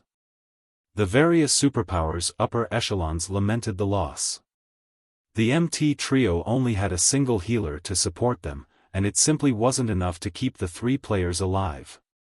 But after another moment, the superpowers noticed something strange. Despite Cola, Turtledove, and Yi Wumian's HPs having already fallen below the 25% mark, Violet Cloud hadn't prepared to cast any spells. What's going on? Isn't that girl a cleric? Or does she have some kind of grudge against those MTs? Everyone watched Violet Cloud in confusion. However, while the spectating crowd wondered about the young woman's hesitation, Cola took a look at his own HP bar. "Let's begin," Cola said. Rather than panicking, his voice contained a hint of excitement. Turtledove and the others then nodded in response. Following which, Cola shouted before releasing a blinding, golden glow. Suddenly, a golden pillar of light descended from the sky and enveloped Cola's group, illuminating the dark canyon. Suddenly, 4 golden barriers enveloped each member of the group. The move Cola just used was none other than the Tier 2 skill, Divine Shield, which Xiaofan had obtained from the Boneless Land. When activated, the skill granted the Divine Shield buff, which lasted 30 seconds, to a maximum of 10 players. The buff decreased incoming damage from Tier 3 or below attacks by 50% and attacks above Tier 3 by 20%. The buff also increased attack speed and movement speed by 20% and healing effects received by 100%. Divine Shield was a very powerful skill, though it had a downside, a 1-hour cooldown. Violet Cloud also used the Tier 2 spell, Holy Prayer. The spell affected all allies within a 50-yard radius and granted them an hot buff that healed them based on Violet Cloud's mana. Moreover, players affected by Holy Prayer would receive a 20% damage reduction buff. The spell had a 1-minute duration and a 20-minute cooldown. Under the effects of these 2 skills, Cola's group members each recovered over 8,000 HP every second. The damage they received was reduced to a pitiful amount as well. This turn of events allowed Cola's group to advance with ease while the rest of Zero Wing's team followed behind. In less than a minute, Zero Wing's members had reached the top of the canyon.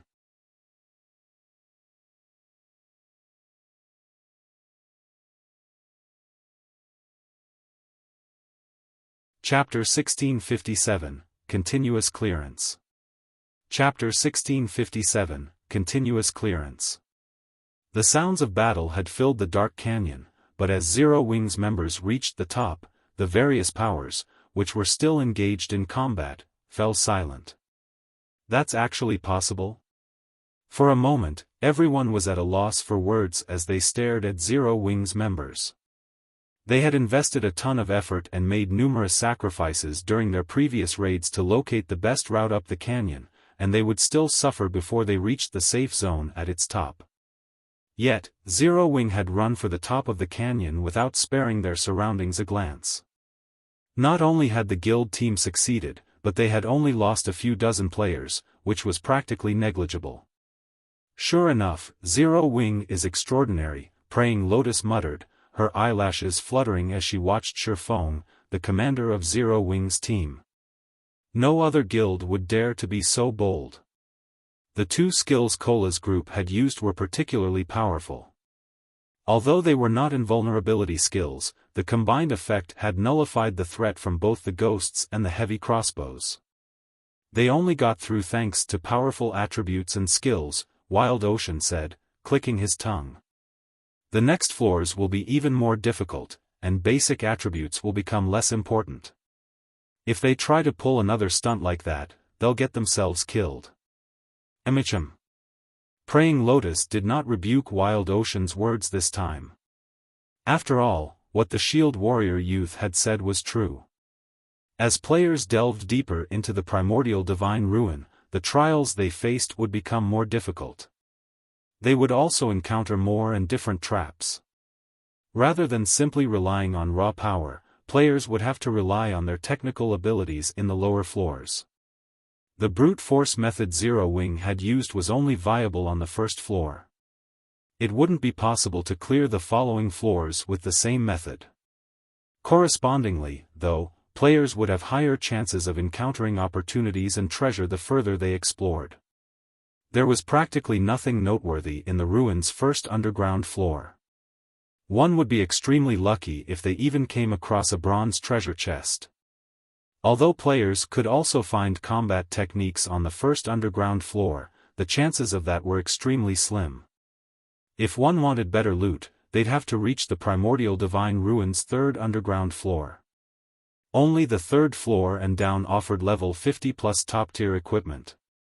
At the same time, the chances of finding combat techniques and other treasures also increased.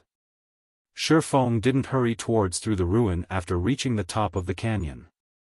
Instead, he had everyone rest in the safe zone. Players' stamina and concentration consumption were far more severe in the Primordial Divine Ruin than outside of it. If they did not rest, they might fail trials that should be passable. Meanwhile, the only places in which players could rest in the Primordial Divine Ruin were the system-established safe zones. Traps and monsters were present everywhere else, and if they relaxed, even for a moment, in these locations, they'd swiftly lose their lives.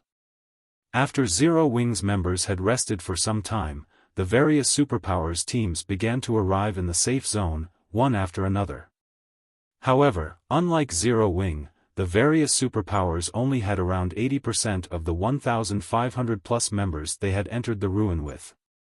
The rest of their players had to wait for the system to resurrect them, forming teams with other players to search for opportunities and treasure on the first floor. After everyone rested, they proceeded towards the second underground floor. The second floor contained a primal forest. Visibility here was even worse than in the first floor's dark canyon. Even Tier 2 players could only see up to 80 yards away. As players traversed the forest, they were bombarded by all kinds of spell attacks from out of nowhere from time to time. These spells packed a punch, and even Tier 2 MTs only survived after 3 or 4 direct hits. Tier 1 MTs were lucky to survive even 2 hits. If players wished to reach the next safe zone alive, they would have to rely on their individual reaction speed and decision-making. They'd have to dodge or block an attack instantly when targeted. Only by doing so would the healers have a chance of healing them. All the heals in the world wouldn't save them if a spell struck them directly. The ruin's second floor was also much larger than the first, a testament to the Primordial Divine Ruin's unique nature. As teams progressed, they'd encounter larger maps, forcing players to travel greater distances and face more danger. Xiaofan didn't have any special strategy to get through the second floor's trial. He could only send in the Magic Light team and Conqueror parties to tank as many hits as possible, limiting the number of casualties the team suffered. Overall, Zero Wing didn't fare nearly as well as the various superpowers. Upon reaching the third underground floor, the increased difficulty was particularly evident. The necessary method to clear the third floor wasn't like the first two. The various attacks and traps players had to face had also changed. Now, players had to collect a sufficient number of teleportation stones to proceed to the fourth floor. Each teleportation stone could only transport 100 players, and only the third floor's Grand Lord ranked monsters would drop them. One could just imagine how difficult it would be to kill a Grand Lord ranked boss in such a dangerous environment. It's no wonder why only the various superpowers have only gotten through the third floor thus far, leaving the first-rate guild's alliance behind. As Xiaofan stood at the third floor's starting point and observed the barren wasteland before him, he could not help but frown. Thunderclouds covered the sky above the plain as far as he could see. Lightning frequently descended, decorating the ground with scorch marks. Not only did the lightning strikes contain a lot of power, but they were also extremely fast, significantly faster than normal spell attacks. When facing a normal spell attack, expert players could dodge or block as long as the spell was cast from a certain distance, but the lightning strikes from above were incredibly fast. This trial's difficulty increase was tremendous. Furthermore, players had to kill level 55 Grand Lords. However, the various superpowers teams, which had just arrived, reacted as if they didn't see the lightning bombarding the plane. They quickly split into two groups, leaving one behind in the safe zone while the other boldly strode into the barren wasteland in search of Grand Lord-ranked thunder beasts and thunder elementals. Lightning continued to descend from the sky, but the superpowers members swiftly maneuvered around the strikes. Aside from a few unlucky players, who had been targeted by multiple lightning strikes, most were able to dodge the natural attacks. Even if they failed to dodge in time, their team's healers would quickly restore their lost HP. In contrast, the first-rate guilds and adventurer teams were unsure of how to continue. If they only had to dodge the lightning strikes, most of their members would be successful, but with the addition of monsters, chaos would ensue. They'd either fall to the lightning, or the monsters would slaughter them. So what if they got a lot of players this far? They still won't clear the third floor. Wild Ocean could not help but flash Zero Wing's team, which still occupied the starting point, a ridiculing smirk. Players' basic attributes were no longer the key to clearing the trial once they reached the third underground floor. Here, individual combat standards held greater importance. If a team couldn't defeat the Grand Lord-ranked bosses while being showered by lightning strikes, it would venture no further in the Primordial Divine Ruin. Guild Leader, the lightning strikes attack rate and numbers are too high. I'm afraid that no more than 50 of our members will be able to fight while dodging the strikes. Should we grind the bosses for teleportation stones with just a 50-man team? Although it will slow us down, we shouldn't have a problem collecting the necessary teleportation stones, Aqua Rose suggested. If any other guild, excluding the superpowers, encountered such a situation, they'd likely be stuck here. Even Zero Wing only had a few experts who could fight in this lightning zone. Not even the Conqueror's armor's battle arrays would be very effective. Meanwhile, trying to raid Grand Lords with so few experts was impossible. This was also why the various first-rate guilds, which had reached the ruin's third underground floor previously, had never cleared it. However, Zero Wing was different. Its team had over 10 Tier 2 players and shouldn't have a problem forming a 50-man raid team that could dodge the lightning while fighting the bosses. Unfortunately, raiding level 55 Grand Lords with only 50 members would take a lot of time, more time than the various superpowers raid teams, which had around 300 members each. No need, we'll all go together. Xiaofan said, smiling as he shook his head. Everyone? For a moment, Aqua Rose thought she had misheard Xiaofan. Relax. If this were any other trap, we might not have a way to deal with it, but if we only have to deal with lightning, we won't have to worry, Xiaofan said. He then took a thick, ancient tome from his bag. This item was none other than the ancient weather book.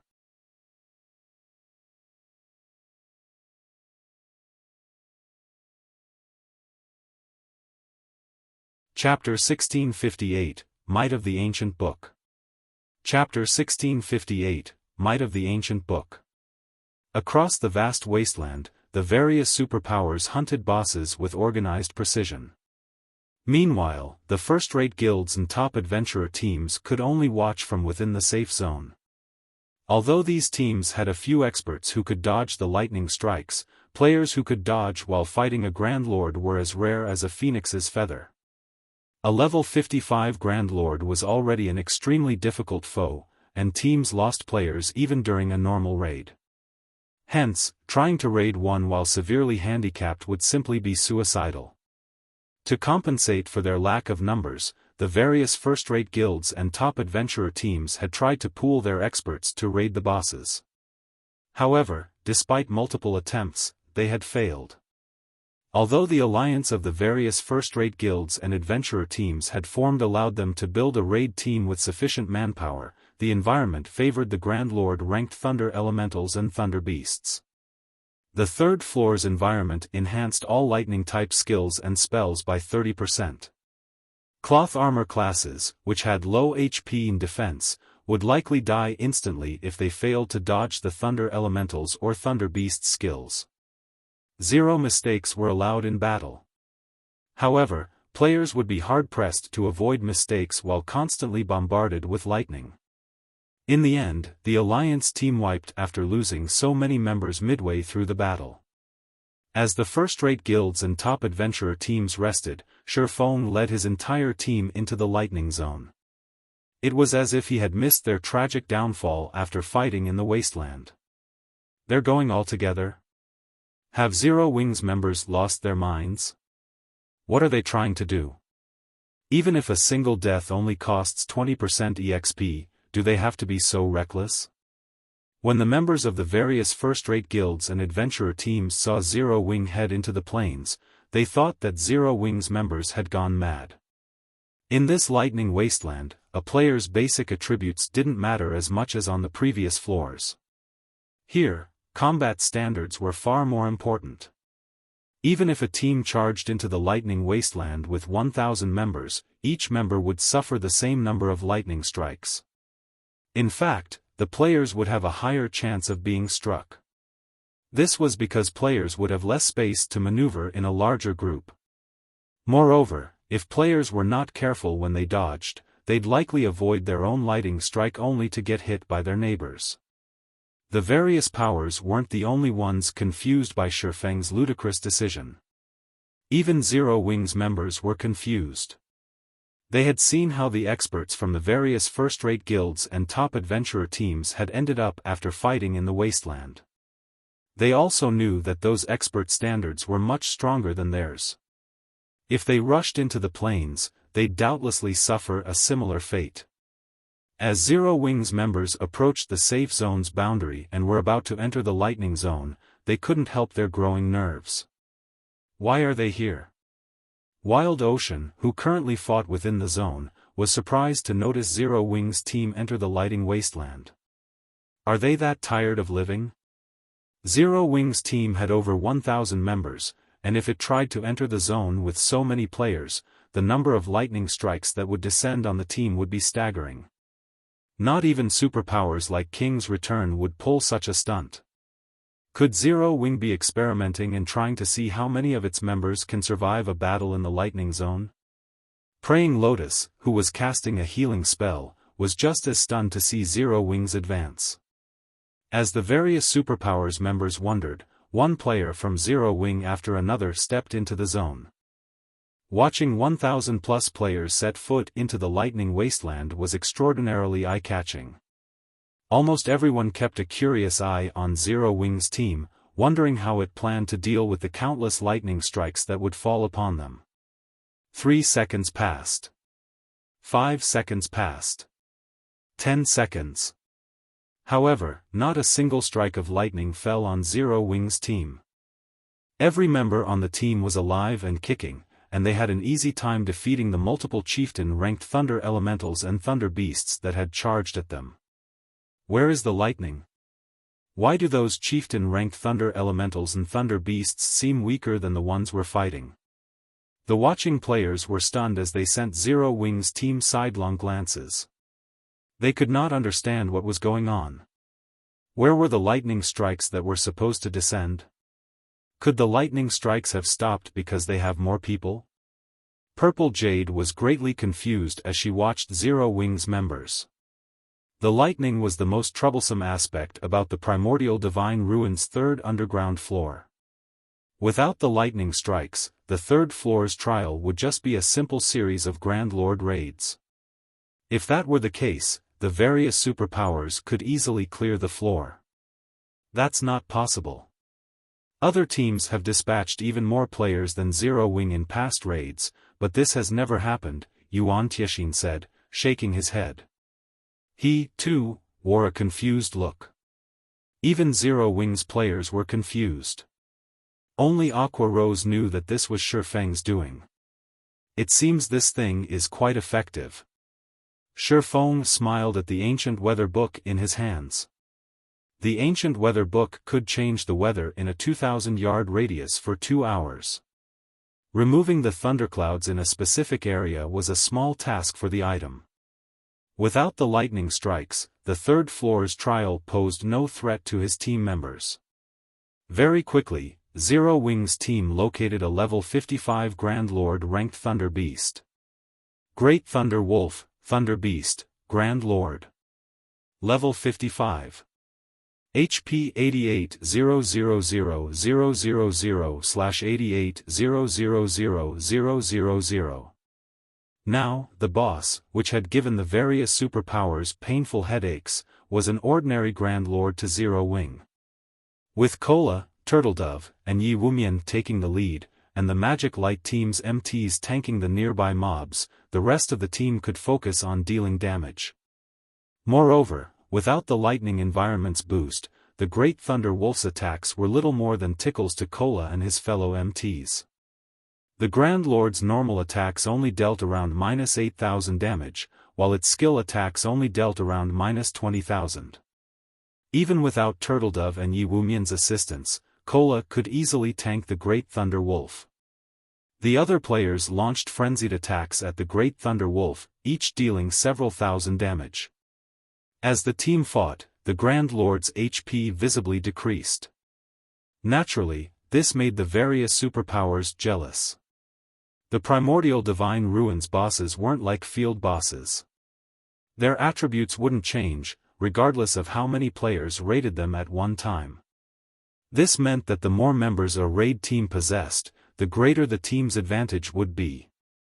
Zero Wing's team had over 1,000 members, which was more than triple what the other teams possessed. Moreover, Zero Wing's members did not have to worry about avoiding lightning strikes. In less than 5 minutes, the Great Thunder Wolf fell before Zero Wing's members. Everyone on the team also gained a significant amount of EXP. Moreover, the Great Thunder Wolf had dropped 8 items in total thanks to Xiaofan's divine providence. Although this didn't seem like much, it was above average for Grand Lords above level 50. When the various superpowers had killed their respective Grand Lords, they only got 5 items. Meanwhile, upon seeing the Great Thunder Wolf's loot, Xiaofan had to admit that the Primordial Divine Ruins bosses were far more generous than the bosses in Team Dungeons. Out of the 8 items dropped, 1 was a teleportation stone, and 5 were level 50 weapons and pieces of equipment, 3 of which were fine gold rank and 2 were secret silver rank. The last 2 items were pages of incomplete combat techniques. An advanced combat technique? Xiaofan was ecstatic the moment he saw the 2 sheets of lambskin parchment. Basic combat techniques would drop as complete items in the Primordial Divine Ruin, but advanced combat techniques and above would appear as pages. Players would have to gather every page to learn the combat technique. Excited, Xiaofan immediately inspected the 2 parchment sheets. You're tuning into the Xiaofan's Wuxia Tales YouTube channel. Don't forget to subscribe and join us on this journey to catch the most captivating stories.